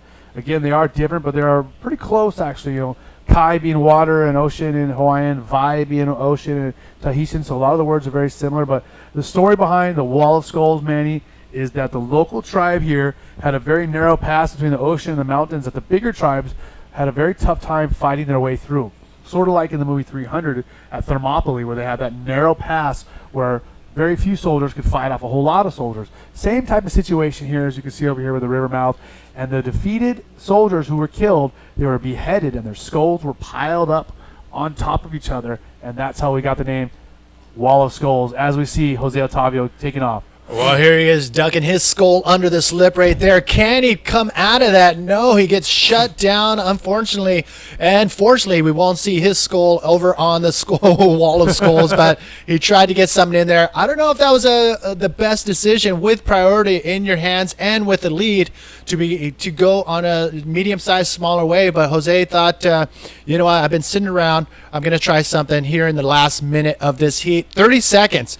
Can Rusty Friezen find a 6.6 wave? Here's another look at the shutdown wave of Jose Otavio. Ducked through that white water, through the chandelier to get in the barrel. He was hoping to find an exit similar to his entrance. Wasn't able to do it, but with 15 seconds to go, is it going to matter? Rusty Friezen has got to catch a wave right now. Oh, my gosh. Well, here's another look at Jose's last wave. It got shut down on 10 seconds to go. Is there anything coming in for Rusty, or is this the end of the road? I'll tell you one thing, his wife and his crew at his surf school in Carlsbad are going to be stoked to have him home sooner than later. But unfortunately for Rusty Friezen, it may not have come through for him. Although, I see him on the inside. Yeah, I see him on the inside. So hopefully we see a little replay, and if it was a 6.6 wave, then he is super amped. We'll see as soon as we get a chance to look at the replay. Those scores are not going to be enough. Rusty bringing a 3.93 at the last second. He did improve upon his 2.0, but a 4.6 and a 3.9 are not going to beat a pair of fives. 8.53 total. Rusty Friezen is done here at the 2016 Sparkgreen Tahiti Challenge. We are moving on to our next heat, which I believe is the final heat of round number 3. Yes, so congratulations one more time to the only Brazilian still moving forward, Jose Otavio. Now, coming up, this is going to be a pretty awesome heat. We see the high-flying Jeff Hubbard out there in the red jersey going against the Tahitian, who has to go all in against the Hawaiian, Fred Timori. The Tahitian will be in yellow. Again, 20-minute heats. Top 2 waves are scored out of a possible 20 waves. And, yeah, Fred definitely has a shot. I mean, this is his backyard. And Jeff knows that he's got to go all in as well. It's going to be pretty fun to watch and see if Jeff is going to hit the lip on the inside section or even on the outside sections on some of the waves. So crossing our fingers, this is one of those heats that delivers 1 or 2 of the bigger waves. Chopu is capable of so much insanity as far as big waves, big wipeouts, big maneuvers, and we want to see it here at the 2016 Sparkgreen Tahiti Challenge. Eric Apple joined by Manny Vargas, Manny V, the man, the myth. You guys love him in the bodyboard world. He is a staple of the APB, and I'm happy to be sitting here next to him calling such an amazing event. The pleasure is mine, and look at this. Jeff Hubbard coming around the section. Oh, hits the brakes, tries to get a little barrel, but he opts to go around the section, and look at that perfect ARS into a roll. This is the Jeff Hubbard that we have all grown to love. Just perfect lines, perfect timing, incredible. Wow, Jeff, you know, in the beginning of that wave, he stalled, didn't see the section he looked for, and then kind of bottom turned around it, and wow, found an ARS, backed up with a roll right away. I mean, he turned that wave from nothing to something real quick, didn't he? Oh my gosh, it looks like he's just riding on clouds. His lines are so perfect. The rail is just slicing through the crystal glass water. I mean, this guy, he knows what he's doing out there for sure. Jeff Hubbard in red with a serious score to start off his heat. That's right, Jeff Hubbard coming in with a 7.0 on this first wave of his, and wow, what a great way to start things off. See, he looked for a barrel there, realized it wasn't going to work. Bottom turning around the section. ARS, just, I mean, textbook. Nice. ARS. It couldn't get any better than that, could it, Manny? Well, I mean, he landed pretty perfect to maintain his speed and then come off the bottom and do another maneuver, that roll on the inside. As you can see, he comes around the section. He was looking for a barrel right there, but then realized nothing was going to happen for the barrel. Comes around the section, and look at this. Once again, slow-mo, that ARS. I mean, lands perfectly, throws down the landing gear, and maintains his speed, and comes right off the bottom again for a nice, clean roll. That was epic. I mean, Hubby kind of making some people must feel stupid after seeing that. I know I do. That was a solid run right there for Jeff Hubbard.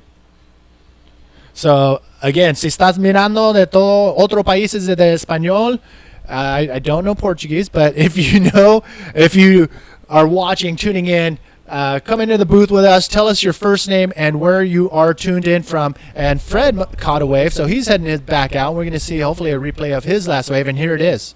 Let's check it out, the replay from our Tahitian rider who brought in a 2.17 on that wave. Here it is right here. Bottom turning into the barrel. Sets up kind of nice and clean in the beginning. Kind of gets chandeliered a little bit, lipped a little bit, but still able to ride throughout the whitewaters. Excuse me. All right, not much of a solid wave for Fred, but he's making his way back out. Priority is in the hands of Jeff Hubbard with, wow, good action for the first 5 minutes. We've had some very, very slow heats, and it's good to see some action, at least in the first 5 minutes, finally. Yeah, for sure. We've had a lot of heats where guys were being very picky and choosy, waiting for those big sets. And, you know, Dave and I were talking about it earlier. You know, I think we really think the best thing to do is to get to work early and build a house, like they say. I mean, even if your first wave's a 3 or a 4, it's you know, it can mean something in these heats because there are guys who have backup scores of 3s and 4s and they're making it through. Yeah, I mean, if you can get a couple solid runs, 5-point range, like we just saw the Brazilian Jose Otavio do, that could be enough to get you into the next round. We have a solid run of competition all day long. We're going to finish off round number 3 and then go into round number 4, quarterfinals, semifinals. We have a podium final, which will be for 3rd and 4th place, and it looks like we got something lining up in our future. So we're going to chill out and wait for that to happen.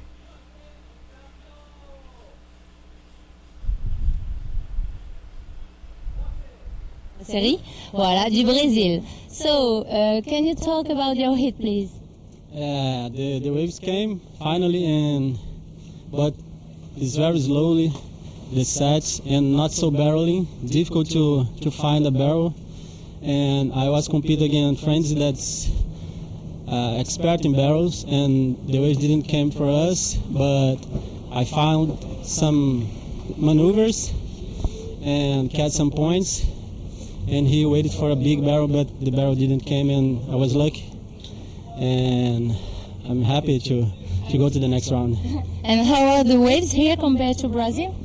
The waves are powerful, like Itacoatiara in Brazil, but here we have a reef, and the waves come so perfect, and all the time it's perfect. And it's similar with the powerful, but with reef, it's so much better. So that's cool. So would you like to say something? Hello to anyone? Hello for Brazilian guys that are waiting. Valeu Brasil, isso aí galera. Obrigado a todo mundo aí, W9, Erizos, Quent, todo mundo que está me ajudando. Abraço para minha mãe, para meu irmão, para minha mulher e para todo mundo, todos meus amigos aí que estão assistindo. Valeu galera. Brasil! Oh, that's good. Thank you so much. Congratulations again. Obrigado! All right, here's another look at Jeff Hubbard's last wave, and another solid wave is another solid ARS, this time through the lip, and was still able to get projection out in front of the flats on that wave. Man, I don't know how he's doing it. It's got to be his body, his build, perfect bodyboarding body right there from Jeff Hubbard. Yeah, Jeff Hubbard is literally built for this sport, as we see his competitor, Fred Timori, taking off on this wave. No, he doesn't do it. And that might have been a good wave, and I'm not sure if he's going to lose priority for that. That would definitely be a bad thing for him, considering he's in combo land. You don't want to lose priority. Jeff Hubbard bringing a 7 on that last wave. I'm sorry, 7.17. So a 7.17 and a 7.0, total 14.17. Fred Timori needs to get to work. All right, so there you have it. We have some scores coming in. Look at this. Again, Jeff Hubbard on a nice size wave. Comes around the section full speed. Oh my. If there was a lip for him to hit, definitely would have been skyward, touch the clouds, come back down. But nothing there for Jeff Hubbard on that wave. In and out. One of the biggest peaks we've seen throughout the entire day. But, Manny, as we've seen lately, sometimes the bigger sets are not the best waves because they peak up and there's not really a barrel or a shoulder to offer. They just kind of peak up like a big teepee, some of the boys call it on the North Shore. Yeah, and it just washes through the reef, and there's nothing there. Wow. Again, my favorite view, the channel. Nothing there but channel. At least.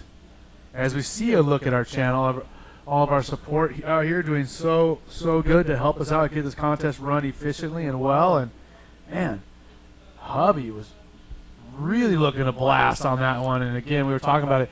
It seemed like his body was just built for this sport. And there's nobody better at finding those air sections and looking smooth as they do it. So 11 minutes, 10 seconds to go here in the final heat of round number 3.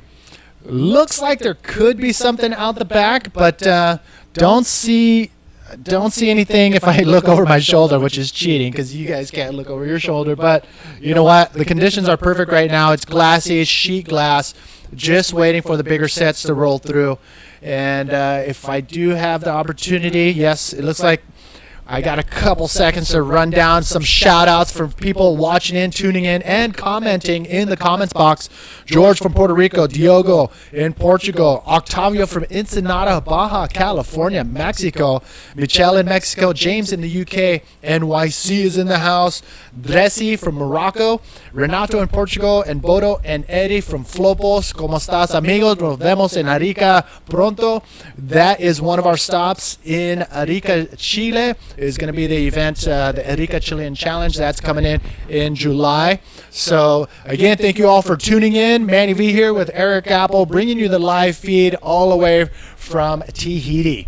That's right. This event, so amazing. We're just so honored to be back here after all these years. One of the best waves in the world to ride a bodyboard at. It's a wave of consequence. It's a heavy wave, a great wave, and that's what we want to see. We want to see people bodyboarding on waves that allow the athletes to perform at their best. And this is it. If we can get those bigger sized waves to come in, you're gonna blow your mind. And that is what Magic Seaweed is calling for. Hopefully, increasing size throughout the day, and that's what we're all crossing our fingers for. Yeah, Magic Seaweed are one of our partners here, helping help us out with our forecast, and we knew there was going to be building waves throughout the day. We knew there'd be swell tomorrow and the next day as well. However, the winds were looking like they'd be the best today, so we're going to try to run all the way through to our finals and crown a champion today. So thank you to Magic Seaweed. Also want to thank Sparkgreen, of course, our title sponsor, Ride Out Surf Club, OPT, FTS, Air Tahiti Nui for bringing us here. Yes. TNTV, ISS, Bodyboard King, JG Bodyboards as well. And last and certainly not least, we want to thank the Tahitian government, Manny, because they really, really have supported us, and they're the ones who really helped make it possible to bring the APB to the beautiful islands of French Polynesia. And you know what was pretty cool in the opening ceremony, seeing the mayor of the local towns and the minister of, well, she's got a lot of names under her title, but it was pretty awesome to see that type of support here in the opening ceremonies. And that's kind of what it takes to be able to pull off an event here in this very sacred place at the end of the Tahiti ET, at the end of the road. Again, thank you all to the sponsors for making it happen. And, of course, I'll get to that in 1 second. Up and riding the Tahitian Fred. Timori. Nice. Falling in the whitewater barrel. Is he going to come out? He does. Woo! Oh, look, that's quite a long cover-up. Great job by Fred. Not much of a wave there, but he did so much with that little barrel. It was a smaller wave, but he rode that barrel as long as he possibly could. He's got an uphill battle right now with the Hawaiian Jeff Hubbard, but he's got to put some better than that 2.17 on his scorecard, and I think that is definitely going to be it. But he's got to get out there, go 100% right now to get back out there and try to find some higher scoring waves. If not, that is going to be the end of the road for Fred. Jeff Hubbard is not making it easy for him at all. Here's another look. Oh, here's a replay of the channel. As we see, look at just on the whitewater foam ball, bouncing a little bit, but staying in there. And this barrel stayed going for a long time, Andy. This wave barreled all the way to the inside, and Fred took advantage of it. Yeah, you can see him sneak in. That was a pretty hard situation to get into that barrel, but he knows this wave like the rest of the Tahitians, and he's able to maintain and hold his rail.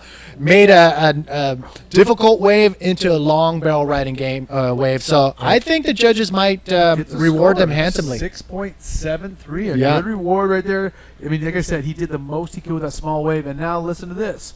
All he needs is 7.45 to take out the man of the myth, Jeff Hubbard. And the 7.45, that is a doable score here with 6 minutes and 45 seconds to go here in the last heat of round number 3. Now we have a heat. And, there's our fellow commentator, Dave Hubbard.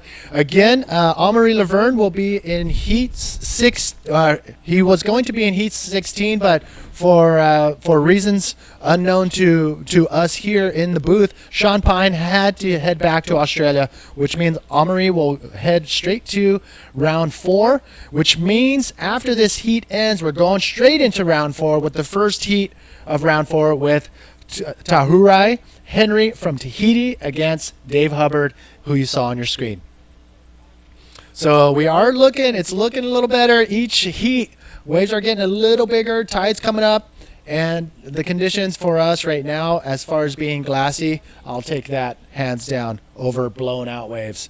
So the event organizers, got to give them props, saw the forecast, trying to dial in those two main factors, winds and swell.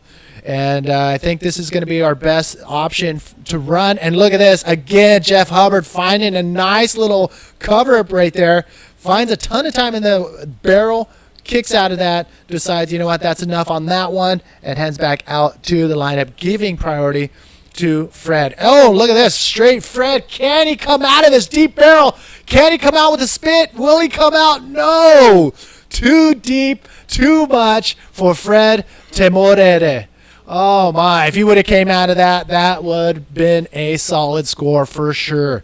Wow. So, that was a close one for Jeff looking into the barrel of that shotgun. If Fred would have came out of that barrel in front of him, that would have been probably a work for Jeff to come back after that. But Fred did not make it out of that one. That was a deep one. We have some scores dropping right now. The last wave of Jeff Hubbard's not going to matter. 5.43, a decent score, but again, he has a couple sevens up on the board already. And Fred Timori was looking for that 7.45 on his last wave, not quite able to find it. But man, he is lurking there, and he is a threat. Take a look at Jeff Hubbard. Yeah, Jeff's last wave, super clean, super glassy. Not the biggest wave, but you know what? Solid score, or solid wave, and a medium score for Jeff to get that nice little pocket ride. You can see this, again, from the front angle. Yeah, nice and deep here. You can really get a good look at where that lip is landing, how it's landing next to him, even farther ahead of him. So he is, in essence, coming from behind that lip, and some people don't really understand when they see from the channel. He's behind the barrel, racing it, try to escape. As we see the replay of the channel, again, Fred Timori needs a 7.45 if he's going to advance on to the next round. 3 minutes, 45 seconds to go for the Tahitian. Oh my! So yes, definitely contestable right now for the Tahitian, and Jeff Hubbard knows that he's got priority. He's got 3.5 minutes remaining. And Jeff is probably, being the contest-savvy rider that he is, will fend off any of the big, perfect waves that may come through from Fred and ensure that he will not catch the better wave between them two. So 3 minutes. Let's watch how Jeff Hubbard uses this priority to his advantage. Again, 3 minutes remaining in this heat, and it's still possible. I mean, Jeff could fumble and let a good wave go for Fred, where he can possibly get that 7.45 wave and knock him out of that first place position. Jeff Hubbard, I'm going to say he's going to use that priority to his utmost advantage and fend off Fred from catching any other really good solid wave that may come through. Again, 2 minutes, 40 seconds ago. Time is ticking down for the Tahitian, and he is in a bad spot considering Jeff Hubbard has priority here in the closing minutes of the heat. It's been a pretty action-packed day so far. Yeah, a little slow out in the water, but man, we almost lost a boat out there. Some of the bigger sets that rolled through totally caught some of the drivers out on the channel off guard. And unfortunately, we didn't see more of those since, but here he is, Jeff Hubbard fending off. That was a perfect example on how to use your priority. But look at this. Now he's going to take advantage. Nope. Oh, not much there. So if you saw what happened, Jeff with priority saw Fred going for this wave and said, you know what? I'm going to block him. I have priority. I'm not going to let him catch this wave because it could be a high-scoring wave. Well, I'm going to say it right now. I think that was a mistake because I don't think that wave had anything to offer as far as a 7.5, 7.5. He couldn't have got on that wave. So now Jeff, with 1:45 seconds, has to sit and watch Fred and hope he doesn't get a good wave and hope a set doesn't come through. I mean, you were out there with me the other days, and some of the waves on the inside have been really good and very, very solid. So I don't know. I'm going to have to differ you on that situation. Well, this is a replay of the wave earlier from Fred, huh? Look at that barrel. I hope so, because if he came out of that, Jeff would have been, look at, this is Jeff looking deep into that barrel. It looked like he was going to make it, but that shock wave got the best of him, and you can see right there, Jeff was stoked paddling over that wave as Fred got caught by the foam ball inside of the barrel. So, yeah, that was Fred's previous wave. And right now, 1 minute to go, Fred standing by with priority on the outside. So it's going to be very interesting on what's going to unfold in these last 50 seconds. Can the Tahitian find a 7.45 wave, or is Jeff Hubbard going to squeak through here without priority in his hands? And here's Jeff on the inside. Nice little clean barrel. Oh. And he's not done yet. He knows he can climb. Oh, nice air roll right there from Jeff Hubbard. Is it going to be more than his 7-point rides? We will see, but that was a solid, clean inside wave, and that's what Jeff was afraid Fred, that was what Jeff was going to be afraid he was going to give up to Fred on that last priority run. But, oh my gosh, so 13 seconds remaining. Fred, is he going to be stuck out in the cold with no waves coming to him and lose that? Oh, that's it. We're coming down to the wire. You know, it's not going to matter, but I'm claiming Hubby's going to dump that set, one of those sevens. As we take a look at the replay, man, it's so glassy and smooth. This is perfection for a bodyboard. Take it away, Manny. Oh, my gosh. Any other place on the planet, this is like all time. But right here, yes, we will take it, and Jeff is going to take full advantage. Watch this air. Perfect timing. This guy is the master on air maneuvers because of timing like that. That was insane. Frog legs and all. Yeah, incredible wave right there. And inside wave, here's another look from the front angle. Now we see he's so deep in that barrel. Comes out so smooth. Immediately bottom turns, projects to that lip. Like you said, hits the perfect timing. Frog legs it out. Lands there in the white water. Still on the shoulder, though. Hubby is getting it done. And he did. He got a 9.0 on that wave. I thought he would dump one of those lower scores, and he did. Hubby, with a total score of 16.17, easily defeats the Tahitian, who had an 8.90. And that's it for this round. That's it for that round, and we are going into round number 4 out in the water right now. Jeff Hubbard's brother, Dave Hubbard, and fellow commentator, he's out there going head-to-head with the Tahitian in the red jersey, Tahurai Henry. Man, this is going to be a great heat. Yes, and we're going to start. I mean, the heat's underway, but we'll come back with the action right after this. Right when he...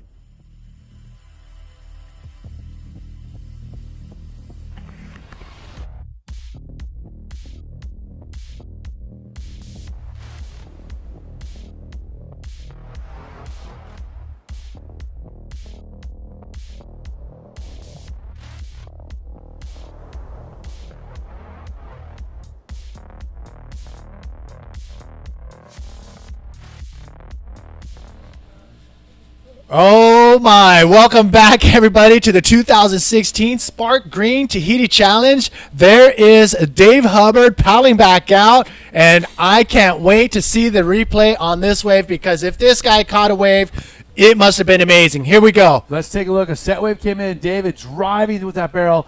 In the barrel, nice and tight. Looks like he's coming out clean. Didn't have to get in through the chandelier to pull in. And let's take a look at the beach angle. All right, so yeah, he pulls in, nice clean barrel, nice pocket ride, spit right behind him, and look at this, he's eyeing it through the lip. Oh, big projected ARS in the shallows. That was a solid first wave right there, taking full advantage of the GTS, the Guillermo Tamega strategy, catching something under that first few minutes. I'm a little surprised, Manny. David bringing in only a 5.50 on that wave, and well, he wasn't super deep in the barrel. Again, we're not judges. It's not our call, but I would have expected to see something a little bit better than that. But we have an interview with Revatua and Dave's brother, Jeff, who just dominated his heat. Yes, here it comes.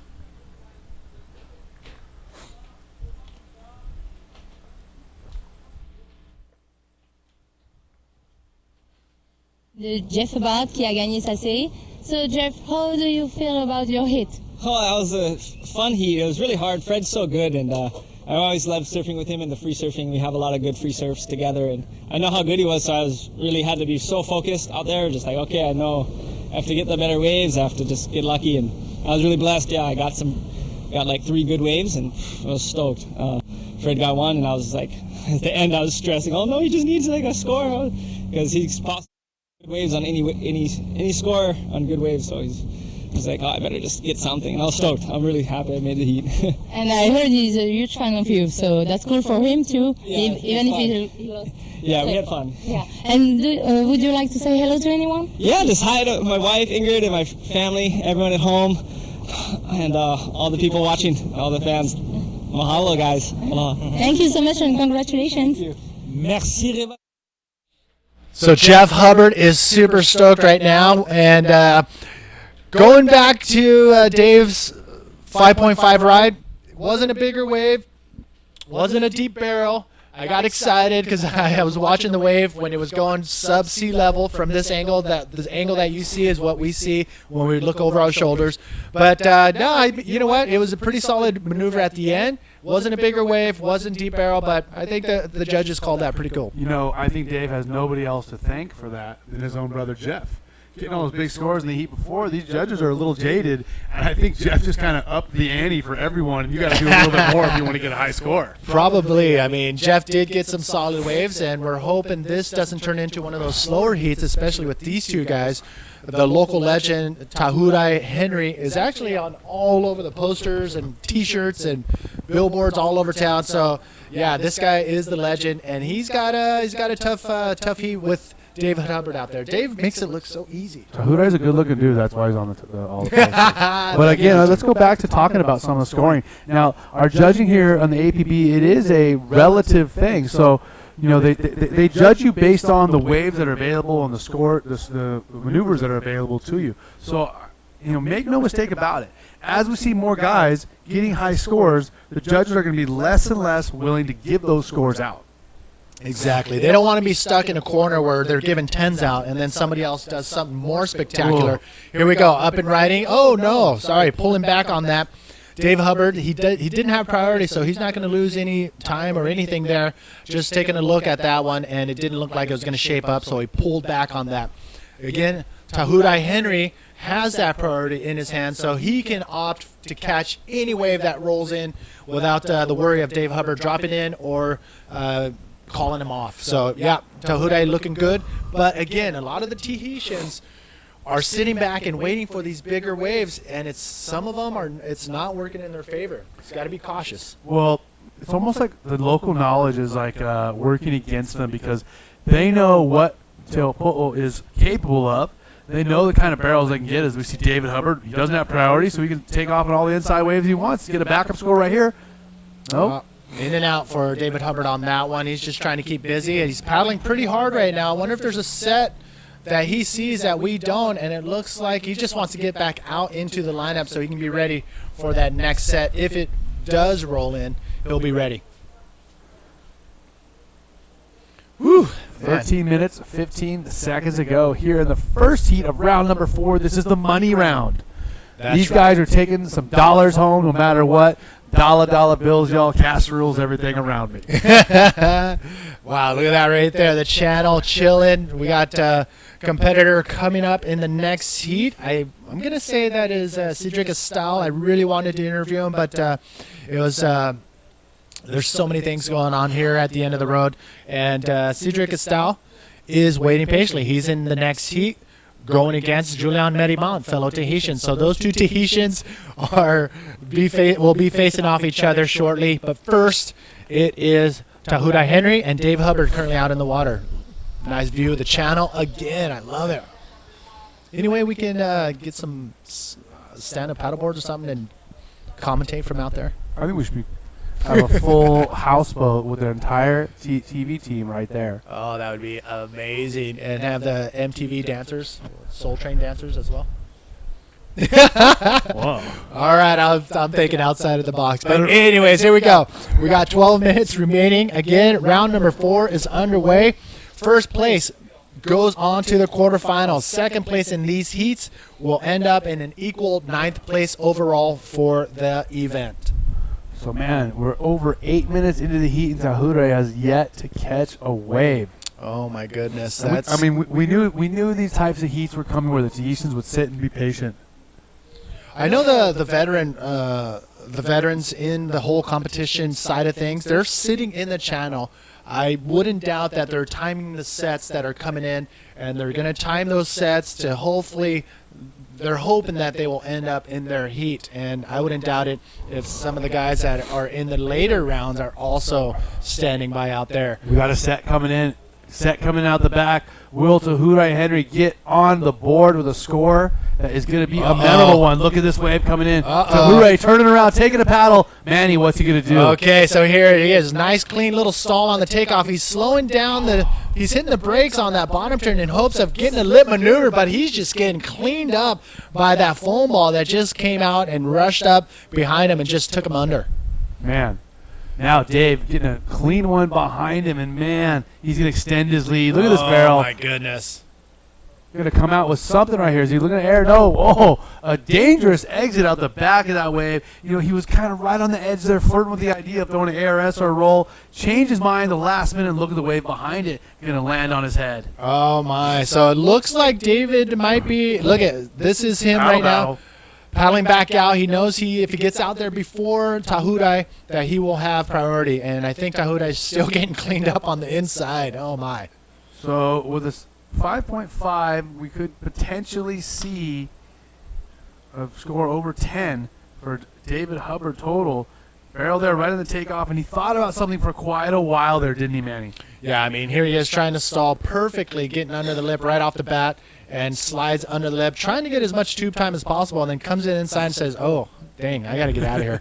It's super shallow on the inside, and we saw some people walking on the reef. It was seriously ankle to knee-deep water, and that reef will cut you up. 100% it will, and we are waiting for scores to come through. Tahiti with only a 1 on that wave. Not going to be one that he's going to be able to take home with him. He wants to get 2 good waves. He has 9 minutes and 30 seconds to do. So just over halfway through this heat, and Tahiti has got some work to do behind David Hubbard. While they're waiting for the sets to roll in, a quick little history concerning the bodyboarding events here at this infamous wave, Teahupo. 2000 was the first one in May, the Tahiti Skins, and it was Ryan Hardy, the Australian, who just made everybody freak out as he did a spin inside of the barrel, came out clean, and took that win away from the entire contingent. The second event, 2001, was the following year. It was called the Mori Pro, but we'll come back to that. David Hubbard dropping in. Look at this one in the barrel, driving, spinning as it comes out. Will he finish the maneuver here? Oh! Gigantic flyaway backflip for David Hubbard. I mean, he looked like Mary Lou Retton right there. If he would have landed out in the flats, that would have been amazing. But no, that was just a stylish kick out from the one and only style man himself, David Hubbard. So David kicking out of that one after a nice, clean, smaller barrel, but was able to pull it off and come out clean. So David Hubbard with a solid ride. Here's another look. Can't wait to see the score for this. Drops in immediately into the barrel. Didn't really have a chance to bottom turn up into it. Nice form. Comes out with the spit. Drives into the backflip. Lands in channel. I mean, there's some legit projection right there, Manny. I think he knew what he was doing. If he were to project out into the flats, he would have landed in the reef head first, and I think he knew that. That was just a graceful exit. Look at that nice, clean spit coming out of the barrel, tons of speed, and this is just a kick out right there for David Hubbard's style move right there. Okay, so we have a score from that, a 6.83. That's going to be the best wave of his heat so far. He has a backup of a 5.50. And Tahure Henry, the local Tahitian from the village of Chopu, he is in combo land with 7.5 minutes to go. Oh my, tons of action going down here at the Sparkgreen Tahiti Challenge. And yes, coming back to the history books, it was the second event, 2001, the Mori Pro. It was Guilherme Tamega who won, but the event was moved to another wave called Big Pass because the waiting period permit expired after 16 days of no waves. So that is possible here, even in Paradise. So the organizers know that that is possible here. So this is the day where the two components, swell and wind, have come together, and they didn't want to end up with a situation like that where they had to move the event because of the waiting period. Event number 3 here at this wave, the Human Challenge. It was Damian King who won that event. Again, Guilherme Tamega unfortunately got hurt pretty bad in that event, and they had to stop the event. And because Damian King was in the lead in that event, he walked away with that win. Pretty heavy circumstances right there. No, he was Guilherme's knee tore open as it hit the reef, and he had to go in and get stitched up. And it was one of the most painful situations in his life, he said. Wow. So, Guilherme Tamega, actually Ryan Hardy, Guilherme Tamega, Damian King, who is going to be the next name in this very prestigious first place finish in this event? Well, 5 minutes and 55 seconds to find out who's going to be the winner of this prestigious event. That's the heat between David Hubbard and the leading local Tahure Henry. Do you have any favorites? I know we're commentators. We're allowed to be a little biased, right? Well, all my money is on Jason Finlay. Really? Oh wait, sorry. Oops, I just went bankrupt. No, Jason Finlay, he's standing by. He's going to come in here and chat it up a little bit during the next heat. But yeah, Jason Finlay, he was so hungry, and unfortunately, the Mother Nature wasn't serving up the goods for him in his heat. But he'll be in here to talk about that and other good things. I'm claiming Ben Player or Jeff Hubbard will be taking the win today. Yeah, I mean, the names are starting to line up as we get closer to the end. I'm looking at some of the round 4 matchups. Look at that one. Insane for heat number 3 and 4. Tanner McDaniel at PLC. Oh. Jared Houston, our world champion, still coming back as well. Look at that last one. Oh, look at this one. Out the back, the Tahitian. Oh, my gosh. He's getting caught into that. We need to give it a name where you're waiting and waiting and waiting and nothing's coming for you, because it seems to be one of those things that a lot of people are falling into. It's like the Twilight Zone. You just get stuck. Yes. And that's what's happening with a lot of riders. They're just waiting it out and nothing's coming through for them. So they're going for these smaller waves, and they're not able to put anything together. Unfortunately for Tahure Henry, time is ticking down. With only 4 minutes to go, he's still in combo land. It's going to be a tough climb back up that mountain, especially with only a few minutes to go. So it looks like David Hubbard, barring any sort of miracle, is going to be moving on to the next round, and that is the quarterfinals. Yes, could be the second Hubbard moving on into the quarterfinal, or actually the first Hubbard. Look at this. And speak of the Tahitian, trying to stall, trying to find something to make work, and it was that roll off the top, but I don't think he pulled that off. Oh, not able to get a complete maneuver, and look at the wave behind it. Oh, my gosh. So Tahure could be riding over the reef right now. He might have to go inside all the way around, and that's not something you want to do with 3.5 minutes to go. Look at the sets out the back. Is David going to catch another one? No. David can wait patiently for the bigger wave because he does have priority, and Tahure is on the inside. So this one. Oh, yeah, he's looking at this, taking a gander. Is he going to go for it is the question. It's one of those waves that are swinging super wide. Oh. And I don't think it was going to do anything, just washing through. So Dave punches under that one. And you know the smart thing was not take a wave because he will keep priority. So if he catches a wave right now and Tahura gets back out, I just see David Hubbard paddling anyways. He doesn't care. He's going for it. No, if it's a good wave, it's a good wave. And Dave Hubbard slides under the lip right there. Nice, clean barrel at the beginning. And I'm starting to lose my words because I thought he was going to hit that lip at the very end. Well, he doesn't need to. He's got a 6.83 and a 5.5. He's got a good lead. Tahura needs a 7.61, which he's not going to get anywhere close to on the last wave. Tahura on the last wave, he got a 4.73. He needs a 7.61. He has a couple minutes in mid. Here he comes on the ski. I can't believe that he opted to do that with 2 minutes remaining. Priority is going to go to Dave Hubbard. Tahura, by the time he gets out to the lineup, it's almost going to be the heat is almost going to end. So very interesting that he opted to go for the jet ski ride rather than punching through.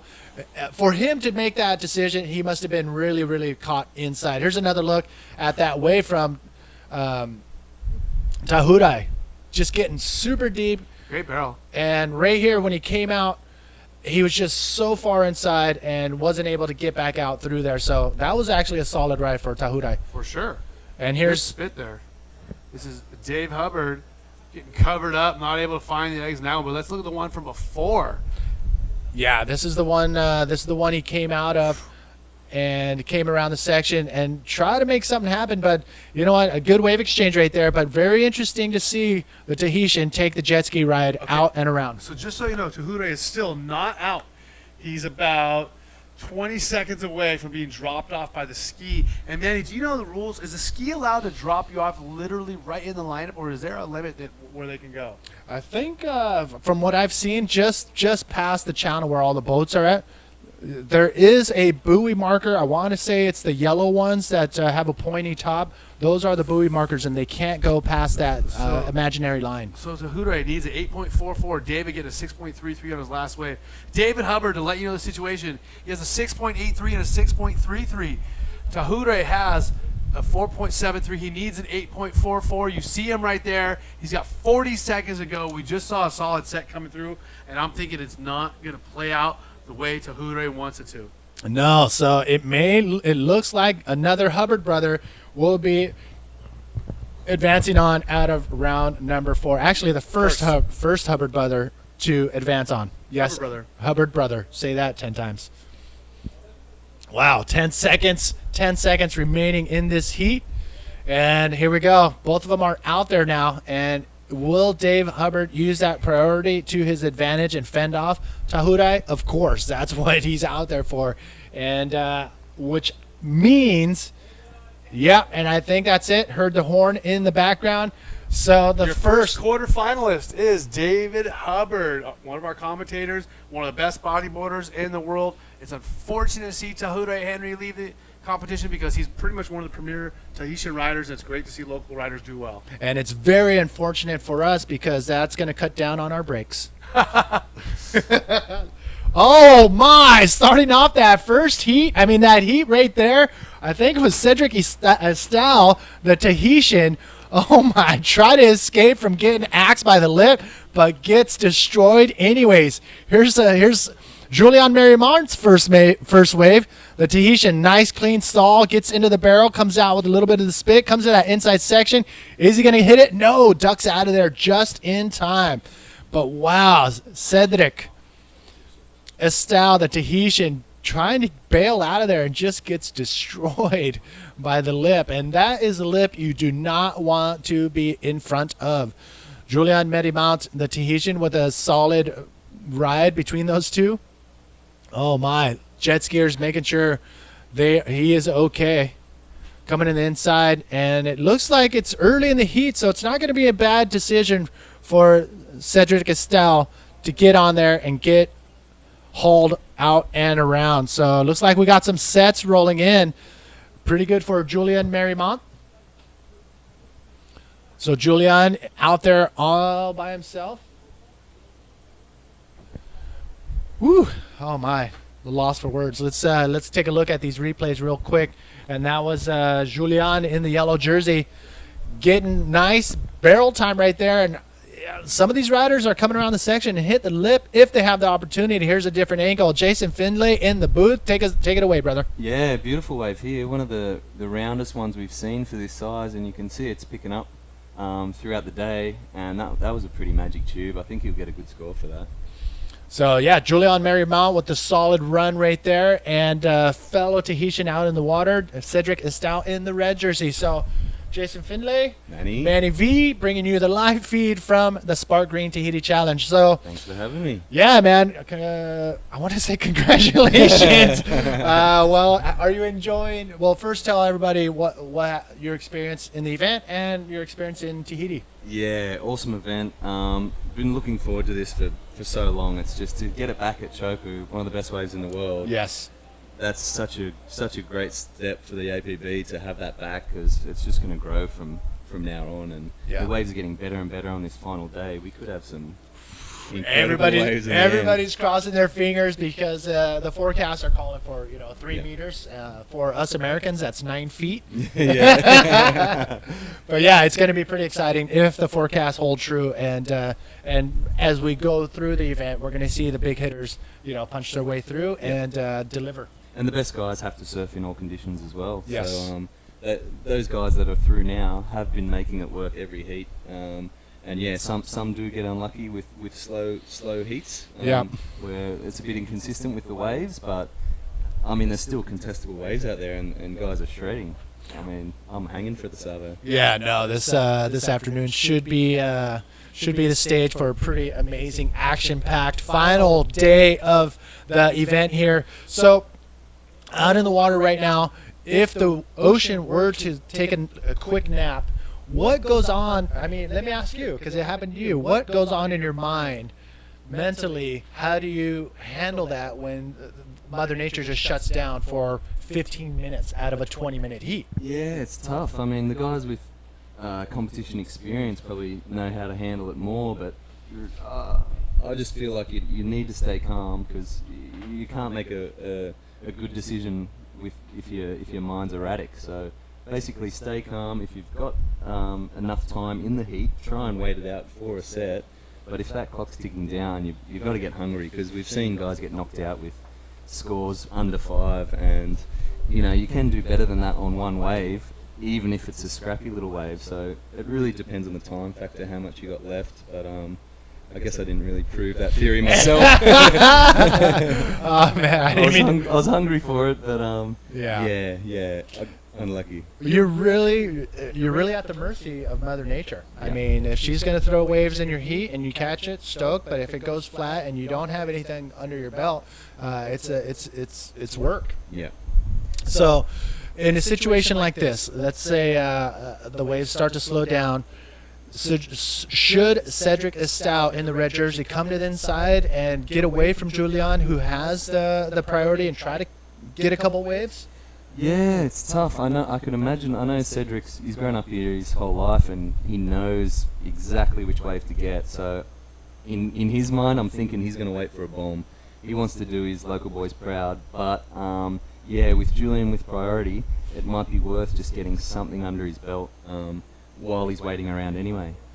Yeah, there's a little inside corner that a lot of the riders seem to be missing, but a few of the competitors who go out on free surf, they end up finding that little corner and end up catching sweet little quick barrels and maneuver at the end. Well, here, speak of the devil, Julian Marymount dropping in, trying to get around that section, and he knows not much there.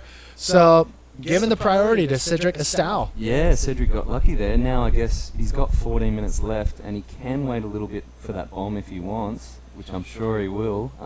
Julian, a rare little bit of mistake. I guess he might have been looking for an air bowl there, because he knew that wasn't a clean face, that it wasn't going to give him the barrel opportunity, but this guy can boost pretty big. So I know. That's the problem we're having right now, is all of these riders that are getting knocked out right now in the smaller stuff. If it does get it bigger in the afternoon, they're going to be cringing, saying, "Oh, I wish I was out there," because that is their forte. Yeah. That's what killed me the most, I think. I think Yes. seeing the forecast and seeing that today was looking clean and picking up, Mhm. I think that was the hardest bit to chew, that I could be missing out on something spectacular. Oh my goodness! And you know what? It's forecasted to be pretty sick later in the afternoon. So we do have a little comments box. We got Jace Finlay right here in the hot seat. If you have a question for him, go ahead in the comments box, and the 10th question that rolls in, we're going to ask him. So we're going to be standing by for that question. Go ahead and throw it down. And out in the water right now, 13 minutes, standing by in the channel. We have a lot of the commentators, photographers, videographers, and competitors standing by for their heats. So what is that vision like from the channel? Yeah, it's in the heat of it. You're really absorbing the true power of Chopu. Even though it's not huge today, I mean, this wave compared to a lot of others just packs a punch. And so when you got sea guys going for that end bowl, you know that it's pretty heavy. And Cedric looked at that one. He might have seen an end bowl himself, but he's probably going to lose priority there, and that could be a mistake for him as time's still ticking down. It's down to about 12 minutes. Oh my gosh, this is man, when you have one wave under your belt like Cedric, you know you can perform, you know you can you just want the wave, but does that 12 minutes go by really quick, or does it feel like a melting candle? I feel like when you're in the heat and you're chasing the score, the time's just flying by. Yeah. But if you're sitting a bit prettier like Julian is right now, every second is like a minute. You're just going, come on, hurry up, Heat. Oh my goodness. So there you have it, the situation out in the water. And I've actually talked to a couple of people online when we were not online or on live feed. What's your goal this year? Are you on the tour? Are you going to follow the tour? Are you going to just do some free surf, bigger stuff? What do you got going on? Yeah, I've never followed the tour full time. For me, I've been lucky. I've chased the free surfing angle of my bodyboarding career. Lucky. And extremely lucky. Extremely lucky. And I just think mentally that's what keeps me driven, the free surfing side of things. Surfing waves like this, Julian paddling over a big one right there. Cedric is looking at the end bowl. Oh, nice. It's getting nice and round. He had picked that off. He got lucky here. Little bonus section. That was a long, deep tube. That wasn't bad. Yeah, so under priority, Cedric got one of those Western ones that you were talking about that just went under the hood of Julian, and he's going to ride that all the way through to the jet ski because it wrapped so hard, I guess. He couldn't get back into that channel. Look at this bomb out the back. Can Julian get into it? Look at these. Okay, this is what we're after. We want bigger size waves, and we know these guys are going to hit the lip if given the opportunity, but the judges are loving the barrels too. So talk to us really quick about, first this wave. Yeah, Cedric, he positioned himself perfectly, really, because he knew that second section was coming, Yes. and he could backdoor that bit. So it was just a nice, controlled, slow start. Cool to see it from front angle. You can see him just tucking in closely at the start, and then that second section is going to come through. Yeah, and you can see him just holding the perfect line through that, and you can see he's trying to do a turn inside of the barrel, but hit a little chop and almost lost it sideways. Lucky for him, he was able to maintain. If we would have slipped and fell, that lip would have just chopped him in half and driven him down to the reef. So pulled it off. The judges are going to kind of, I'm saying they're going to give him a pretty good score on that. Nice, clean barrel. Yeah. No maneuvers, but he was able to maneuver through two sections, and that was a solid ride right there for Cedric Estal. Yeah, they've given him a 7.83, so they have rewarded the size and the time in the tube, which is awesome. Nice. Yeah. There we go. This is what we're after. Hopefully this is just a sign of things to come. Bigger waves, bigger moves, bigger barrels. And the boys' second scores are really low at the moment, so they both need any opportunity in these last 9 minutes to better their 1 point score rides at the moment. Julian's got priority. I'm sure he's going to try and hold off as long as he can until the perfect wave comes. And Cedric's coming around on the skis, so probably a couple more minutes wound down for Julian. Julian's in just ahead at a 9.34, but he's definitely not safe there. Cedric only needs a 1.52, which is really just a trim across.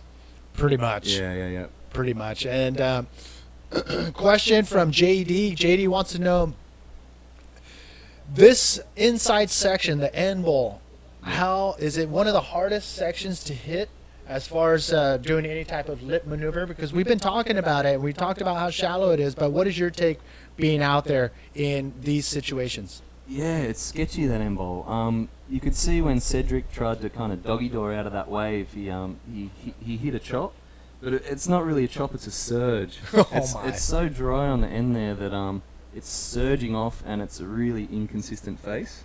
So as you're driving for the lip, it's the edge of the reef. As you're driving for it, you're hitting those little surges, and so you don't always get a clean line into that lip. And then I guess the whole wave's impacting in the one spot, so landing is another question. Oh my goodness! You got to get really far into the flats to I guess finish that landing off, because if you're anywhere near the V, the impact, it kind of will blast you. So like I think the best section to hit is almost out of the bowl, when you've still got a little bit of a face to maintain control again. But yeah, in these situations, you're really just going for anything, and yeah. But so some of the riders hitting the very end bowl, they're going all in. Yeah, that's right. You wouldn't say it's desperate, you'd say it's committed. They're just they're really committed to get that score. And when it's round 4 and the next round's quarterfinals, as we see Julian, who wants to hit those quarterfinals, it's like a beautiful takeoff. He's stalling up, waiting for that barrel. You can see him eyeing off that lip, but it never really eventuated. You could see from the start, that's all he wanted, huh? No, he looked like, I thought he had a little pump fake right there. I thought he was going to go straight up for the lip, but I think he knew better. If he didn't pull off a maneuver that he would have gone for, it could have hurt. And it's hard when they're wrapping so much. You can almost get caught behind your chance to hit that lip. And you're eternally chasing a little bit more room so you can hit it cleanly rather than underneath the lid. So if you're gonna hit the lip, you are hitting the lip with the intentions of pulling it off, because you don't want to hit the reef. That's right. And as you can see, the end of the wave is still the same size as the takeoff, which is really heavy to land anything like that. So here's another look, and this is where both of us thought he was like setting it up, and right here he looked at the lip, and I thought right there he was just going to go for it. And one of the notable riders in the event who's been getting a ton of coverage for going all in on a perfectly huge executed, didn't land it, but a giant invert aerial maneuver was Brahim Idosh from Morocco. That is still going viral. Yeah, how good is that? And he's such a humble man. He's so light. I don't know what he would weigh, about 50 kilos or something. Probably. He was soaring through the air on that invert, and I think that's the section that everyone in the whole event would want. Yes. Just for something to stand up so perfectly, and he really made no mistake, Brahim. He drew the perfect line. Yep. And got absolutely flung.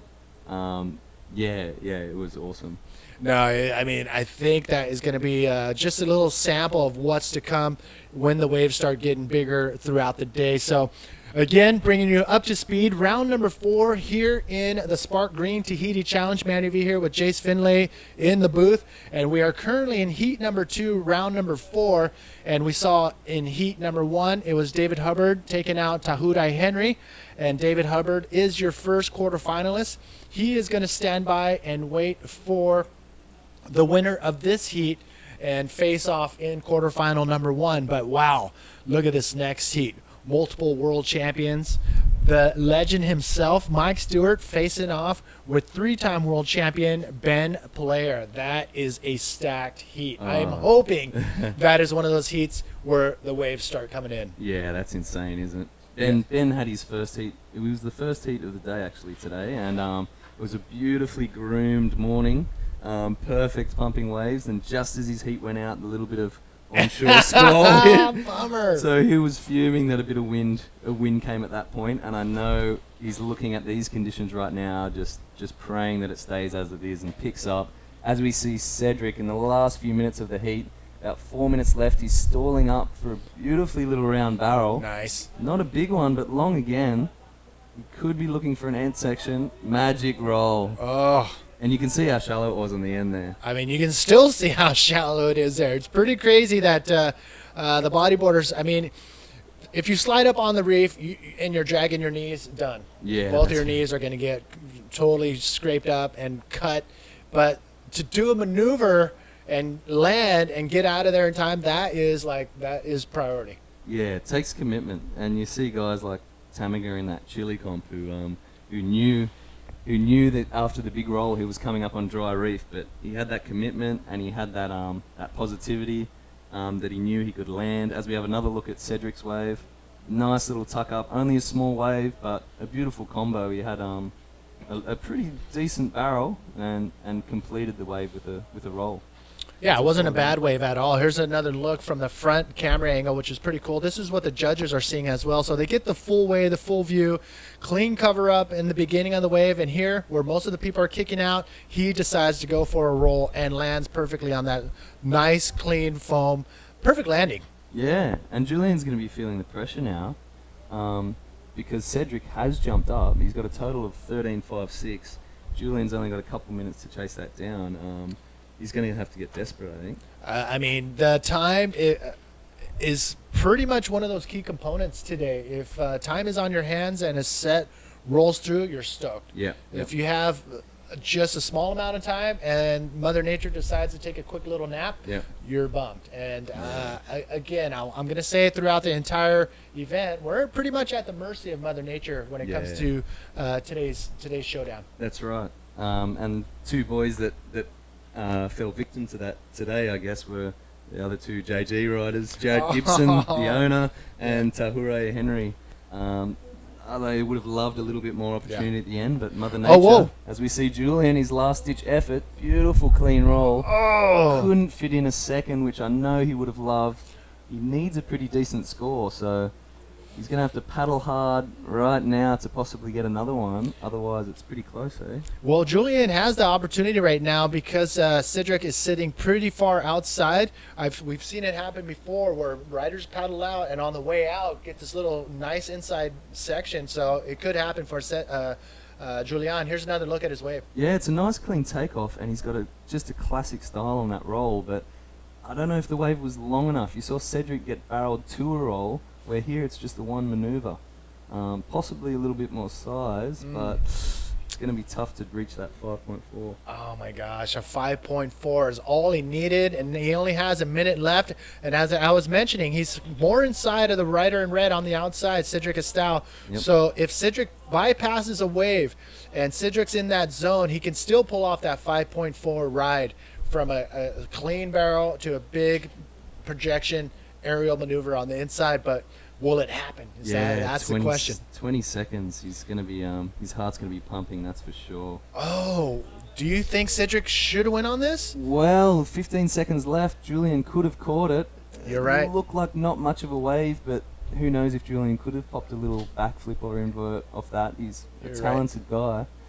5 seconds left, and I think it was the right decision. All right, we're going to know for sure in these last seconds. If Julian didn't catch a wave, that is the end of the road. So yeah, that's it. Julian did not catch a wave. And wow, congrats to the local rider. He is pumped right now. Cedric Estal, look at that smile. Yeah, that's cool. He's grown up here. He's Julian is a local too, but lives on the other side of town. Cedric, look how stoked and elated he is. He's into the quarterfinals. He grew up at Chopu.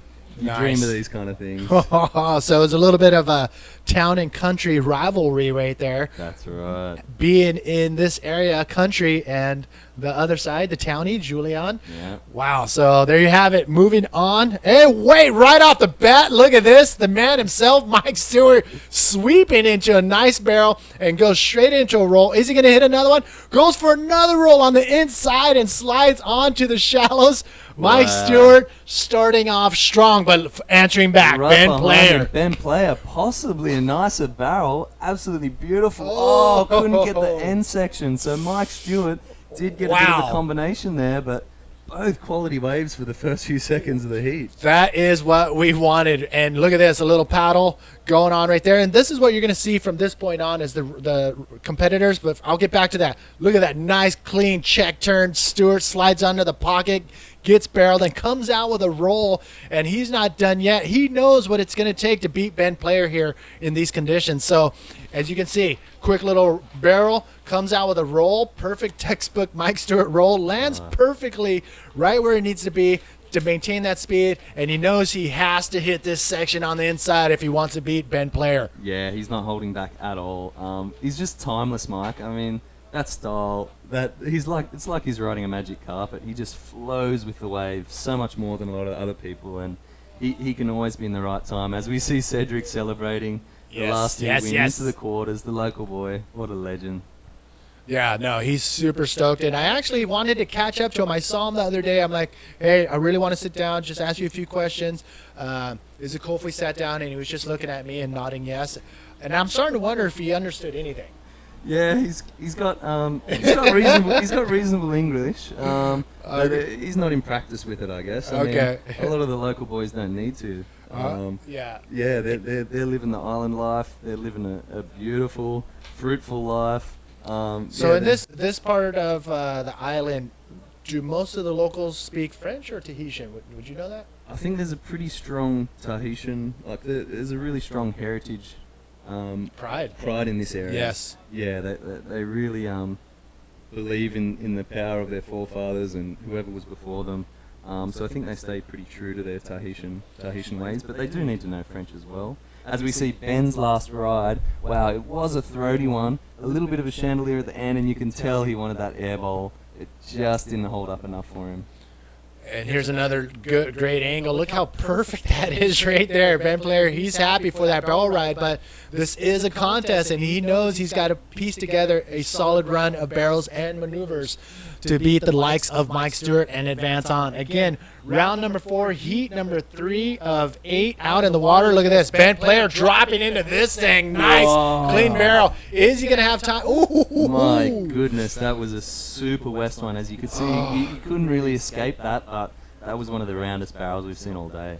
Wow, here he is getting it back there as quickly as possible, trying not to get caught by one of these bigger sets that are starting to roll through. This is what we'll take. We'll take some sets in this heat. Mike Stewart in red, facing off with Ben Player in yellow. Heat number 3 out in the water. Round number 4. Exciting. Yeah, it's gonna look at that. That's going to be one of the shots of the day. The sun's coming out. That was the roundest thing. As we have Cedric now up on screen, the winner of the last heat. Yeah, taking it to you, Cedric. Yeah, standing by. Here we go. Ça va être un peu dur, hein, ok? Mais il va nous raconter quand même comment ça s'est passé. Faut pas oublier qu'il est timide. Hein. En fait, j'ai juste attendu les bonnes vagues, encore. Mais après, j'ai assuré, voilà. Ok. Ben voilà, il a assuré, et il a bien fait et il a réussi. Bravo. Et félicitations. Voilà. Merci beaucoup à Cedric Estal. Oh, that smile from Cedric, absolutely awesome. Tells the story. He's doing it for his hometown. He's doing it for the country of Tahiti. I mean, these guys belong in the final rounds. He's an absolute weapon out chopu, so that's cool to see how stoked he was with that result. Yeah, that was awesome. That's so cool. Like you said, he's grown up here and he's making a charge for it. And I think I'll be meeting him into the quarterfinals. Look at again that round. Ben's barrel, one of the most picture-perfect barrels of the day. Didn't give him much of an escape route. Yeah, if only he was able to make that end section, that would have been a killer score, but still just great to see Tehupo turning on for us. Great initial exchange we have here. in the first couple minutes. Yeah, straight off the bat. I mean, as soon as the hooter went, Mike got the first, weaved it like a magician, then got the second, and the scores are showing that with Mike's rolls at the end, he got a 6.5, and Ben unfortunately didn't get a bowl at the end, so he was left with a 5.67. Great way to kick off this round 4 classic matchup. Two totally competent competitors who have achieved some huge highlights in their careers, Jace. And which one were you looking up to as a Grammy more? Ooh, it's a big toss-up because, I mean, Mike Stewart's eternally been the best bodyboarder in the world, I think, and forever will hold himself in that regard. I mean, he's absolutely timeless, still killing it now, over 50. But Ben was a homegrown boy. He only lived a couple hours away from me, so I got to see him personally in the water as I was growing up, which makes a fair impact. Of course. Yeah, they'd probably be evenly matched in who I looked up to most. That's awesome. Do you feel that you follow either one of their styles more, or just take elements of both? Oh, I think I'd be dreaming if I had either of their styles. They're amazing, but I definitely, probably try and everybody tries to emulate Mike's flow and just calm approach, and then Ben's attack at air sections is one thing that's always stood out to me. Yeah, I'm interested to see if he'll get. I saw him throwing a few air forward kind of loop maneuvers in his free surf, so I'm interested to see if he's going to be able to pull one off in competition. Yeah, I think if the right section comes. This morning he had a heat he got through, a few little crumbly sections, and he did a huge backflip, an invert, and a roll. So if the right section comes, he'll go for it, no worries. Yeah, how was that backflip? You don't often see Ben throwing down the landing gear. Yeah, I didn't actually see it from land, but as we see him go right now, there we go. There's the backflip. Nice little tuck up and a spin to complete it. Makes that a nice combination, and this will be a good second score for him to catch up to Mike. Right, as you mentioned, he's just kind of backing up his initial score, trying to put a little bit more pressure on Mike Stewart, who's holding priority. And not the lead necessarily, but he has the single highest score thus far in the heat. Here's Mike looking at this one. Oh, it's a nice smooth takeoff, and you can see him lining up that barrel already. See how he sits up so proud? That's the timeless style. He looked for an end bowl, got a little carve, and a second bonus section. Who has got a second barrel like that today? He's just a freak. Wow, that was really well ridden. You know, when he did that cutback, I thought he was going to have to straighten out. Yeah. I mean, he's just drawn to those types of waves. Like no one's found a bonus inside section like that, and he can just read it so well that he's the man for the job. Yeah, really well put together ride for Mike Stewart, who's looking to get a backup score on his score line, and he's looking to try to take back that lead. But take us through Ben's flip. Yeah, so it's only an inside wave. He wasn't under priority, but he made a really nice effort out of what he had. A flip to spin on a wave like that, I mean, that's an awesome backup score. And seeing as Mike got this second wave, magic barrel, as you can see, a bit bigger. He sits up tall and proud. Here I thought he was going for a bowl. Must have seen the little inside pocket and got an absolute cracker of a bonus section. I think that'll score really well there. Yeah, I would agree with you, and just really impressive how that materialized for him. We haven't seen many sections continue on that far in, because that was pretty close to the inside reef. Yeah, that's right. I mean, a lot of those waves would close out there or over surge, but he could see that there was potential, and he's got a 7.73 for his efforts. Nice. So Mike Stewart locking in another high score. He now has the 2 highest scores of the heat, putting the pressure on Ben to step it up for this second half that we are approaching. The first half has thus far gone to Mike Stewart, but hey, anything could happen in the next 10 minutes. Yeah, 10 minutes is a long time.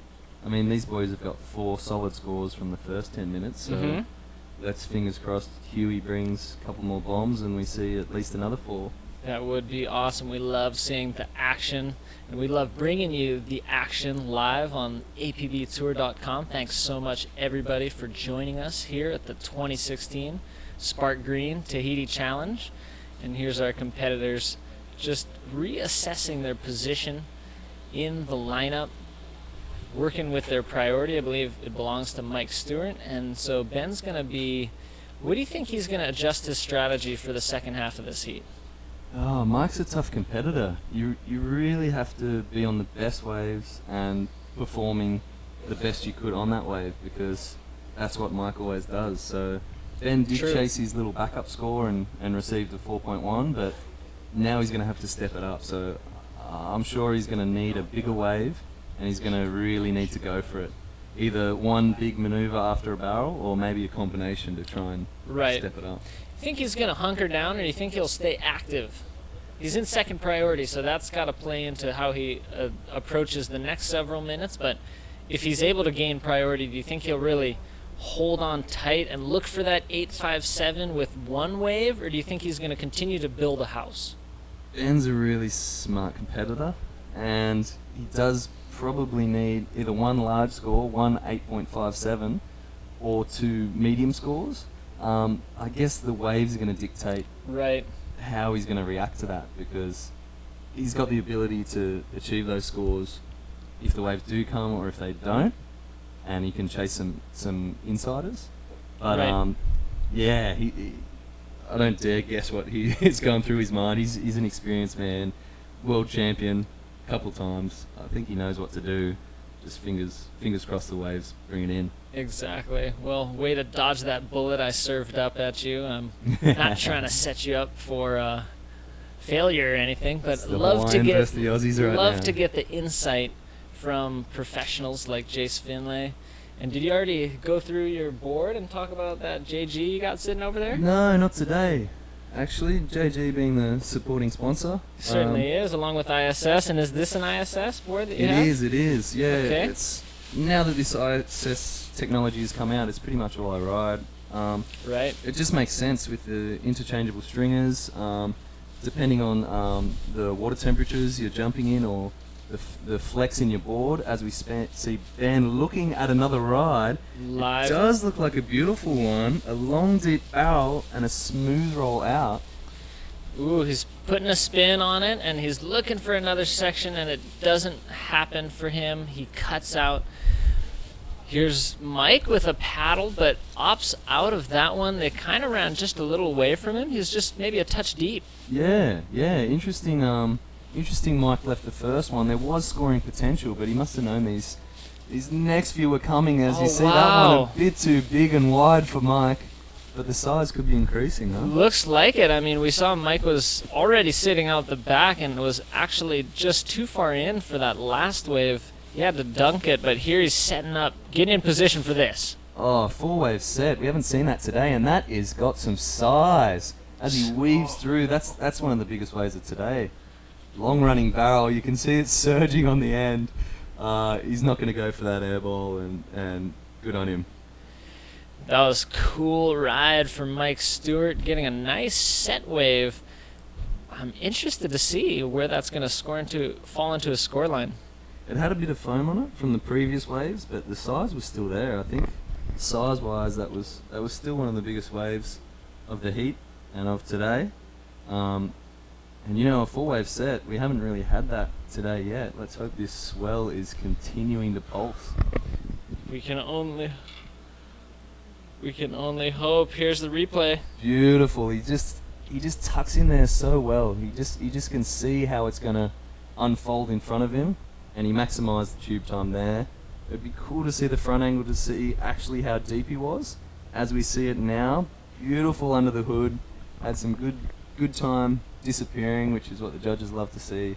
A little foamy bonus section at the end, but a good size wave. So yeah, I'm psyched to see what the judges feel that is worth. And like you mentioned, one of the bigger waves to come in thus far in the competition. We're now in round 4. We've completed round 3, and after round 4 we're going to be moving on into the quarters. One of these riders will find themselves in that quarterfinal.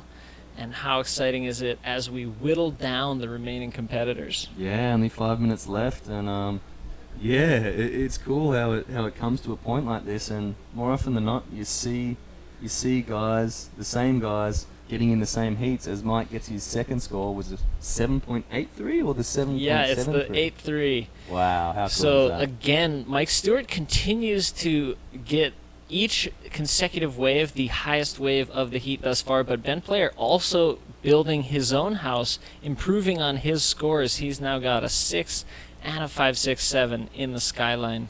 I guess the biggest difference that we could take from that is maybe wave size. I mean, Mike's Right. did jump up on Ben's, and the score has been a result of those size differences from what I see. One really cool thing was Ben was actually throwing Mike the shaka, a little salutation while Mike was in that thing. That was even getting his opponent fired up. So just great camaraderie and sportsmanship from both of these riders who are fighting their way to make it into a quarterfinal. Less than 4 minutes to go. Ben now needs a near perfect score if he wants to attack the lead by Mike Stewart with one wave, or with priority he does almost have the shot at getting 2 rides in the next 3 and such minutes. Yeah, I mean, some beautiful waves by Mike, and they haven't quite cracked the 8-point mark yet. So for Ben to get a 9.57, it's going to need to be spectacular. I wonder if he's going to wait out for that, or if he's going to get hungry. Yeah, well, only time will tell, and there's not too much time for that to happen. We'll just see what he does in the next several minutes. And yeah, really getting exciting as we approach the 3-minute mark in this round 4 matchup.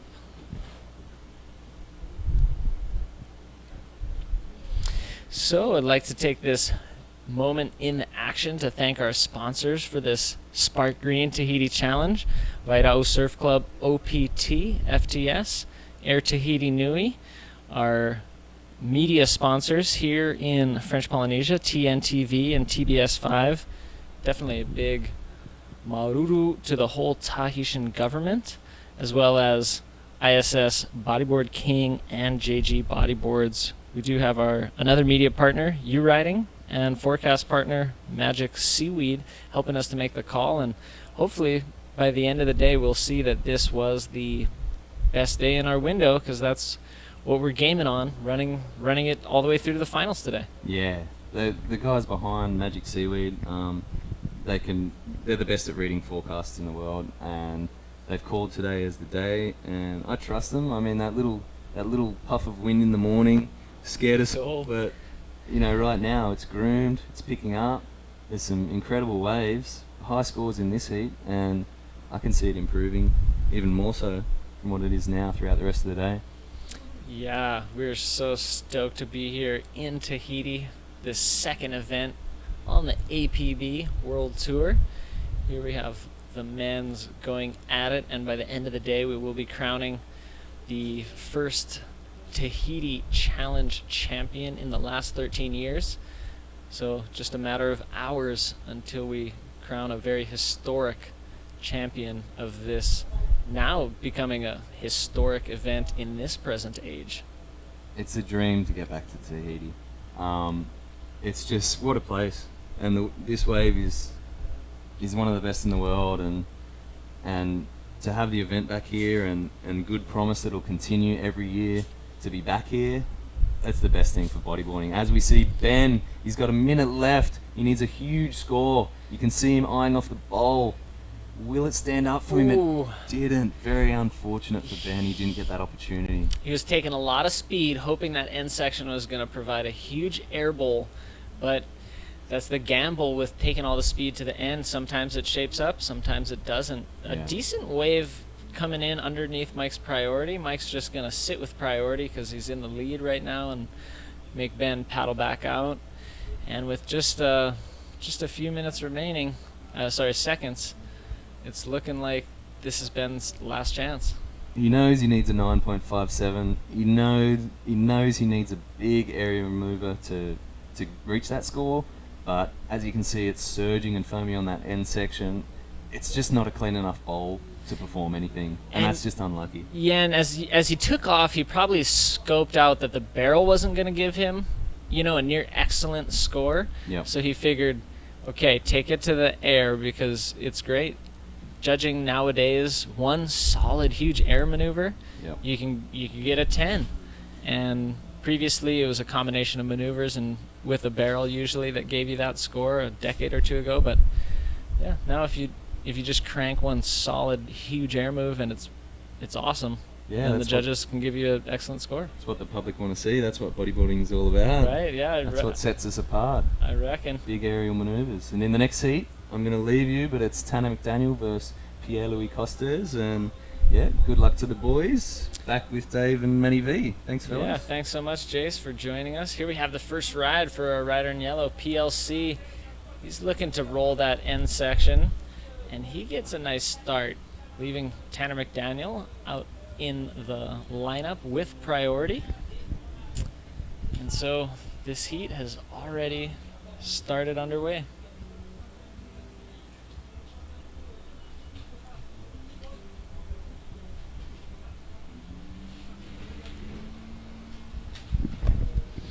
Here's Tanner McDaniel. He's looking at a nice barrel. He gets slotted, and he does a roll out even. Pretty cool. All right. I'm sorry, but that was pretty sick from Tanner McDaniel right there. Pretty amazing. Oh, my goodness. Look at Tanner, super pumped, making his way back out into the lineup. Not a bad way to start your heat. Let's take another look at the wave exchange. Here's PLC. He just kind of tucks in, doesn't really get a barrel, but a nice rollo. Critical landing. It was pretty tough landing. He had to bounce. Here it is. You see him sitting in the pocket. Again, not terribly deep, but he starts to eye up this section. Nice, clean rollo. Very picturesque. Very nice ride from the Frenchman to start off, but it may have been Tanner who got the better of that exchange. Let's see Tanner's wave. He slowly takes that drop, scoops in, gets a nice little barrel. As you can see, he's adjusting the weight on his board to stay as deep as he can for as long as he can. And there we see a nice tidy rollo to exit. Kind of a difficult section to roll, but he got it nonetheless. Scores dropping for PLC.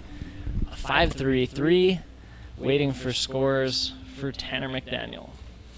Not a bad wave exchange to throw down in the first 3 minutes. It's good to see a little bit more action in these later heats, as Mother Nature was a little slow this morning waking up, but now with the swell forecast showing that we should be getting some more waves coming in and still semi-glassy conditions, so pretty sick. So again, waiting for the scores to drop for these riders, but man, I'm stoked to be able to see more action than sitting in these later heats. Yeah, it does look like the action is kind of tuning up a little bit. We're getting some bigger set waves, and we're getting more consistency, more opportunity for our riders to go for those big scores that we want to see. Man, that last heat, I was in the background right here watching on the monitor with Mike Stewart and Ben Player. Oh, man, it's tough. I mean, I want both these guys to keep moving on, but yeah, somebody's got to pack up their bags. Exactly. And it was Ben Player who went packing and Mike Stewart who continues his campaign. He's been having those really exciting heats, moving on through, and he surfed that one really well. And it's his protege, Tanner McDaniel, dropping a nice score for the start of this campaign. Not bad. An 8.10 for Tanner McDaniel. And here's his second wave. A nice spin right off the bat. And look at this. Oh, a backflip. Are you kidding me? Tanner McDaniel putting together a solid run on his second wave. Woo, putting it together. That was cool. Nice spins just to add icing. And great flip. Looks like we got something lining up right here with Mike Stewart.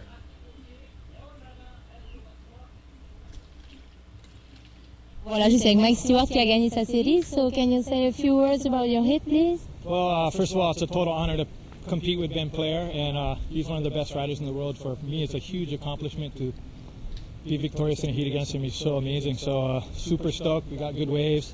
Luckily, I found a couple barrels, and that's what kind of helped me out. And I've seen you were happy for McDaniel. Yeah, Tanner just had an insane little wave. He just comboed. Super stoked to see him kind of getting his pace. Okay, and you would like to say hello to anyone? Yeah, thanks everyone for tuning in and watching Bodyboarding. Super stoked. Thank you, Lisa, for affording me the time to be down here. And hope Anela, hope you get it better soon. Love you guys. See you soon. Thank you and congratulations again. Merci.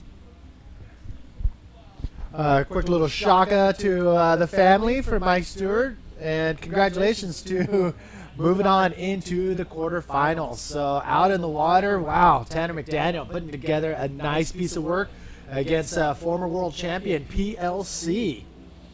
Here's the replay from Tanner's last wave. Quick little spin as he gets to the bottom of this. Now he's going to draw that line up to the lip. Nice, clean backflip. From here, he's even going to throw on another spin, showing very technical rail control. Now that he's back in the pocket, he sees the wave is finished and cuts out.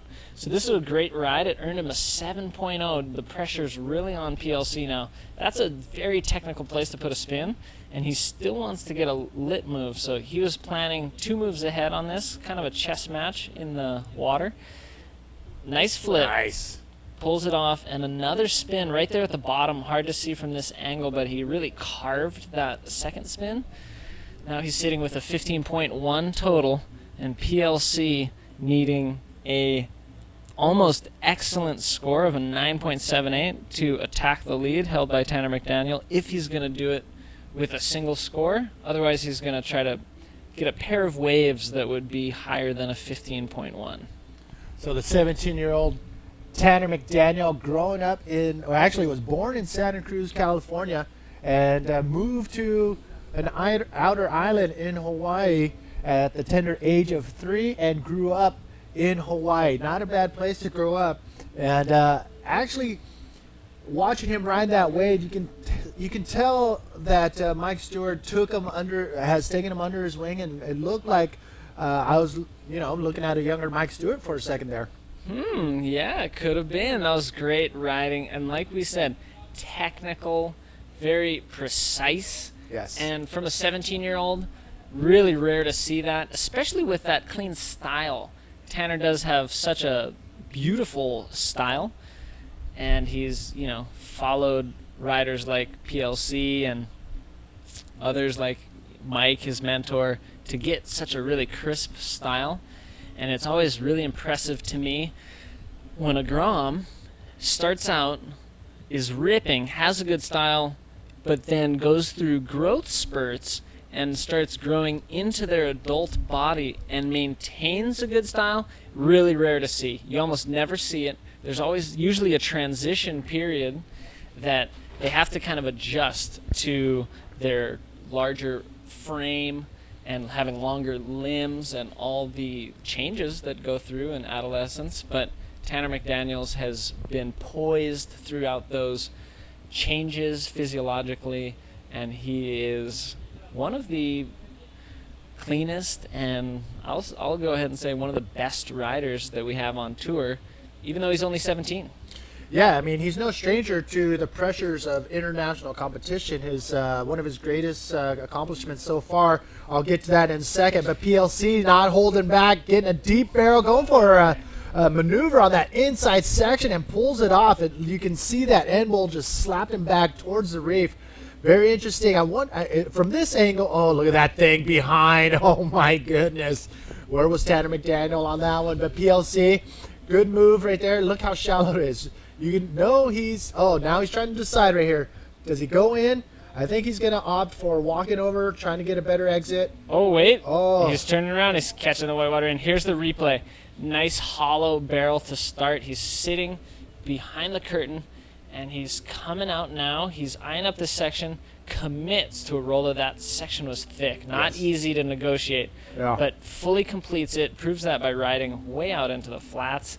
Here's the water angle. Yeah, this angle, I love this angle, but we only get to see so much before it gets to the inside, and you can see him just stalling, trying to get as much barrel time as possible, and knows that he has to release his legs, get the speed to get into that inside section with speed to do a maneuver. And yeah, that was a solid, very well-ridden wave for PLC, but now he's gonna opt for the jet ski and take that time to go whip all the way inside and back out Again, the average time that is lost anywhere between 1.5 minutes to 2 minutes. Even up to 3 minutes. Jeff gave me the time report in my last heat that it took Tahurai almost 3 minutes. Oh my goodness. From the end of his ride until he got back out. So I'd say it's an extra 1 minute to 2 minutes on top of what would be a possible paddle out re-entry from the reef itself. Well, I mean, let's talk about that. Could PLC, because look, no waves came in. I mean, he could have easily jumped off the reef and paddled back out, right? Well, it's definitely feasible, but I would maybe use a different word than easily. So it's definitely something he could have done. Yes, yes. It would have been a little tricky to negotiate the first few waves and to get off of the shelf, but he totally could have done that. Okay.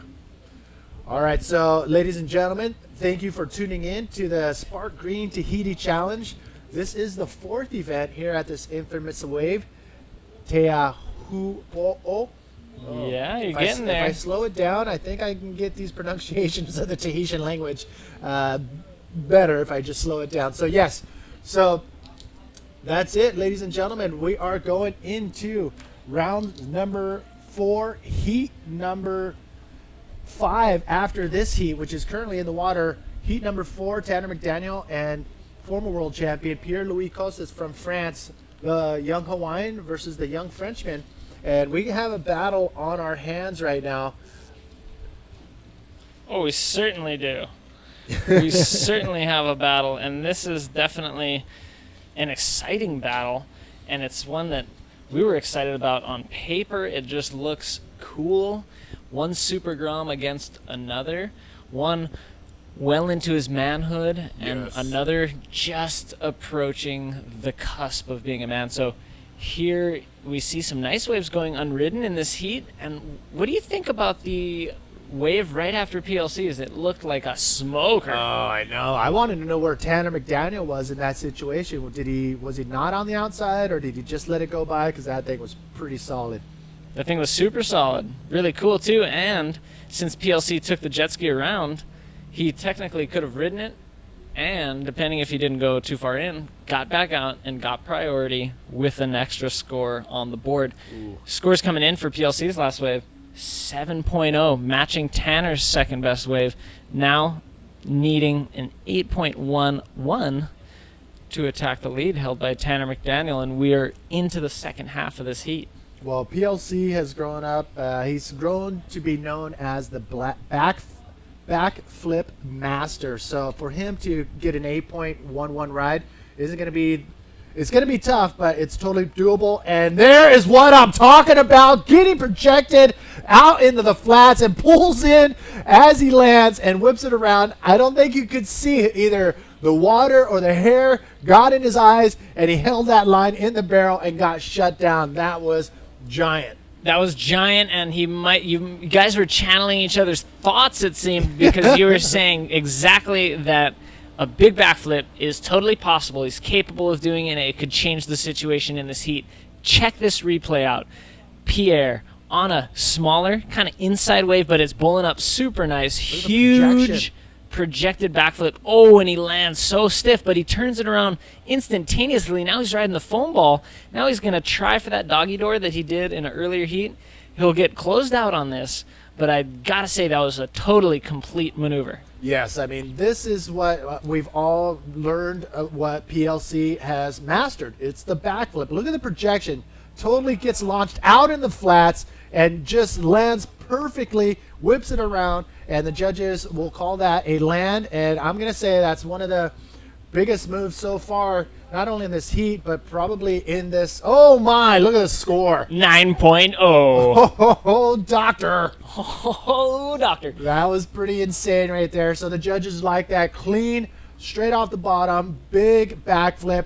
And, yeah, PLC was awarded with a 9.0 on that giant backflip. That was pretty big. That was awesome. I think that was excellently scored, excellently ridden, and we saw that it was pretty much nearing the excellent range. Yeah, I mean... we see a 9.0 offered for that single maneuver, but the amount of commitment and how critical it was, not only the maneuver itself, but landing that maneuver. And whipping it around.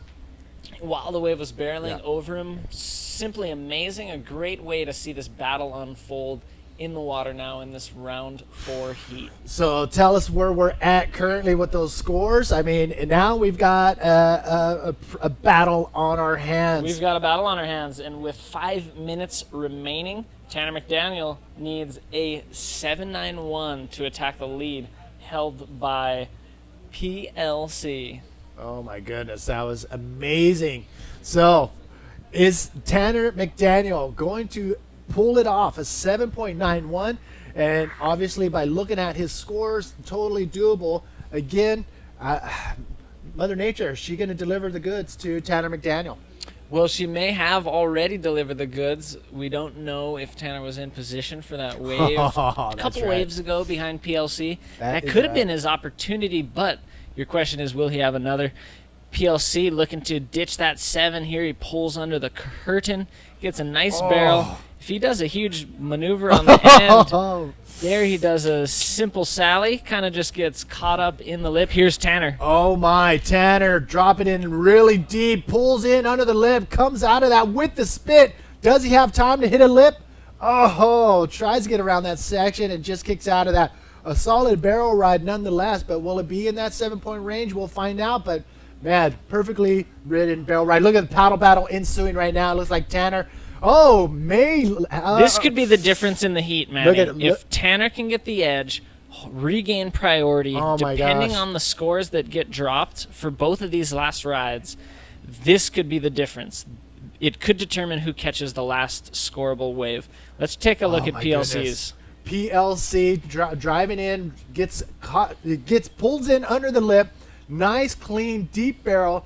And you can tell he wanted to get another maneuver in there as he comes out, but right here, that lip just disappears on him. And it does like a double edge thing towards the lip, so he bailed on the maneuver and rode it out over the top. So again, another look from the side angle, perfectly ridden barrel ride. And you can tell that he's already trying to line up the next maneuver, but there was a surge bump coming off the reef, and it didn't line up. Tanner McDaniel. I'm excited to see the land angle as well as the water angle from this. Here we see he's deep. He gets a nice throaty barrel. There's the spit. He actually gets pushed through another section, and then he comes out. Depending on how it looked from the judge's angle, from the front, we could be seeing a huge score drop for that barrel. Oh my gosh, and we're still we're waiting just like you for those scores to drop, and there it is. 9.13, the now highest wave of the heat, highest scoring ride. With just 2 minutes remaining, Tanner was able to regain priority. He's now sitting in the power position with 2 minutes remaining. Pressure is on PLC. This is proving to be one of the best battles we've had in the Sparkgreen Tahiti Challenge thus far. Oh my God, I will second that hands down. We got the two, these guys aren't afraid to hit the lip, obviously, but now, wow, Tanner McDaniel's looking really good in this situation. He's looking awesome. He's surfed a smart heat. Things are working out for him. It's how he handles priority in the last minute and a half remaining that will determine if he's moving on to the quarters or if one of the guys he looks up to so much, PLC, is able to trump his performance in this heat. So far, I dare to say this is one of Tanner McDaniel's just most dominant performances he's had in a men's event this heat. This heat is like super critical for Tanner. Oh my gosh, if we're actually a 17-year-old. That's right. We forget that he's only 17 years old, and here he is battling it out with former world champion PLC from France, who is 26 years old, 11 years older, actually 9 years older than Tanner, and 17. Tanner maybe taking out a former world champion in round number 4. Staying active. Wait a second. He's under priority. He scoops into this. He's got a barrel line. Ooh, can he get out of there? No! He goes for the doggy tour and gets guillotined. Here's Tanner behind him. 30 seconds left. This could be the victory lap for Tanner McDaniel, as PLC didn't make that last section. Tanner, he is going to cut out of that, not before getting a nice little barrel ride. 20 seconds remaining. PLC, where is he? Is he going to have enough time to get back out there? and try to get an 8.24. Whoa. Tanner looking for info from the channel as he just paddles during the last few seconds of this heat. Shakes the head, just kind of still in this case, you still don't totally know what happened because in his mind, Pierre could have gotten a huge score. So that's why Tanner went on the wave right after. He doesn't know that Pierre didn't make this barrel, but take a look. Oh my God, Pierre, if he would have just came out of this super deep, guaranteed that would have been in the 8-point range. But man, that was, he got shut down. Here's another look at PLC dropping into this one. And you can see that he was determined. He gets one more little high pump there to get into that speed line. He wanted a ramp. Yes. But it was barreling. Here's Tanner. He didn't know what Pierre did, so he's hoping that this wave could overtake whatever efforts Pierre did on his. He just pulls into a nice barrel, just sits there. He's slotted. He's also thinking maybe hit it on the way out because, again, if Pierre would have got a huge score, that was Tanner's last chance to overtake him. But it's Tanner McDaniel, official results. He's moving on into the quarters. What a heat.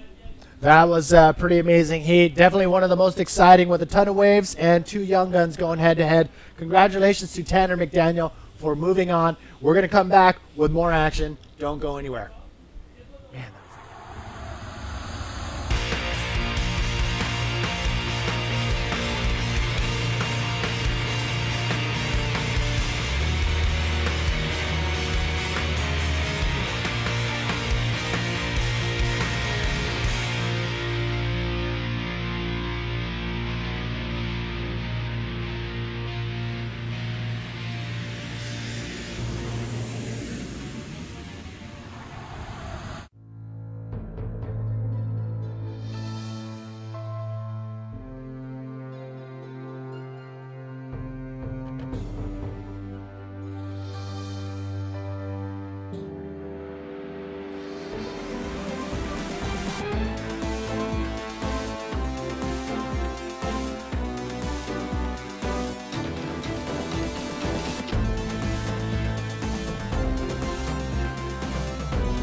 Welcome back, everybody, to the Sparkgreen Tahiti Challenge. Manny V here with David Hubbard. And let me tell you, that last heat was pretty exciting. But this heat out in the water, Jared Houston and the Tahitian going head-to-head.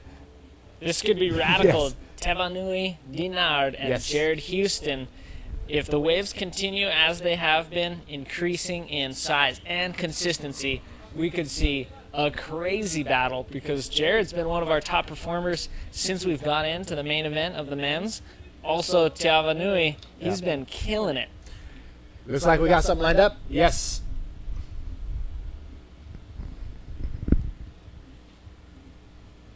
And can you talk about your hit? Because it was close. Yeah, it was super close between me and Pierre. Yeah, we just kept like battling back and forth the whole time. Like he got like a 9 halfway through, and I had an 8, so I knew I needed like a pretty high score still. And I got 9 in the last like 5 minutes, and yeah, epic waves. So I was stoked. The heat before was kind of slow between Ben and Mike, so kind of had a feeling it was going to turn on for ours. So I was so stoked, yeah. Okay. And how do you feel? Because after you're going to be against Mike Stewart. Yeah, I'm super excited for that. It's going to be a really good heat. Hopefully the waves come through, and yeah, just that was probably one of the best heats I've ever had. Like Pierre is one of the I think he's one of the best bodyboarders right now, and he's someone I've looked up to since I started bodyboarding. So to beat him in the heat is like I don't know how to describe it. Cool. Thank you so much, and don't forget he's the youngest one. Ok, super. Thank you. Merci beaucoup, Rêve à toi pour toutes ces informations. Oh my, I don't know what you were doing when you were 17, but let me tell you something. I wasn't in Tahiti taking out a former world champion and being so cool and calm and collected. What a professional. Here we have live action. It's Tiava Nui. Mr. Denard, in and out, gets out of there, and it looks like Jared Houston also got a wave in and out, although Jared was going pretty fast, but nothing shaped up for the South African Jared Houston, who is your current world champion. So in the first 5 minutes of this heat, not much happening, just simple rides for both riders, but back to that interview, Tanner just, most 17-year-olds would have been squealing their heads off. But Exactly. he was just a professional. He's grown into one. Here's Jared. Jared's last wave right here. His first wave, it looked like he was trying to set up something, getting as much speed as possible, but that thing was just getting away from him, and you can see right there it was already coming into the zone where there was nothing left for that wave. And same thing, similar happened to the Tahitian, Tiava Nui. Yep, just in and out. Both of them looking for a barrel or lip move, and the wave not offering either for both of them. But wow, what a heat we just had, and there's more action yet to come after this heat. We're getting into the all-Chilean battle of round 4, Yoshua Toledo and Alan Munoz, meaning there will be a Chilean in the quarterfinals. Chile is stoked about that. Yes. Bienvenidos, los chilenos. Tenemos the Chilean Armada coming up next in heat number 6. Yoshua Toledo and Alan Munoz, they're going to fight for that one spot in the quarterfinals. So the Chileans, if you're watching, I know all my Chilean friends are tuning in, Jose and everybody else. Bienvenidos. Yo-yo. And yo-yo, yes. Oh, I can't wait to get back down there. We're going there soon, Manny. Yes, we'll be in Chile for the Arica Chilean Challenge, I believe, in early July. So make sure you follow us on the apbworldtour.com website. Again, thank you all for tuning in. And now's a good time if you have a quick minute. The first few people that tell me your first name and the country you're watching from in the comments box under the live feed. We'll get some shout outs going in just a couple minutes. So first name and country. And look at this lining up out the back. Jared Houston using his priority, muscling his way into this one. It's standing up really nice. We see that line. He's adjusting it. He gets a nice barrel. Plenty of whitewater coming down on him. Now he's hoping for a ramp. And he just climbs his way out of that wave. So he's now going to scoot ahead of Tiava Nui a little bit more, but Tiava Nui will have priority. Jared's hustling his way back out into the lineup.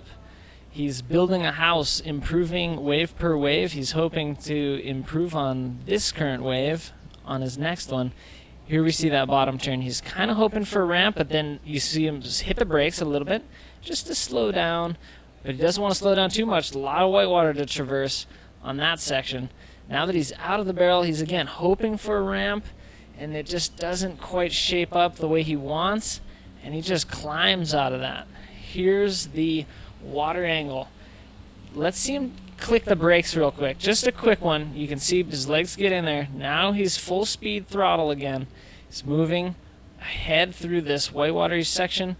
Again, he wants to take all that speed up into the lip, and it just wasn't quite what he was hoping for, and he ends up dipping out. Wow, I love this angle again from the channel. Why do I love that angle so much? Well, it just brings you right into the action. Yes, yes. Just a part of it, and that's one place we love to be, is in the channel before heats, while we're surfing, watching these heats go down. Just amazing. We see so many of the competitors no longer in the competition. They're also sitting out there in the channel, enjoying that view, enjoying that angle, enjoying that opportunity to be a part of the action here at the 2016 Sparkgreen Tahiti Challenge, brought to you by Vaira'u Surf Club OPT FTS. Oh, here we go. The Tahitian could drop it in, coming around that section, not much there for him, so he kicks out, heads back out. Looks like we got a little bit of wind hitting the water. Is that in our favor? Well, if some wet weather comes with it, Oh, maybe. my. Jared Houston scooping into this nice pit. Oh. He's getting a nice barrel. Cameraman taking a little lunch break here. He needs to stay fueled up. So do all of our staff, but hopefully we'll be able to bring you a little bit more of that. Looks like he didn't ride it too far, Jared Houston, getting out of that, hustling back out into the lineup. Jared Houston locking in an 8-point ride for that 2 waves ago. Here's Tiava Nui. He sees this set. He goes for it. He has to get around this whole section. Just not a great wave, and he gets out. Be a real simple score, similar to his first. And yeah, he's just, you can tell he's not really stoked on that. So he's hoping for more. He's going to get out the back. 10 minutes, we're at the halfway mark, but look how Jared just slides in perfectly right into that pit and lines up that speed section. Quick, sweet little barrel. It was not a bad way for Jared Houston. 6.33 awarded. So Jared's building his house. He's improving on his scores. He's now got a total score point that is, you know, pretty decent, 14.33. It's a solid effort putting Tiava Nui in combination. 10 minutes, though. 10 minutes is a lot of time for Tiava Nui to come back firing. And look at this, Jared Houston sweeping under this one. Nice, clean little bottom turn. Gets under the barrel, and he's going to cut out of that one, opting not to go for a maneuver on that inside section for good reason. According to Jason Finlay, this is one of the toughest end bowls, end sections to do a lip maneuver. You have to commit, land, and get out of there as soon as possible. If not, you're going to be dragged across the shallow reefs. Look at this, out the back, the Tahitian taking a look. Here he's putting that shoulder down, taking all the speed. Oh! And he has to dive out as that thing scoots way ahead of him. Paddle, paddle. Yeah, there will be a paddle battle now if Tiava Nui can get back on his board and get through this next one. I think there's one kind of hunting him down right now. Jared's taken quite a lead through the channel route, and he's going to be hoping to regain priority. He already has control of this heat. Look at that. You can see both competitors. Jared Houston further out, but off towards the channel a little bit. So it's going to be a tight race to the lineup. But it does look like, Jared Houston, the South African, is edging away. And he will most likely get that priority. Oh, here's that quick pit from Jared on that last ride, and he gets out. It's actually a little deeper than I thought, that other angle. Yeah. Look at that beautiful scoop just sitting in that pretty tube. Nice wave for Jared Houston. Here's Tiava Nui. Yeah, look how deep he is. Oh, man. It looked like he was ready just to hit the gas, but that thing just shut down way ahead of him. And he was trying to find that speed zone, but he couldn't get enough speed. He knew he wasn't going to make it, so he got out of there. Oh, my. Look at these waves starting to march in. It's beginning to look a lot like Christmas or a lot like Tehupo, but to us, bodyboarders, riding here is like Christmas. It's just a bunch of presents that we get to open, and sometimes there's donuts in the present, so we get drilled. But hey, we're going for it, and this is the 2016 Sparkgreen Tahiti Challenge. Again, let me finish up our sponsor roster mid-through. Air Tahiti Nui, TNTV and TBS5, the whole Tahitian government, Maurururoa, ISS Bodyboard King, and JG Bodyboards. Oh, yeah. And we got that cool discount. Bodyboard King wants to give 10% off at checkout.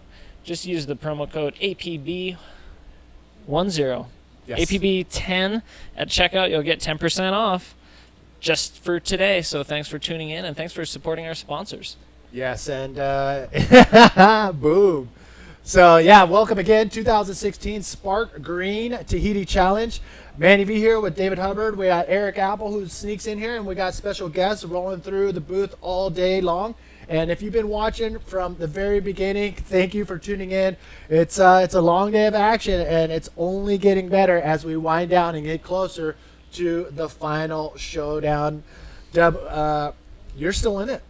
Still in it. I'm going to go surf a quarterfinal heat in maybe about an hour. Okay. So we got Jared Gibson, who's going to be stepping in for me in the very next heat. Thanks so much, JG. Yep. So, yeah, he's going to come in. We're going to talk story and talk about the next heat, the Chilean Armada. They're going to have their own mutiny in heat number 6 in round number 4. That is going to be an exciting heat to watch. And they are pumped, both of them wrapping themselves with the Bandera de Chile, the Chilean flag, in their post-heat interviews after their round 3 successful heats. Yeah. And so Yoshua Toledo and Alan Munoz, they're going to be coming up next. But where are we at right now with this heat out in the water? We're approaching just under 6 minutes. It's Jared Houston in comfortable control of this heat. Tiava Nui yet to get a real score on the board, and he's in combination land, that dreadful place competitors don't want to find themselves, but there have been a few who have been put there involuntarily, one-way tickets, delivered care of 2 high scores. Combination land, the nickname we have for when a rider needs 2 brand new scores, a combination of 2 new scores to attack the lead held by their competitor. And we've seen it before, and it could happen now with 5 minutes remaining. Part of the Chilean Armada right there. There Cristobal. they are. He's on a kayak amped for the next heat starting in 5 minutes. I think he's been out there all day long. Wouldn't be surprised at all. He loves it. He loves the big stuff. I wouldn't be surprised if he got a free surf before the event started, or we'll be planning a post surf after we finish. But we are halfway through round 4. We got this heat and 3 more to go. Then we're going to be marching on into the quarterfinals, then the semis, then the podium final, which will be a battle between 3rd and 4th. That'll happen immediately after semifinal number 2. After that podium final, the grand final to determine your 2016 Sparkgreen Tahiti Challenge champion. So, you know what? The man sitting right next to me has a shot at it. I mean, anybody left in this event has the capability and ability to pull it off. So, we're wishing you the best of luck, Mr. Hubbard. Oh, thank you very much, and I'm wishing my brother as well some good luck. He's got to make it through his round 4 heat to enter into the quarterfinals with myself and a handful of others. But we really want the action to be what dictates the winner here, and we're hoping that the ocean comes alive with some deep pits and some solid lips to hit.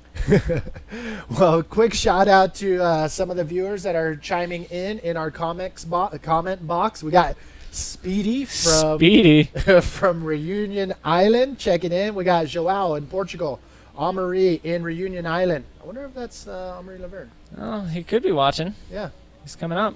Gordo in New Zealand, Norega from Chile, Will in England, Leandro in Brazil, Javiel in Dominican Republic, and Peralta in Baja. Thank you all for tuning in. If I didn't get to your name, we will be doing more shout outs as the day progresses.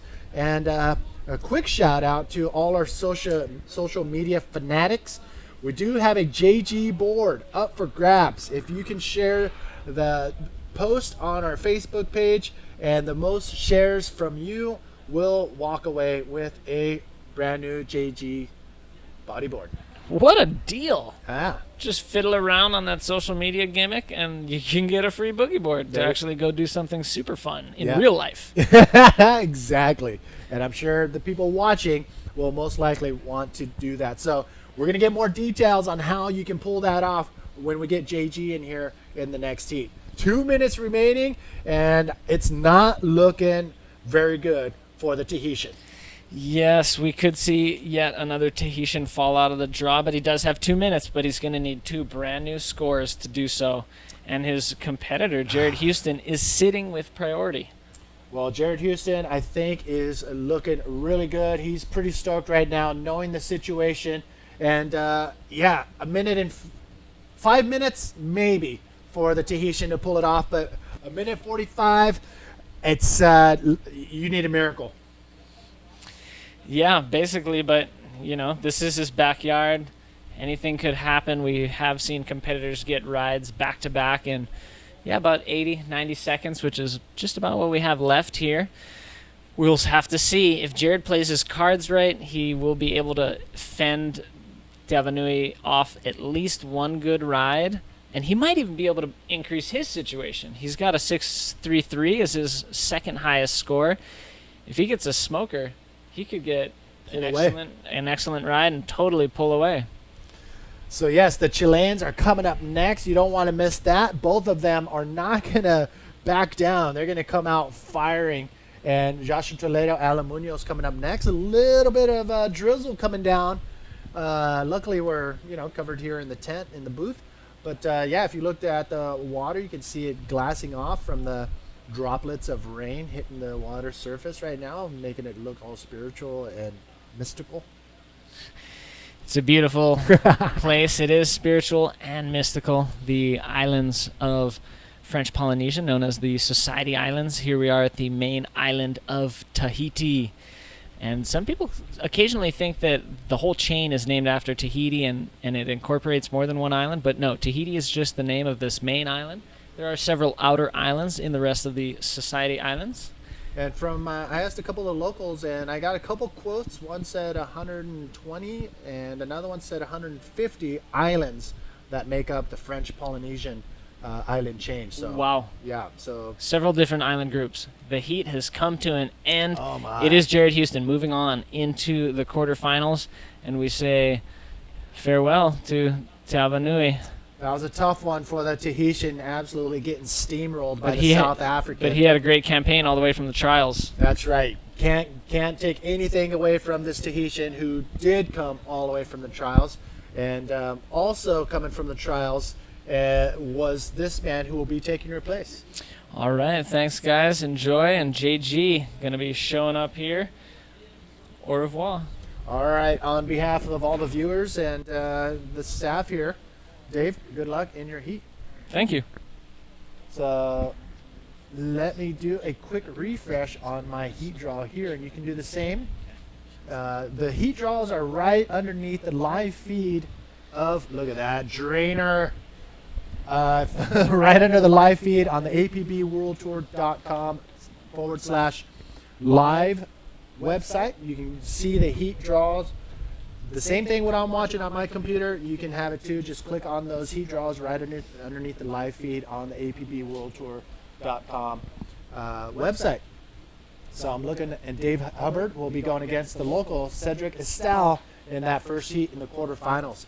So Jared Gibson, how you doing, brother? Feeling pretty good, Manny. Feeling pretty good. I mean, it was really tough conditions this morning, and you know, but it is what it is. Chopu is king here, and it can change with the blink of an eye, but there's, you know, it's like night and day out there from this morning. So it's good to see some guys getting some really good rides. No, I mean, it's very challenging, especially those slower heats when there's no waves for 15, almost the whole heat.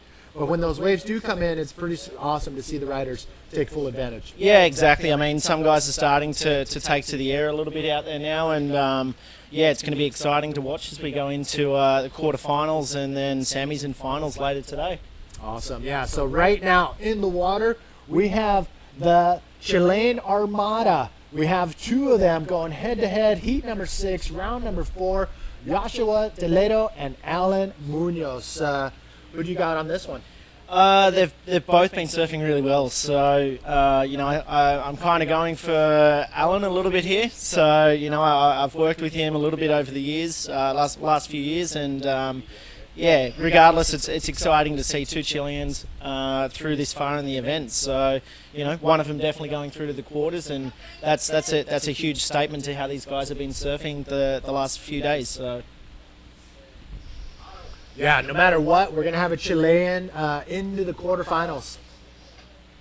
Yeah, definitely. You know, so no waves ridden as yet. So hopefully there's a pulse through this heat. From shore here, Manny, there's been a couple of absolute crackers go through the last half hour. So looks like there's been some fun ones. So you know, yeah, fingers crossed we get to see some good action. Yes, again, we're at the mercy of Mother Nature, even here in Tahiti. Right now, the drizzle, it's not doing anything to affect the action. I mean, the judges are covered, we're covered, everything's working pretty smooth. It's the riders that are stressing right now as far as waiting for those waves to come in. Yeah, that's right. I mean, you know, it's there's the wind is really light out there right now. This morning we had that onshore breeze come up nice and early in the first two heats, and it was a little bit challenging, but you know, the guys out there now, they're ready to go. So it's a little bit of light rain. They're getting wet anyway, and yeah, it's good to see that we do have waves for the final day here.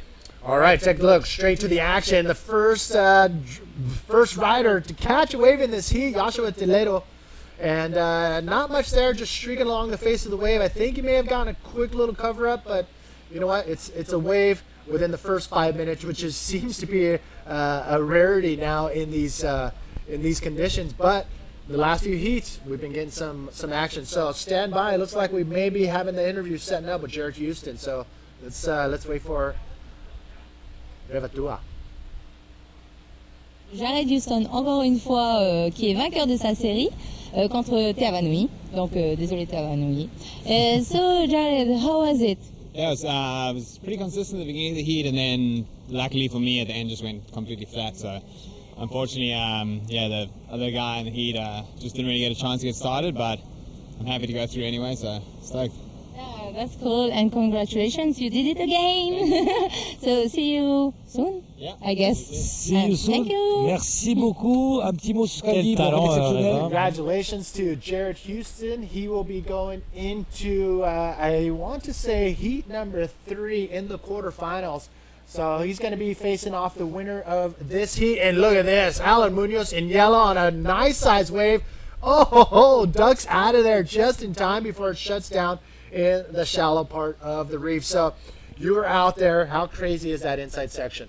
Yeah, it's pretty shallow. It's a lot harder to see for for the viewers. Definitely that it's overcast, but it's quite shallow out there. I mean, it's you're pulling off there, and if you don't penetrate the water, you're going straight back over the falls and onto the bottom. So looks like he might have made the right decision, but he could have got a nice little pit there for a little bit, but who knows? We can't see the rest of the wave, and these guys are experienced enough. They know what they're doing.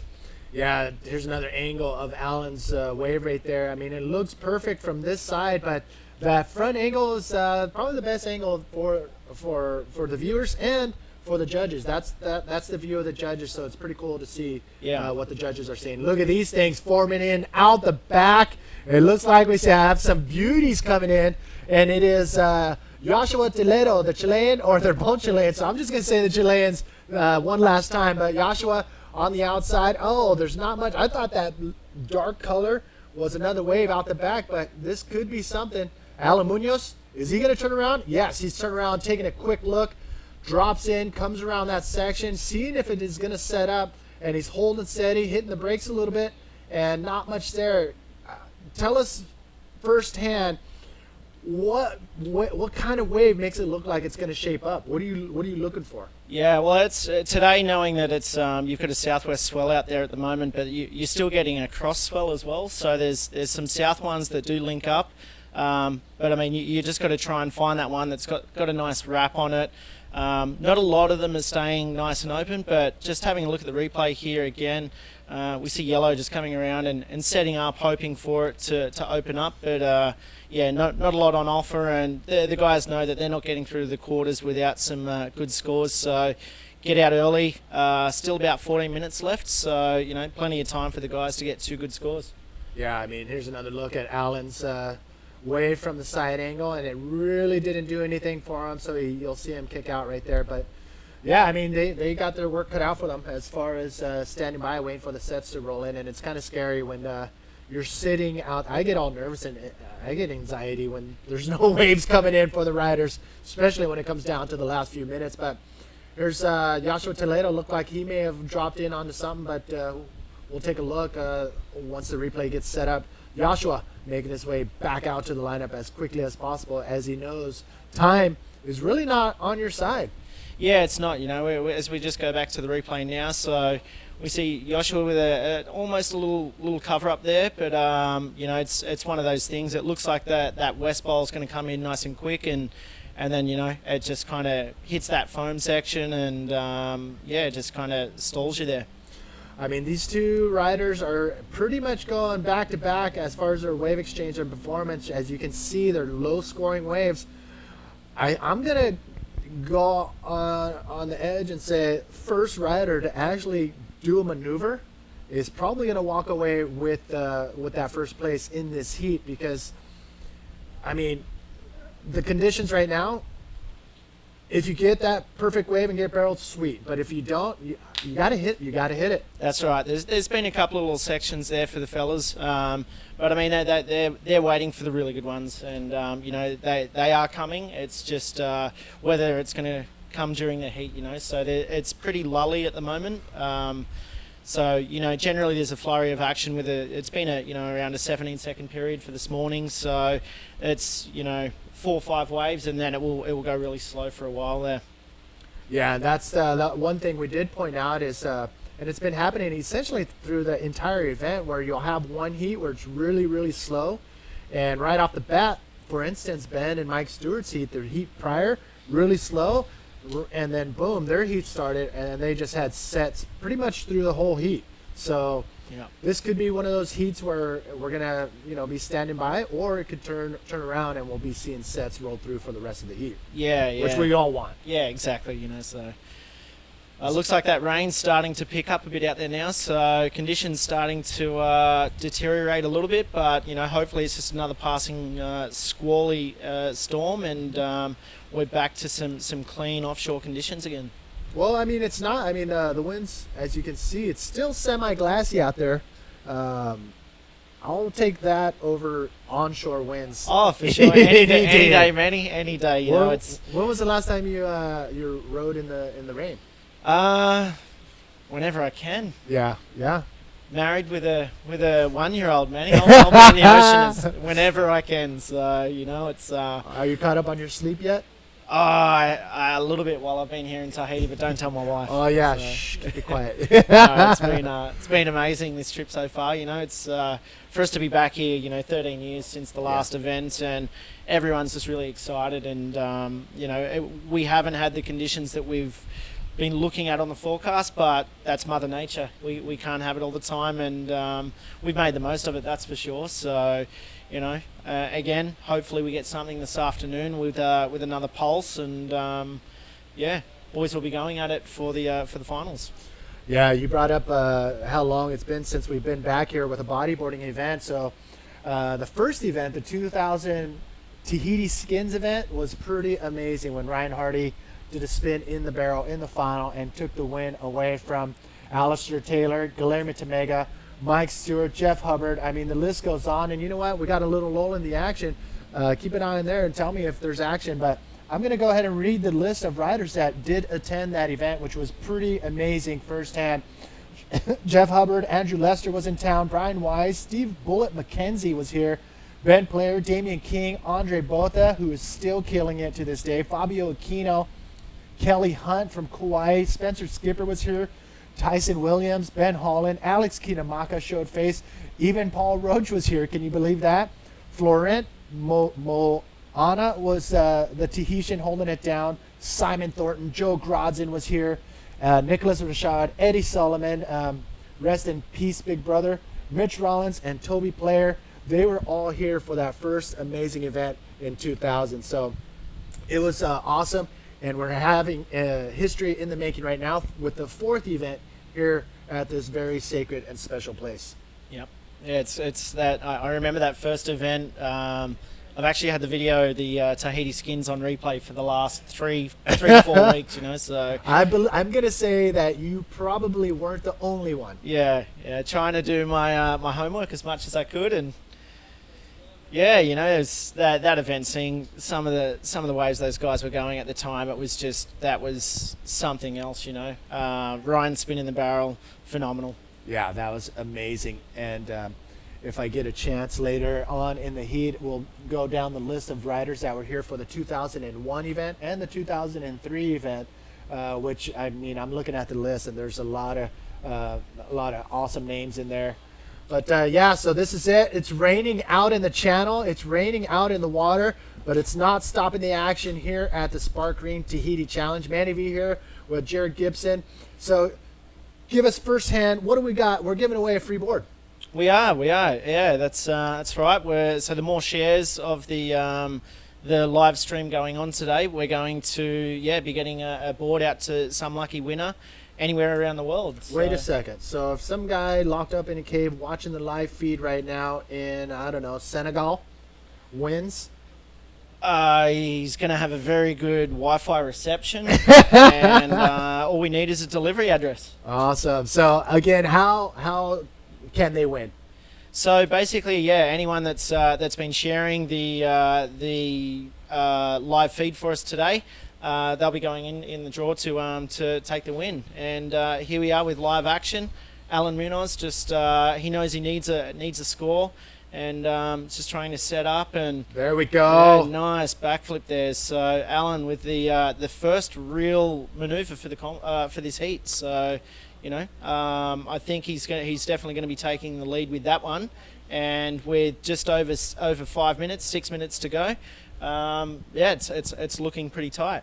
Yeah, no, I mean, like I mentioned, the first person to do a maneuver, whether it's on a smaller wave or any wave, nonetheless, it's going to be now a harder fight for the other rider. Let's take another look. Yeah, so having a look at the replay, so Alan's just setting up that first section. You can see that it's starting to wall up down the line, and here he is, just a nice little bottom turn there to get to the lip, and nice and smooth. So it is really shallow in that inside, and it's hard for the viewers to really describe it. You're looking at knee-deep water, so... Oh, I know. Crazy. So right off the bat with this wave, Alan Munoz was all about doing a maneuver. There was pretty much no barrel in sight, so he had his eyes set on just doing something. And I think he may have heard the telekinesis going through that you have to do something, especially on these slow heats where Mother Nature seems to take a quick little siesta. Yep, that's right. And scores have just dropped for that last wave of yellow in the 4-point range. So, it's definitely it's not the highest score, but I mean for the heat, he's got what he needs to try and put a bit of pressure on Yoshua as we're about to go into the 5-minute mark. All right, there you have it. Yoshua Toledo and Alan Munoz, the Chilean Armada, now causing a mutiny here in heat number 6 in round number 4. Only one of them will advance on into the quarterfinal, and oh man, it's going to be a tough one for Yoshua Toledo, who is just waiting patiently in the red jersey, standing by for only a 3.55. Any other heat, any other probably any other venue, a 3.55 totally doable, but in this situation right now, as time is just zipping away from Yoshua, very tough. Yeah, for sure. I mean, he's holding priority well now, but he does need a 3.55. So, like you say, Manny, any other event, 3.55 is easily attainable. But out here it's quite challenging. So, the guys are they're going to give it their all in these last couple of minutes, and let's see what he can do. All right, so we are winding down, 3 minutes and 50 seconds to be exact. And coming up next, we have a Tahitian, Angelo Fera, will be facing off with, is he the only JG rider left in the event, Jose Otavio from Brazil? Unfortunately, yes. Yes. It's been a tough day for the boys out there. Yeah. But it is what it is. It's, man-on-man heat, someone's getting through. So. Yep. These conditions are very tough for the best riders in the world. And Jose, he's known for a big wave rider, Brazilian from Itacoatiara, where the waves are massive when he gets big. And he's one of those guys out there charging full blast. And Angelo, he's just one of the Tahitians still trugging along, getting through heat by heat. So that's going to be a fun heat to watch coming up right after this heat in 3 minutes. But 3 minutes, it is the rider in the red jersey, Yoshua Toledo, who's looking up creek, and hopefully he has a paddle. Yeah. Well, they are, as you say, Manny, they are the best riders in the world. So they kind of know what they're doing out there, and just back on the replay there. So it looks as though we may have another flip there for Alan. So might have been a mistake there for Yoshua to let that one go through. So that second score has just dropped. So that's a 3.77. And now with just over 2 minutes, wow, he's got another one. So yes. So Alan Munoz knows he's oh, wait a second. Nice roll right there. I was just going to say that his experience in this level of competition is now showing through right now. Alan Munoz with a solid back-to-back wave right there. That one obviously going to be a higher scoring one than his last wave. 2 minutes. He's going to ride this one all the way. I don't know if that's smart because it takes like 2 minutes to whip around and there's 2 minutes remaining. So Joshua could probably pull off the win here and take it away from Alan Munoz. Dropping in on this one, Joshua. Yeah, Joshua just setting up there for the inside, but he's just being clamped there. There's still a bit too much foam there from the last couple of waves, but that's a big mistake at this end of the heat to let 3 or 4 waves go through unridden, and Alan's got the score for sure on that last one. That's the best wave of the heat. But 2 minutes coming through that inside there. We're back to the replay here, and it's a nice big roll. So good extension there, and maintains control. And as Manny says, coming in there for the jet ski assist, but I don't know if you've tried to pull out on the inside there. I think he's made the right decision. So I know. That's a nice big projected roll there. So we'll see what the judges give that one, and a lot of pressure back on the young ISA world champion. Yoshua Toledo drop it in. He was trying to, he knows he's got to do something, got to put something together, but little check turn to get back into the power zone, and he wanted to hit the lip, but it just didn't shape up for him, and he gets out of there just in time. But he still is out there by himself. I heard the jet ski zip right behind us, taking Alan Munoz back into the lineup. And 40 seconds remaining. Is it the end of the road for Yoshua Toledo, or could he find a 7.35 wave within these last 30 seconds? That's the question at hand right now. Yeah, tough conditions out there, but, wave of the day could come through. So let's see how we go. He's down to 20 seconds, though. Doesn't look like there's much happening out there now, Manny. Oh, my goodness, yeah. That, you know what? 9 seconds. It looks like Alan just got dropped off, and I don't think he's going to have enough time. No, definitely not enough time. And I think the horn has sounded in the background, and wow, Alan Munoz walks away from that heat. The two Chileans go head-to-head, but it was Alan Munoz taking out Yoshua Toledo and moves on to the quarterfinals. Manny V here with Jared Gibson. We'll be back with more action right after this.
Sparkgreen Tahiti Challenge, and we have some action underway. As you can see, we'll get back to it. Yes, live action. It is Angelo Fera. Oh, the Tahitian! Are you kidding me right now? That was insane. That's crazy. And he pulled it off. That was awesome. Awesome to make sure we get back to the live action.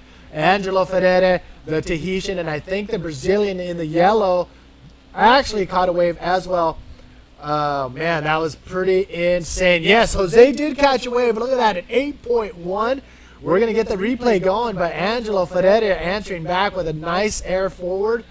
And here's another look at Angelo's maneuver. Yeah, look at this. He's hit that lift just absolutely perfectly, and that's a nice clean rotation and landing mid-face, but wow, Manny, that's insane. So as we expected, we'd start to see towards the end of the day that the boys will start to take it to the air, and they'll be really going for it. And look at this side view of this air forward. So that's one of the maneuvers of the contest, that's for sure. So are you kidding me? The timing was perfect. Projection was there.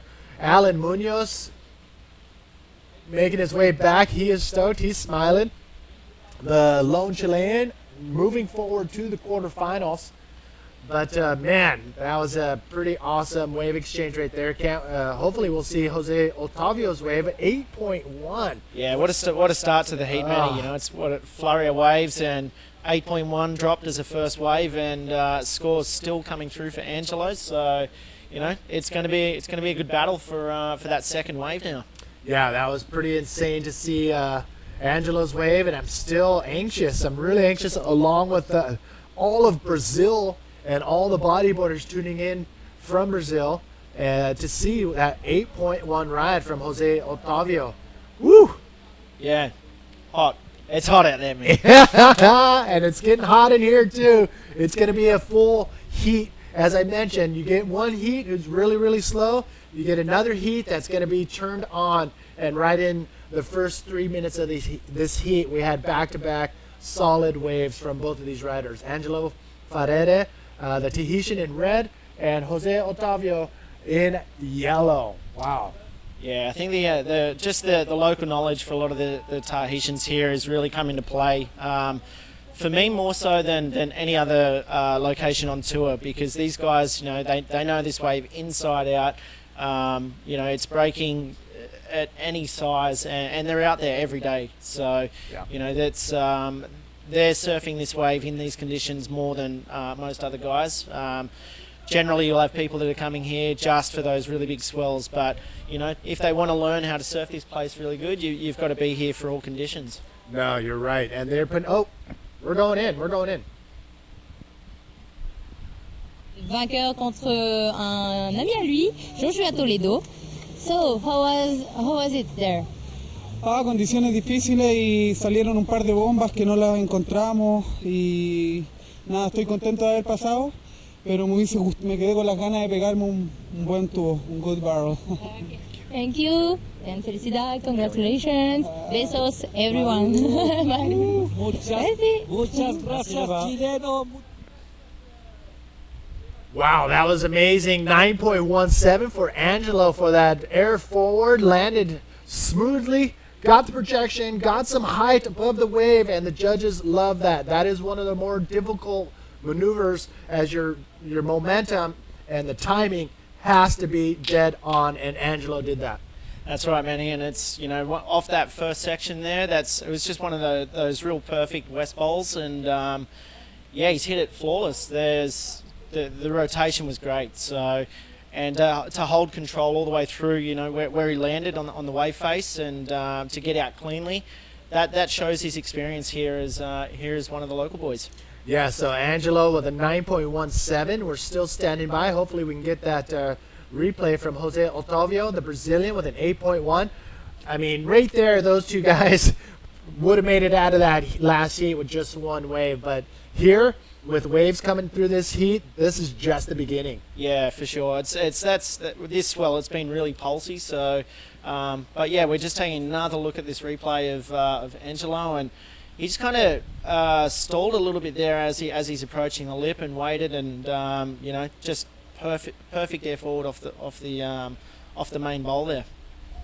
Yeah. So again, Jose Otavio, we're still standing by. He's 36 years old, and there he is dropping in and kicking out. Not much there for Jose Otavio, the Brazilian, but the 36-year-old from Itacoatiara, Brazil. He's not a stranger to this international arena as well. 5th place in Itacoatiara and Antofagasta, 2 World Tour events, and ended up in 4th and 3rd place in Arica so far in his career. So again, he is no stranger to the international competition arena. Yeah. Jose has been, you know, he's one of those guys in Brazil that he's very well respected, and you know, he's a very genuine person as well. But you know, you take him out of the competition arena, and it's almost a different side. And then you get him in the water, and he just becomes an animal. So in a good way.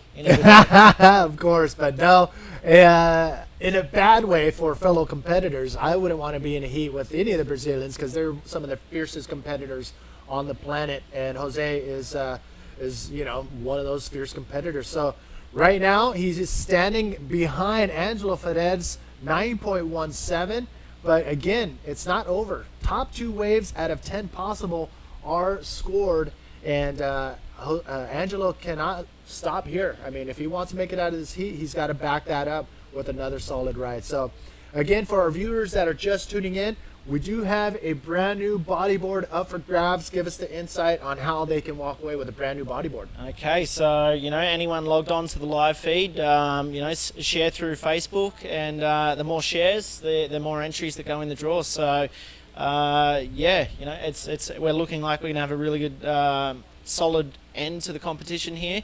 Conditions are going to be improving all throughout the day, so fingers crossed that we do get that swell, and share that live link, and you're in the draw ready to go.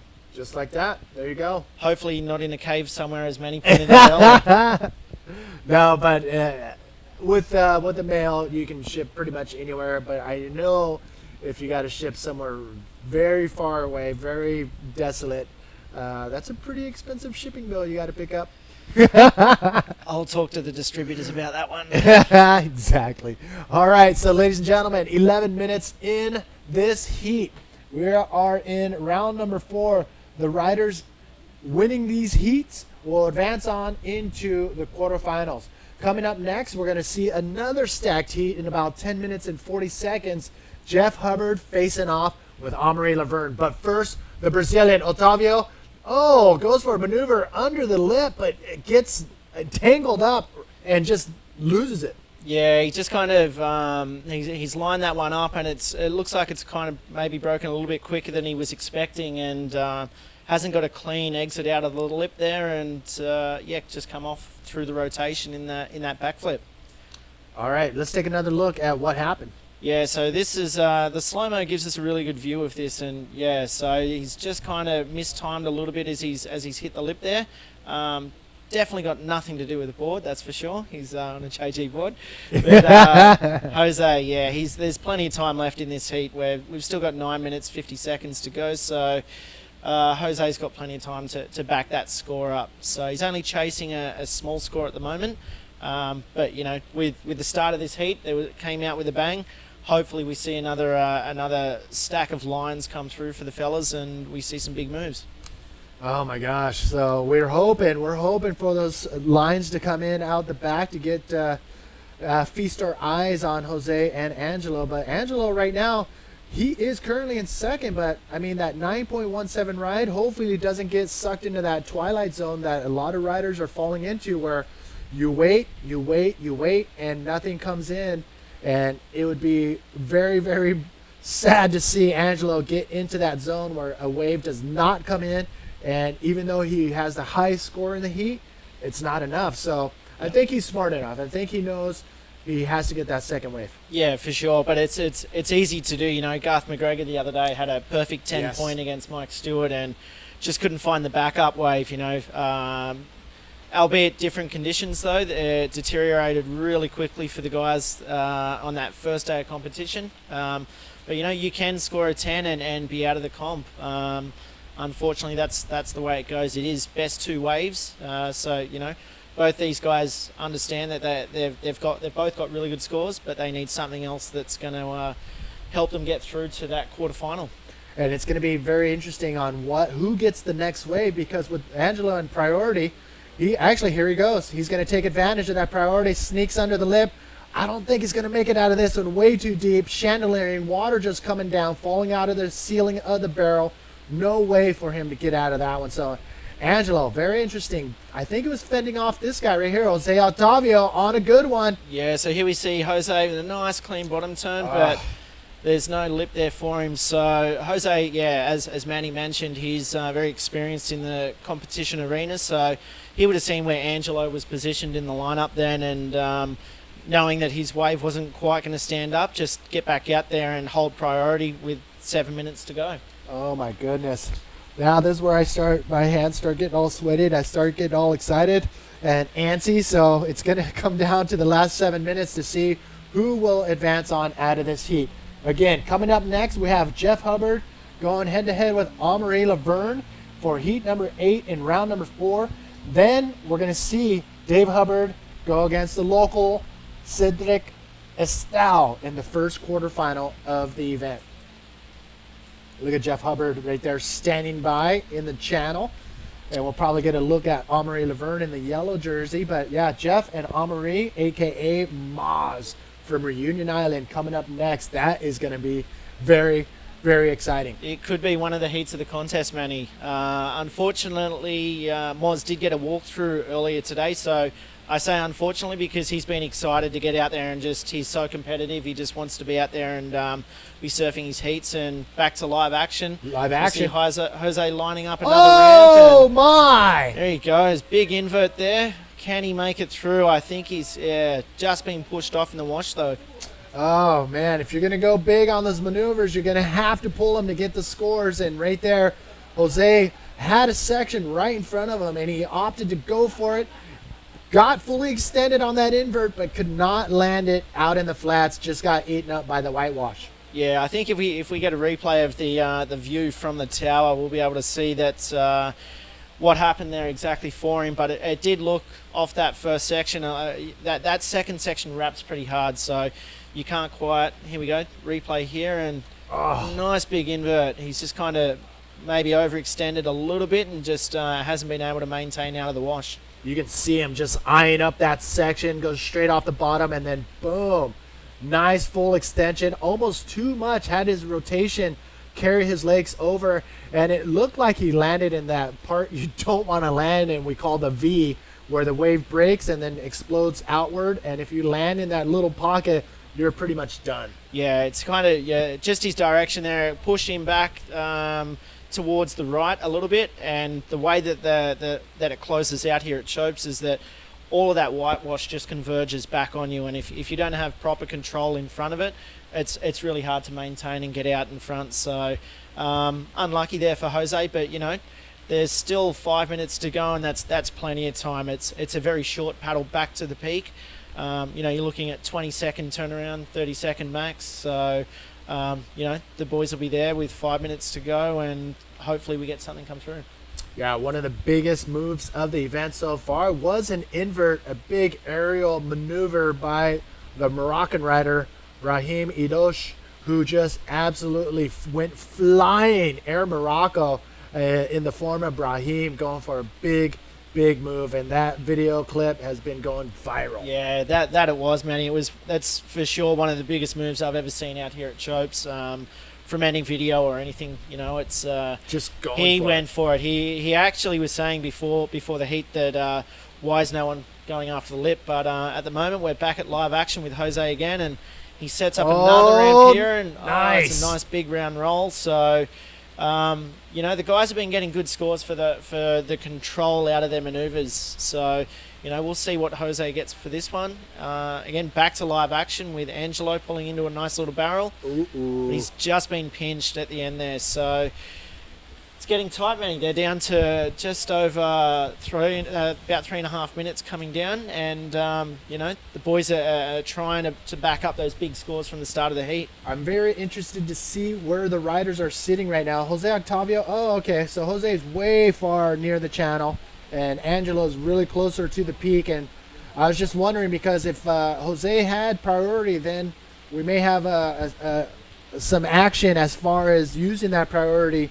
in strategy. But Angelo's going to get that priority, currently in that first place spot. So I'm wondering if he knows how to take advantage of that with 3 minutes to go. Yeah, I think, like we talk about, the experience comes into play here for these guys, and with 3 minutes to go, Jose will be looking to try and sell him on anything that's, that's not quite going to be the score, but kind of try and force him to take that wave. But again, the local boy, I can't see him being sold on any lemons today. So You're right. He's been on a good roll. Angelo Fera from Tahiti, and Jose Otavio currently out in the water. 2 minutes 45 seconds remaining, which is a ton of time for either one of these riders to turn it around, whether in their favor or against their goal, which is to get that first place spot so they can advance on into the are really stoked regardless of the conditions. So just good luck to everyone else who's still going in the contest, and we will crown a champion this afternoon. All right, so thank you again for stopping in and spending some of your time with us, and so there you go. No worries. More than welcome. Thanks for having me. All right, brother. We'll see you after the show. Okay. All right, so yes, the little bird in my ear is talking to me, and it was the Tahitian who edged out the Brazilian in the very last seconds of that heat. Angelo Fera, the Tahitian, going on into the quarterfinals. So, unfortunately for the Brazilian, Jose Otavio, that is the end of the road. He will end up in an equal 9th place position. So Jose Otavio getting knocked out by the Tahitian. Now, out in the water, we have Jeff Hubbard and Amaury Laverne. Don't go anywhere. This is going to be another action-packed heat. We'll be back right after this.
Welcome back, everybody. We have started heat number 8 in round number 4. Jeff Hubbard, the Hawaiian, in red. Amaury Laverne in yellow, and we did have some action. This is Moz, Amaury Laverne.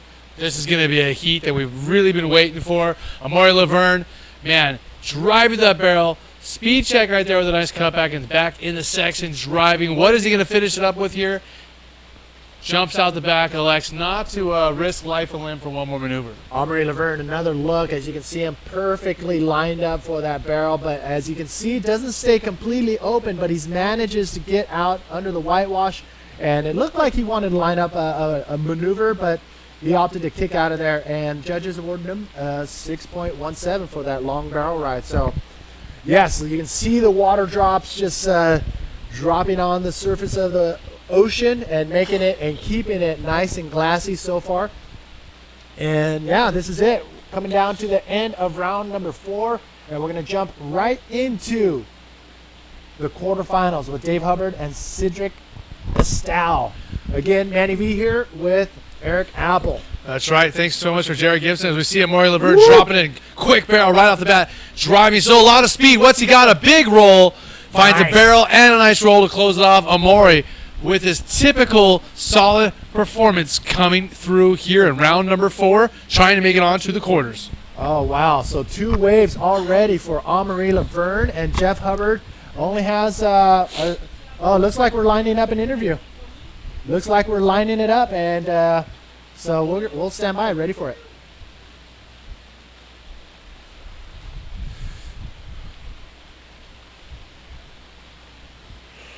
La première vague, j'ai réussi à avoir une bonne note. J'ai réussi à faire un 3-6R, du coup ça m'a valu un 9.17. Et bon, j'ai essayé d'attendre encore une note, au moins minimum 6 points, ça aurait été mieux, comme ça t'es déjà à l'aise pour la suite, quoi. Mais après, voilà, j'espérais que Otavio il allait pas avoir une deuxième note, ben il a réussi à l'avoir, du coup j'ai tout donné dans ma dernière vague. Je vais y poser la question en direct, Réva, toi, je me permets. Welcome back, everybody. Jeff Hubbard, Amaury Laverne facing off in the last heat of round number 4. Only one of them will advance on to the quarterfinals, and the other will call it the end of the road for their... so they'll call it Chopu? Yes. So we have some scores drop, but Manny, are you ready for them? Yes, let's hear it. First score from Maury Laverne, 6.17. First score for Jeff Hubbard, a .83, 0.83. Second score for Maury Laverne, about to come through. That was that big barrel and roll that he had to finish off. We'll let you know in just a moment, but Maury Laverne out to the lead early with 13 minutes to go. Here's another look at Amarie's last wave. Nice, clean bottom turn, little swoop under the lip. Got as much barrel as he could, and he wanted to get a maneuver in there, so he let on the gas. And here he is doing a nice cylindrical roll and lands out in the flats perfectly. So 2 solid waves back-to-back for Amory Laverne to start off that heat within the first 8 minutes. And you're so right, Mandy. It is a solid wave. His second score, a 5.90. So in the opening few minutes of the heat, Amory Laverne now has a 12.07. Jeff Hubbard with only 1 small wave. He has priority, but he is in combo land for the moment. So again, this is a tough heat. Jeff Hubbard and Maury Laverne, 2 of the best in the world, 2 of the best of all time, 2 guys that have won multiple big events, and these guys know what it takes to get the victory and move on here at the Sparkgreen Tahiti Challenge. Yes, I mean, Jeff Hubbard, this is not characteristic of Hubbard just to be sitting out there for more than at least 3 minutes, but man, here he is now caught behind the 8 ball with a low-scoring first wave, and we're almost to that halfway point. But wow, look at the channel, just getting drenched. This is a serious storm rolling in right now, but it's not going to last long. But man, look at it now. Yeah, we got some serious weather, and just so you know, we got a note that Jared Houston's parents are watching on. I know his dad's name is Angus, and they're cheering for him back in SA. That's a pretty cool name. If your name Angus, you gotta be relatively cool. Well, I mean, you're probably rolling some lands somewhere. I don't know. That sounds like a pretty commanding name. Here we go, up and riding. Jeff Hubbard looks like he's got something to work with this time. Pulls in under the lip, draws a higher line to get out of there. Is he going to hit the lip? No. He gets out of there in a hurry, but he was able to get a pretty long, deep barrel and was able to maneuver and get out of there before it shut down on him. So Jeff Hubbard, he knows what he's got to do. You can see him just thinking about what to do on his next wave, and he's going full blast back to the lineup. So all these guys, top shape, top form. I mean, they're at their prime right now.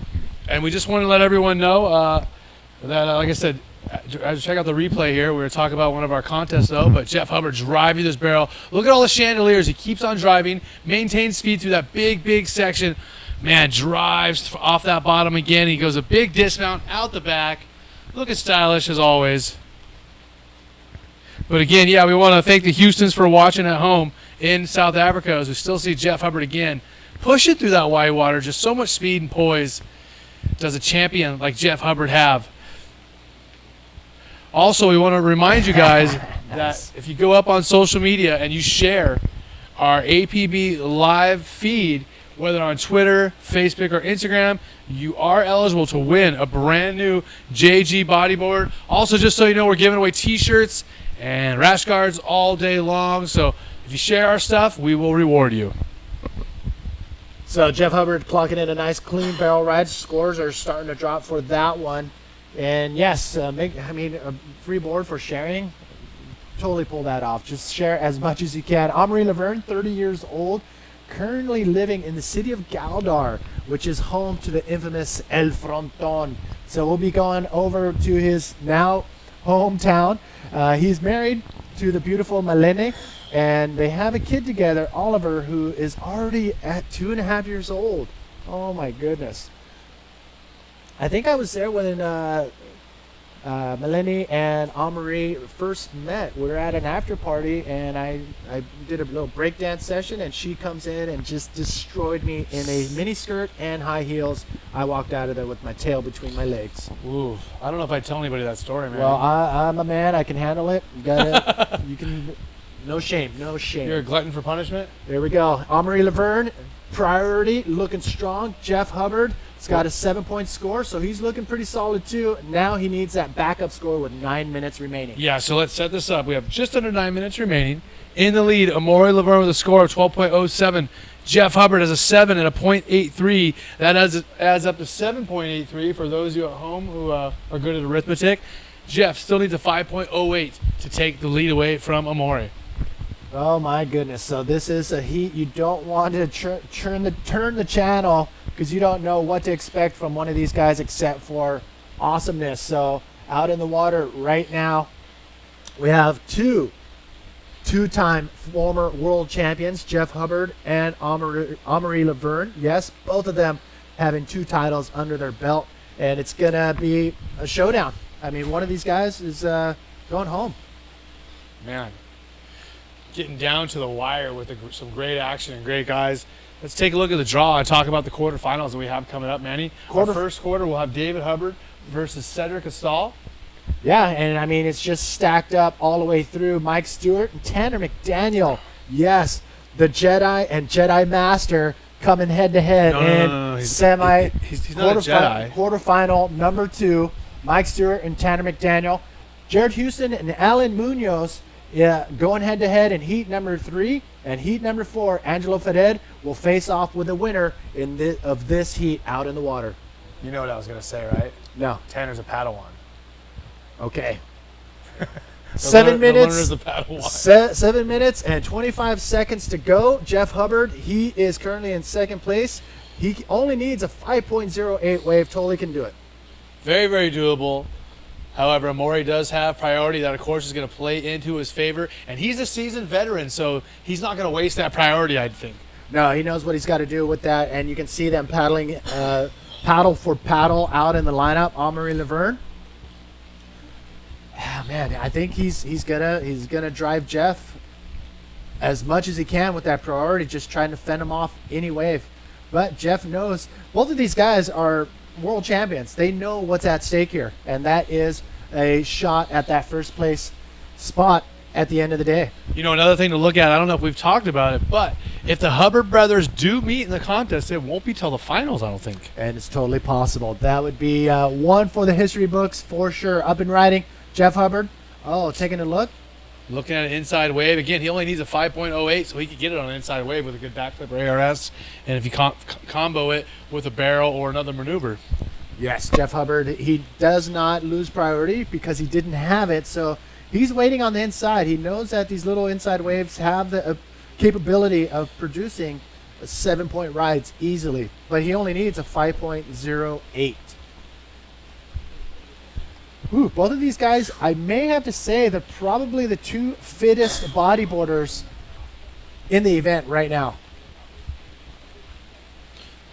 And that's a claim because there's most of these guys, even a lot of athletes are always fit, but bodyboarders are some of the most fit guys I think around for sure. Yeah, I didn't really think about that until you brought that up. I mean, Moz, you see him, he puts out a bunch of videos. He's got some webisodes, and just seeing him in the gym and doing his routine, yoga, I think he can do the splits too. And I think Hub does the same. They're both fully in tune with their body right now. But are they in tune with the ocean is the question. Exactly. It looks like we have some waves coming in out the back. No takers. Jeff Hubbard waiting patiently. 5 minutes. 5 minutes remaining, gentlemen. 5 minutes remaining. As we got the old Rockin' Fig announcement. Rockin' Fig. Here we go. Jeff Hubbard trying to get Amaury Laverne to somehow he's trying to bait him on smaller waves right now, as what I think Jeff is trying to do to Amaury, who has priority and who has the lead. Man, weather and Tahiti really starting to set in. A little bit of wind on the water now. The rain pretty hard. We're hoping this is just a quick squall because we want to get the quarter, semis, and finals finished in the best of conditions. Yeah, I don't think it's coming down too hard. I mean, if it stays at this level, I think we're okay. But, man, we'd love to see some bigger sets come in, but not too bad so far. Again, just over 4 minutes, 4 minutes and 15 seconds ago. Let's reset the situation. Amaury Laverne from Reunion Island is in the lead with a 12.07. Behind him with a 7.83 is none other than the Hawaiian Jeff Hubbard, who is from the Garden Isle of Kauai. Jeff has a total of 7.83. He needs at least a 5.08, which is a very, very attainable score for him.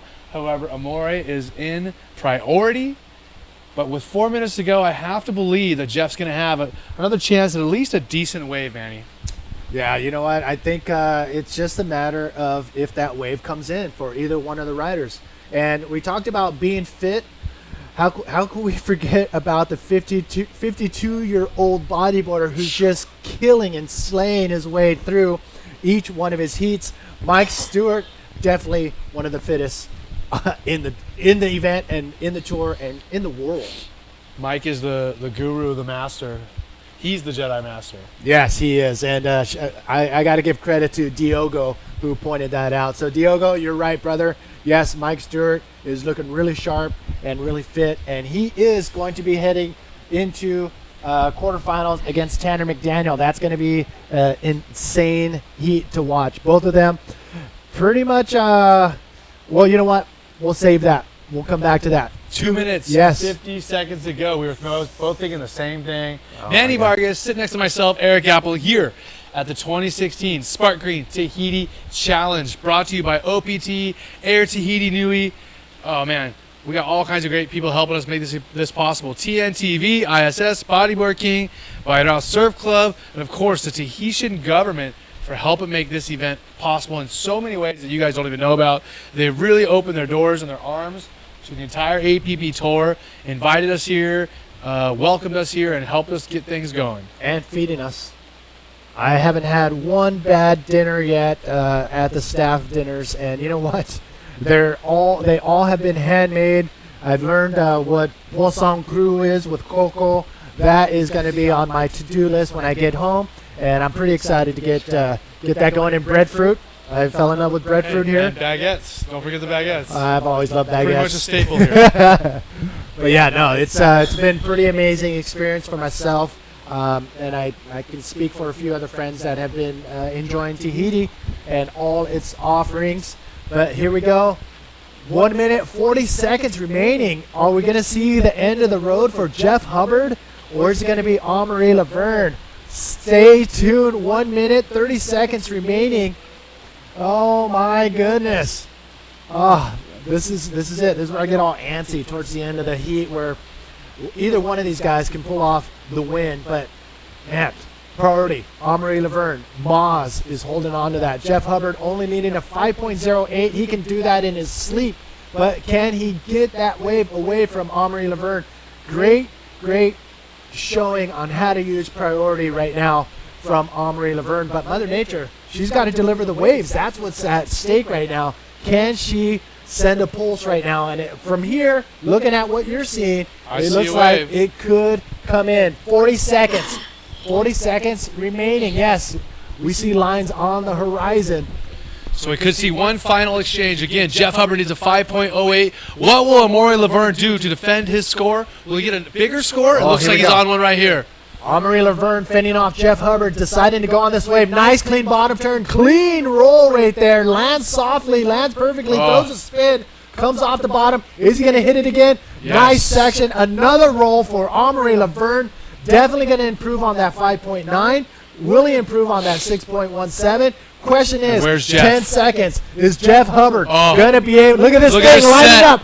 9 seconds remaining. Jeff has to go on this one. And here he is, dropping in. Needs a 5.08 at least. Maybe a bigger score. Not much offered here, but it's going to be a big inside section. Is he going to throw a big air reverse or something, Manny? I don't know. He's coming into that Anderson. Oh, my goodness. An air reverse on that inside section. Lands it perfectly, almost over-rotating. Oh, my goodness. Coming down to the last second of the heat. The heat is over. Amazing. The heat is over. Let's all collect it back together. Again, Amaury was in the lead. Jeff needed a 5.08. However, Amaury got a good wave. He could improve upon his 5.90, which would change the situation. And then Jeff would need something bigger than a 5.08. Jeff got a very big wave, a set wave, and he waited till the very inside, but he threw a clean, perfect reverse air. Look at that. I mean, yes. So Moz improving definitely on one of his two scores, most definitely. But the question is, did Jeff's air reverse at the very last second of the heat, was that enough to fend off the total of Henri Laverne. So it's going to be very, very interesting to see how this all pans out. Oh, my goodness. Okay, waiting for scores. I'm sure the judges are going to take their time. They got to think about these scores. Hopefully they'll have some replays to look at. They can consider the wave size, the style involved, the completion of the maneuvers. I mean, how shallow was that? That was definitely a risky maneuver. Jeff, I mean, throwing it all out there. I mean, no, that right there where he actually hit the lip, seriously, was about knee-deep water. Where he landed was about knee-deep water, and to pull it around, he almost over-rotated. You saw his legs just flailing, but he was able to get them back in the water without scraping his knees. Who knows? He may have scraped his knees, but, man, holding steady, waiting for the judges to put down those scores. I mean, I'm going to shout out real quick to our comments box area. Who do you think came out on top on that one? Was it Henri Laverne or was it Jeff Hubbard? Oh, my goodness. So who do you think took it in that heat? Okay, scores coming through. So the first wave we're going to get a score on is Henri Laverne. He did improve slightly. He got a 6.0. So that means his total score is 12.17. Is a 6.17 and a 6.0. That means Jeff needs a 5.18, not a 5.08. And I wouldn't be surprised if he got it. And Manny, I mean, could you not feel that reverse air coming or what? Oh, my gosh. No, I knew something was coming. It could have been anything. He has every every trick in his bag, and that was amazing. Let's take a look at this is live action right now. Out in the water, that was Dave Hubbard in the red jersey. We just have the wrong graphic up. We still have Jeff Hubbard and Maury up. Yes, and Cedric Estal in the yellow jersey. They're going to be out in the water right now for quarterfinal number 1. You can see the scores. We're not going to move that graphic until it has become final, which is going to probably throw some people off. But here we go. Cedric Estal up and riding. Bottom turning, stalling nice and slow, waiting for the wave to shape up for him, not really going to offer him anything. Again, those scores on the board are for the heat before this, and they are incorrect because Henri Laverne has a 6.0 and a 6.17, so it hasn't been updated yet. Again, Henri with a 12.17. Jeff Hubbard needs a 5.18 or better on his final wave to move on to the quarterfinals, and man, it's time to chew those nails and hope you made it through. Oh man, even Moz is waiting for those scores to drop. The judges, as you mentioned, Apple, are they going to take their time? They're going to make sure things are situated, and you can see Moz. He's one of the most calculated riders on the World Tour, so he's going to wait patiently.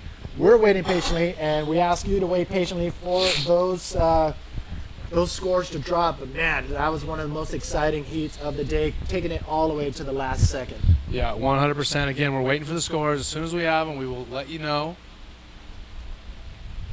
Oh, scores coming through. Oh my gosh, that was intense. So again, we are in heat number 1 of the quarterfinals. And Jeff Hubbard got it. Barely gets it. Sorry to interrupt you, Manny. Sorry. No. 6.27. He needed a 6.18. Is that it? Is that what we got? He got by 0.09 of a point, 0.09. Oh my goodness! So there you have it, ladies and gentlemen. Eric Apple looking at the scores to our right, and look at Jeff. Jeff is still on standby, waiting. He's like, did I make it? There, he finally got word, man. That was insane. One of the most exciting heats. As you can see, good job, Moz, is what Jeff Hubbard is saying. That was pretty intense. And both of these guys, really good friends out of the water, and very, very competitive in the water, as you just saw. Woo! Insane. It's an intense rivalry, but these guys are all friends at the end of the day, and I'm sure Maury is happy for Jeff, even though he'd probably be a little bit happier for himself. Yeah, I mean, oh my gosh. So he's going to advance on. Jeff Hubbard will now face off in quarterfinal number 4 with Angelo Fera, the Tahitian. And that's going to be coming up soon after 2 more heats of quarterfinals. Here we go. Out on the water, live action, Cedric Estal. He had a 1 on his first wave, looking to improve upon that. Trying to find a whitewater cover-up. Didn't work out for him. Is he going to throw a roll on the inside? He does, Manny. Yes, again, now the riders know what they have to do, and that's got to be a maneuver on this shallow section. Dave Hubbard slides under the pocket. He's getting shut down. No way he's going to come out of that. And that's the end of that ride for Dave Hubbard. Cedric riding this one all the way into the lagoon, and he's going to get a ride. 2 minutes and a half is what we've estimated on how long it takes to get that ride from where he got picked up and all the way back to the drop zone. Let's take a look at the replay right now. He bottom turned all the way around. It did to Cedric Estal. Looked for a little barrel section. It looked like it was about to do it for a second. However, the wave just did not come through for him, but he made some score of his own by driving through and rolling at the end. Oh, my goodness. So here's another look at that replay from, oh, my gosh. Yeah, so pushing through that roll was Angelo. Oh, my goodness. Woo! Exciting stuff, right? Yeah, my hands are still sweating. So Dave Hubbard and Cedric Estal, the Tahitian, out in the water right now for the first heat of the quarterfinals. 20-minute heats. And yes, if you're watching live, we thank you for tuning in from all over the world. Again, it looks like we are setting up an interview with the winner of that last heat, Jeff Hubbard. So let's wait patiently for that interview to come as we look out into the channel. And let's do this. We had like almost no waves. I caught like one decent wave at a 7, and I'm waiting out there for, and then the last, Maury catches one and he's beating me, and I don't have priority, and then he catches a wave, and the next wave was big, and I had to duck dive, and there was like 2 seconds left, and then I just caught the next wave. I was like, please, I pray God, please be one more, just one more. And there's a wave, and I take off, and it doesn't barrel, so I just was like, okay, I have to hit it no matter what. I'm going to the end of the dry reef. I don't care. And I raced so fast, the end section had a reverse air ram. I just popped the reverse air, landed clean. I was so stoked. I just cut out and was like, oh, so happy. Yeah, you did it again. So, and good manner. Good So, manner. Yeah, yeah. the best. My favorite place. And just so blessed, you know, just to have cool. everybody here with the spirits and just good power. And so fun with the people. Thank you so much, and congratulations again. Merci beaucoup, rêve à toi, merci beaucoup. All right, congratulations to Jeff Hubbard, who, man, that was a pretty exciting and intense heat, taking out Amaury Laverne in that last heat in round number 4. Jeff Hubbard's going to face off with Angelo Fera, the Tahitian, in the last heat in the quarterfinals. So, first heat of the quarters, guys. That means we have 3 more quarters, 2 semis, and a final to go. We're closing in on the crowning of a champion for the 2016 Sparkgreen Tahiti Challenge, Manny. So we do have the semifinals, and the cool thing about this event, we are going to have a podium final, which means the winner of the podium final will end up in 3rd and be on the podium along with 1st and 2nd. David Hubbard and Cedric Estal currently out in the water with 12 minutes remaining. So this is going to be one of those slow heats that we've been talking about. So heat number 2 hopefully will be the one with a lot of waves. That's Mike Stewart and Tanner McDaniel. Yeah, some pretty low scores here, Manny. 3.67 and a 1.5 for Dave Hubbard, a 3 and a 1 for Cedric Estal. Not much happening here in the first 8.5 minutes to go. And just to mention, I'm not 100% sure if we are going to follow through with the consolation final we were talking about. Are they saying here, are we going to be able to do it today? Yes. We are going to fit it in? Yes. Okay. And we're talking about possibly not doing it because of the time constraint, but if we can do it, that's awesome.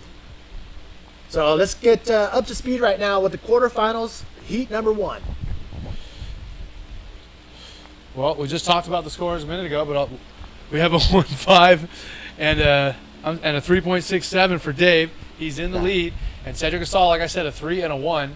So not much happening thus far. Oh, man, it's one of those heats where it's really slow. And, again, we've talked about it throughout the day. Some of those slow heats are followed up by those heats that have those bigger waves. And that if that happens, Mike Stewart and Tanner McDaniel showdown in quarterfinal number 2 is going to be really exciting. But, man, sitting out there right now, I don't know what's going on in their brains. But this is one of those heats where I would get fidgety and probably have a heart attack. Well, competing against David Hubbard would make you fidgety out here no matter what's going on. Exactly. Because he's been surfing so well. That would make anybody nervous as far as their chances of continuing on in the competition.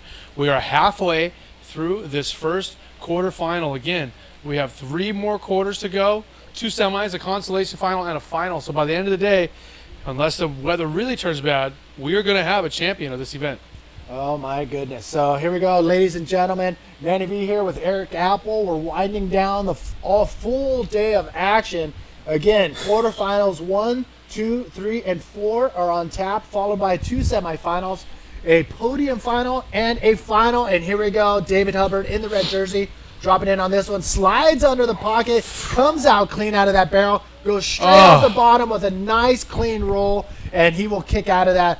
Textbook clean riding, David Hubbard. And we just talked about how, competing against someone like Dave would make you nervous. Man, that small to medium-sized wave didn't barrel right at the takeoff, but Dave continued on, found a barrel section, and found a nice air roll. Yeah, that was pretty solid right there. And I mean, that right there could be enough if the conditions stay as they are in this heat, where it's slowed down a little bit.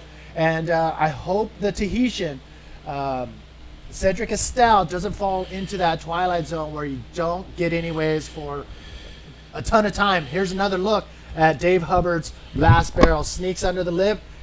Pretty clean exit for what it was. I mean, he had to go punch through the little whitewash chandelier, and then comes off the bottom with a ton of speed, enough to project him out into the flats with that roll. Here we go, Cedric Estal. He's looking for at least a 7.85. Look at this barrel. Can he stall a little bit, get covered up? He does get a good roll. He's back in the shoulder. Can he find one more roll? He needs to. Floater. He changed his mind. Oh, my gosh. What happened? He hit the eject button right at the last second. I thought he was going to go for a roll. So the score for the wave before, David Hubbard, a 7.17. That means he gets rid of his 1.50. Now add that to a 3.67, and Dave is a 10.84. Now behind him, Cedric Estal had a 1 and a 3. Now he's going to definitely get rid of that 1 with this last wave. I'm looking for a score, probably around a 6.5 with that barrel and that roll and the floater. Let's take a look at the replay. Here's another look at what he did on that last wave. The Tahitian Cedric Estal, bottom turn, a perfect line right there. Finds that little speed section, and he's trying to decide, do I stall or do I go for a lip? And right there, he decided to go punch through the lip. Lands perfectly soft, but he's able to maintain his speed on that landing and finds that speed line again, and right there he hits the abort button on whatever maneuver he was thinking about doing and lands back down on the face of the wave and calls it quits. So here he is, bottom turning. Another look at it from the channel, right there in that bowl section, flirting with the barrel, rolling through the top of the lip. And just so you know, Manny, he did come back with a 5.50 from the judges for that wave.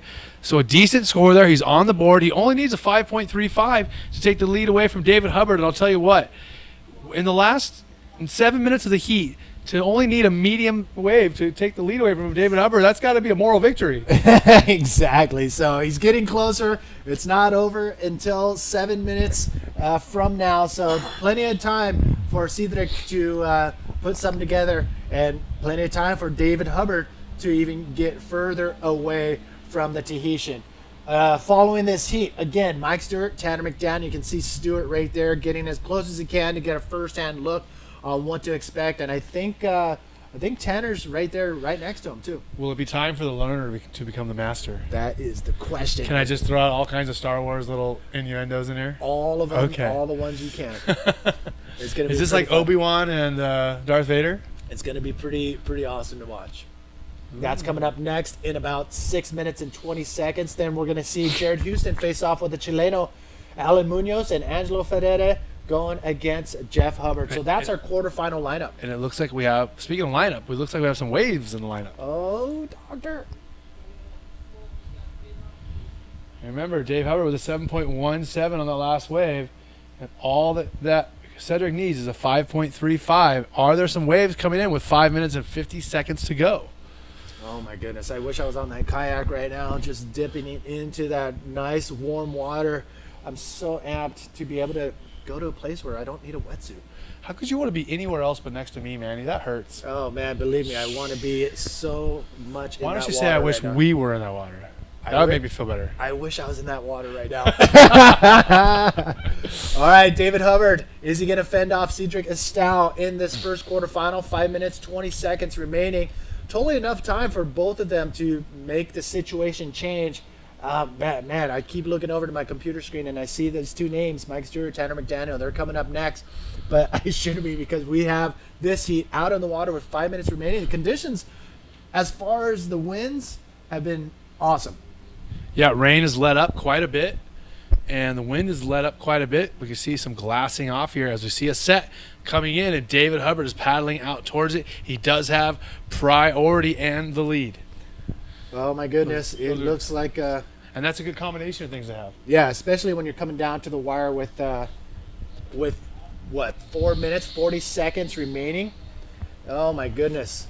You guys don't forget, share the APB Tours live page on any of your social media and you will be automatically entered to win a brand new JG board. We want to thank Sparkgreen as well as Air Tahiti Nui, Viral Surf Club, FTS, man, the Tahitian government, Bodyboard King, TNTV, ISS, man, who else? OPT as well for providing the internet cable to make this happen. Couldn't be doing this without them.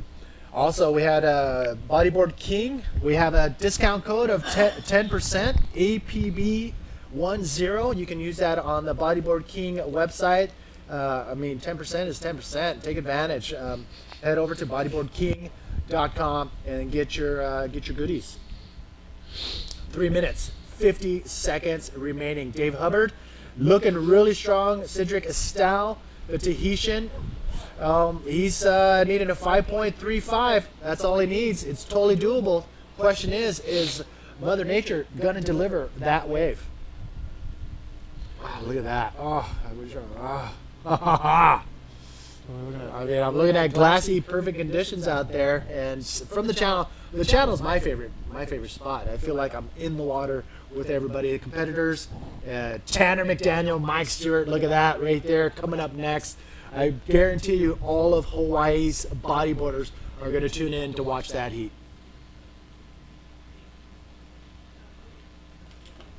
Aloha.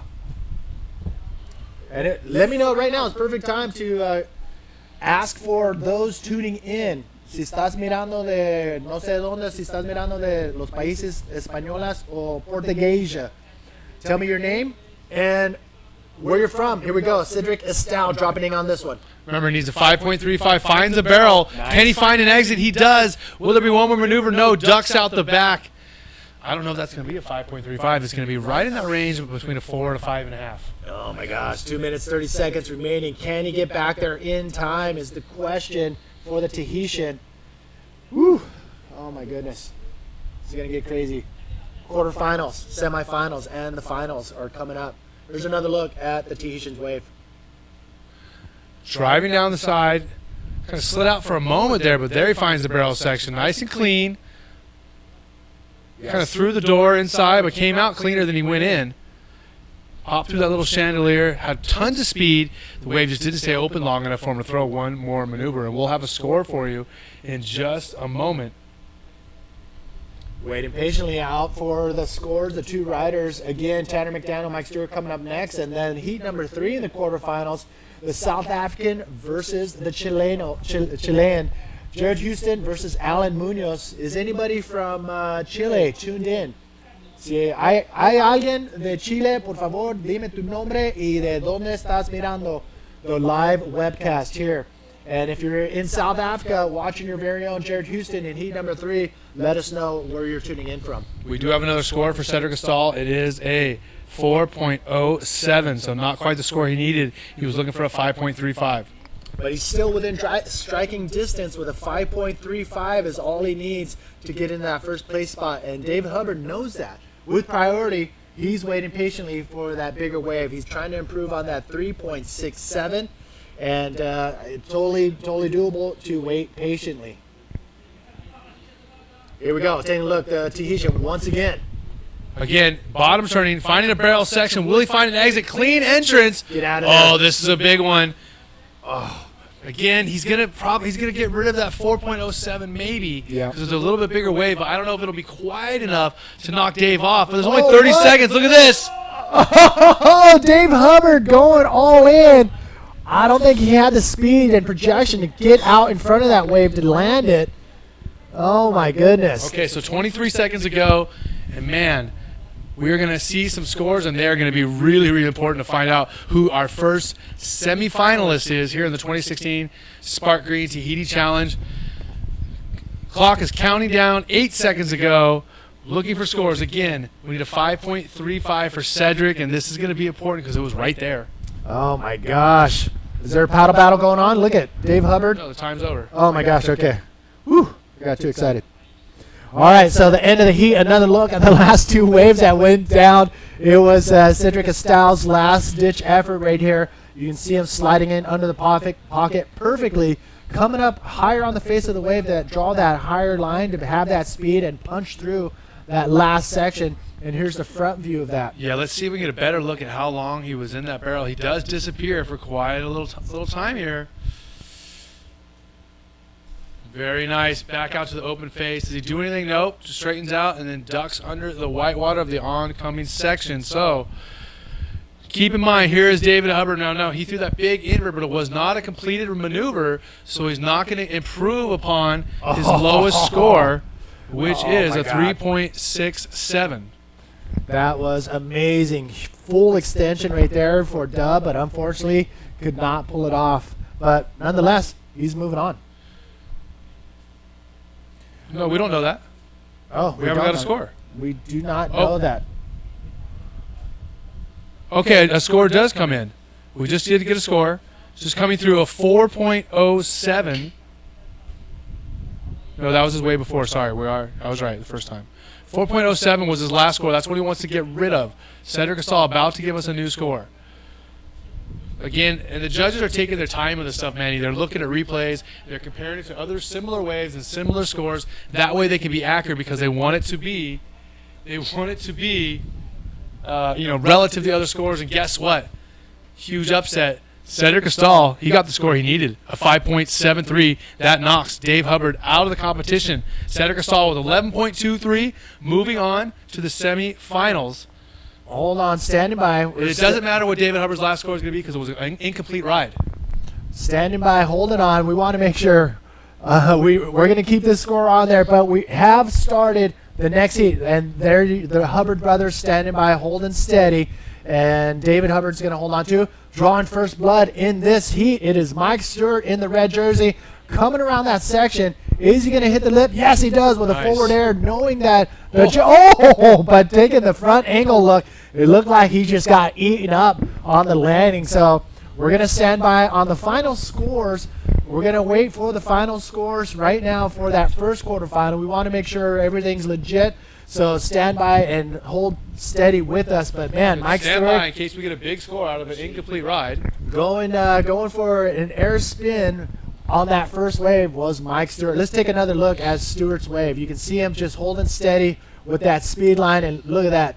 Nice for it. That was nice and clean, but what happened? He did get caught up in the lip and just came down and just got annihilated. Axed. And the score does come through for Dave Hubbard. Like we thought, it's not going to be enough. Again, kind of an upset. Cedric Estal moving through with an 11.23. He is our first semifinalist. He's going to be waiting for either Tanner McDaniel or the Jedi Master himself, multi-time world champion Mike Stewart. Wow, that is an upset, ladies and gentlemen. You heard it right there from Eric Apple. David Hubbard succumbing to the local Cedric Estal in that first quarterfinal. I bet the Tahitians are pumped right now. And David Hubbard, well, I think it's good news for us here. We get a couple more breaks. But anyways, David Hubbard, obviously he's going to be a little bummed out, but look at the Tahitians right there. Or actually, Jace Finlay with the Tahitian. Cedric Estal, the local, he is pumped. But back to the live action. Mike Stewart and Tanner McDaniel out in the water. This is a fun heat to watch. Yeah, definitely insane. We've had a lot of last-minute heroics and a lot of last-minute letdowns.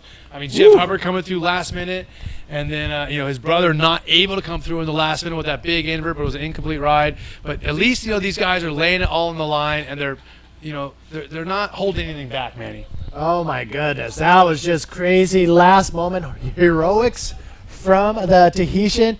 Woo! I don't know if we'd love to have David Hubbard in here on happier terms, but you know what? He put in a great show, great effort, And again, we're pretty much not only the entire production, but the riders out in the water at the mercy of Mother Nature. And right there, Cedric Estal making it through that heat. So he is your first semifinalist. So some scores coming through. Mike's first wave was incomplete. Bottom turn around the section through that forward air, kind of forward up off the lip. Only getting a 2.67 for that incomplete ride. So now priority is with Tanner McDaniel. Who's up, Manny? Oh, Tanner in the yellow jersey. Nice air right there. This time he did not pull it off either.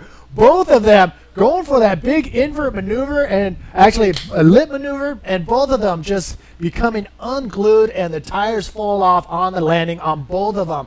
Oh, my goodness. What is happening out there?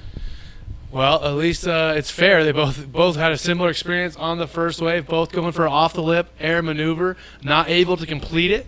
Let's take a look at Tanner McDaniel again, bottom turning in that yellow jersey, hitting that section, big invert, getting his fins up high in the air, lands on top of the lip, similar to Mike. Oh, yeah, and just gets destroyed. Look at this. He lands on the lip just like Mike, and then just takes it for a ride and just goes into the detonation of this wave. Oh, my God, just getting destroyed right there. So Tanner McDaniel. Detonation was the exact word, and Revatua has an interview for us. Oh, my gosh. Whoa, that was intense.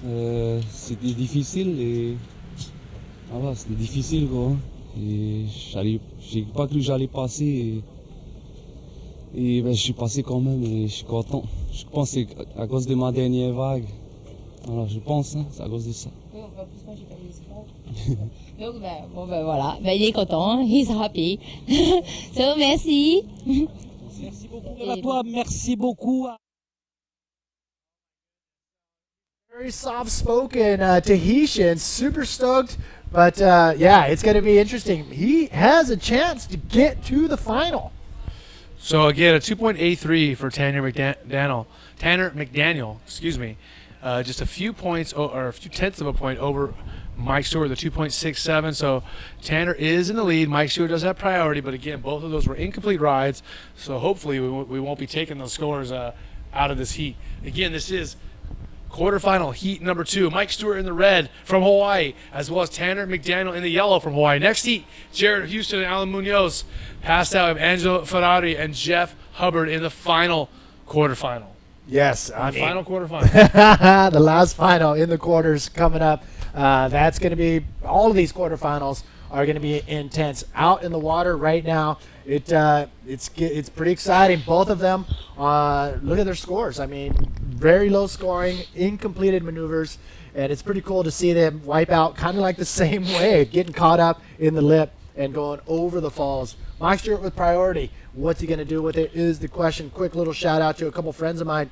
Begonia is watching in Chile. She's going to be tuning in along with every single Chilean bodyboarder in Chile to watch their very own Alan Munoz coming up. Billy Thiel is tuned in, and Oh, Uko, Billy. Yeah, Billy Thiel's tuned in from California. Uko are one of our main players in the bodyboard U-riding game and surf game. He's one of our beta testers, so thank you all for tuning in, and I'm really excited to see how it's all going to unfold today. What's up, Billy? How's it, bro? He's tuning in. He works with Rusty. Yeah, he does some surf lessons for Rusty. But yeah, it's going to be pretty exciting as the heats unfold. Mike Stewart, Tanner McDaniel currently out in the water. And we heard that Billy's one of the best instructors, actually. We were actually just talking about the car yesterday, Rusty and I. He was telling me how good Billy is. Yeah, he's a very, very hard worker.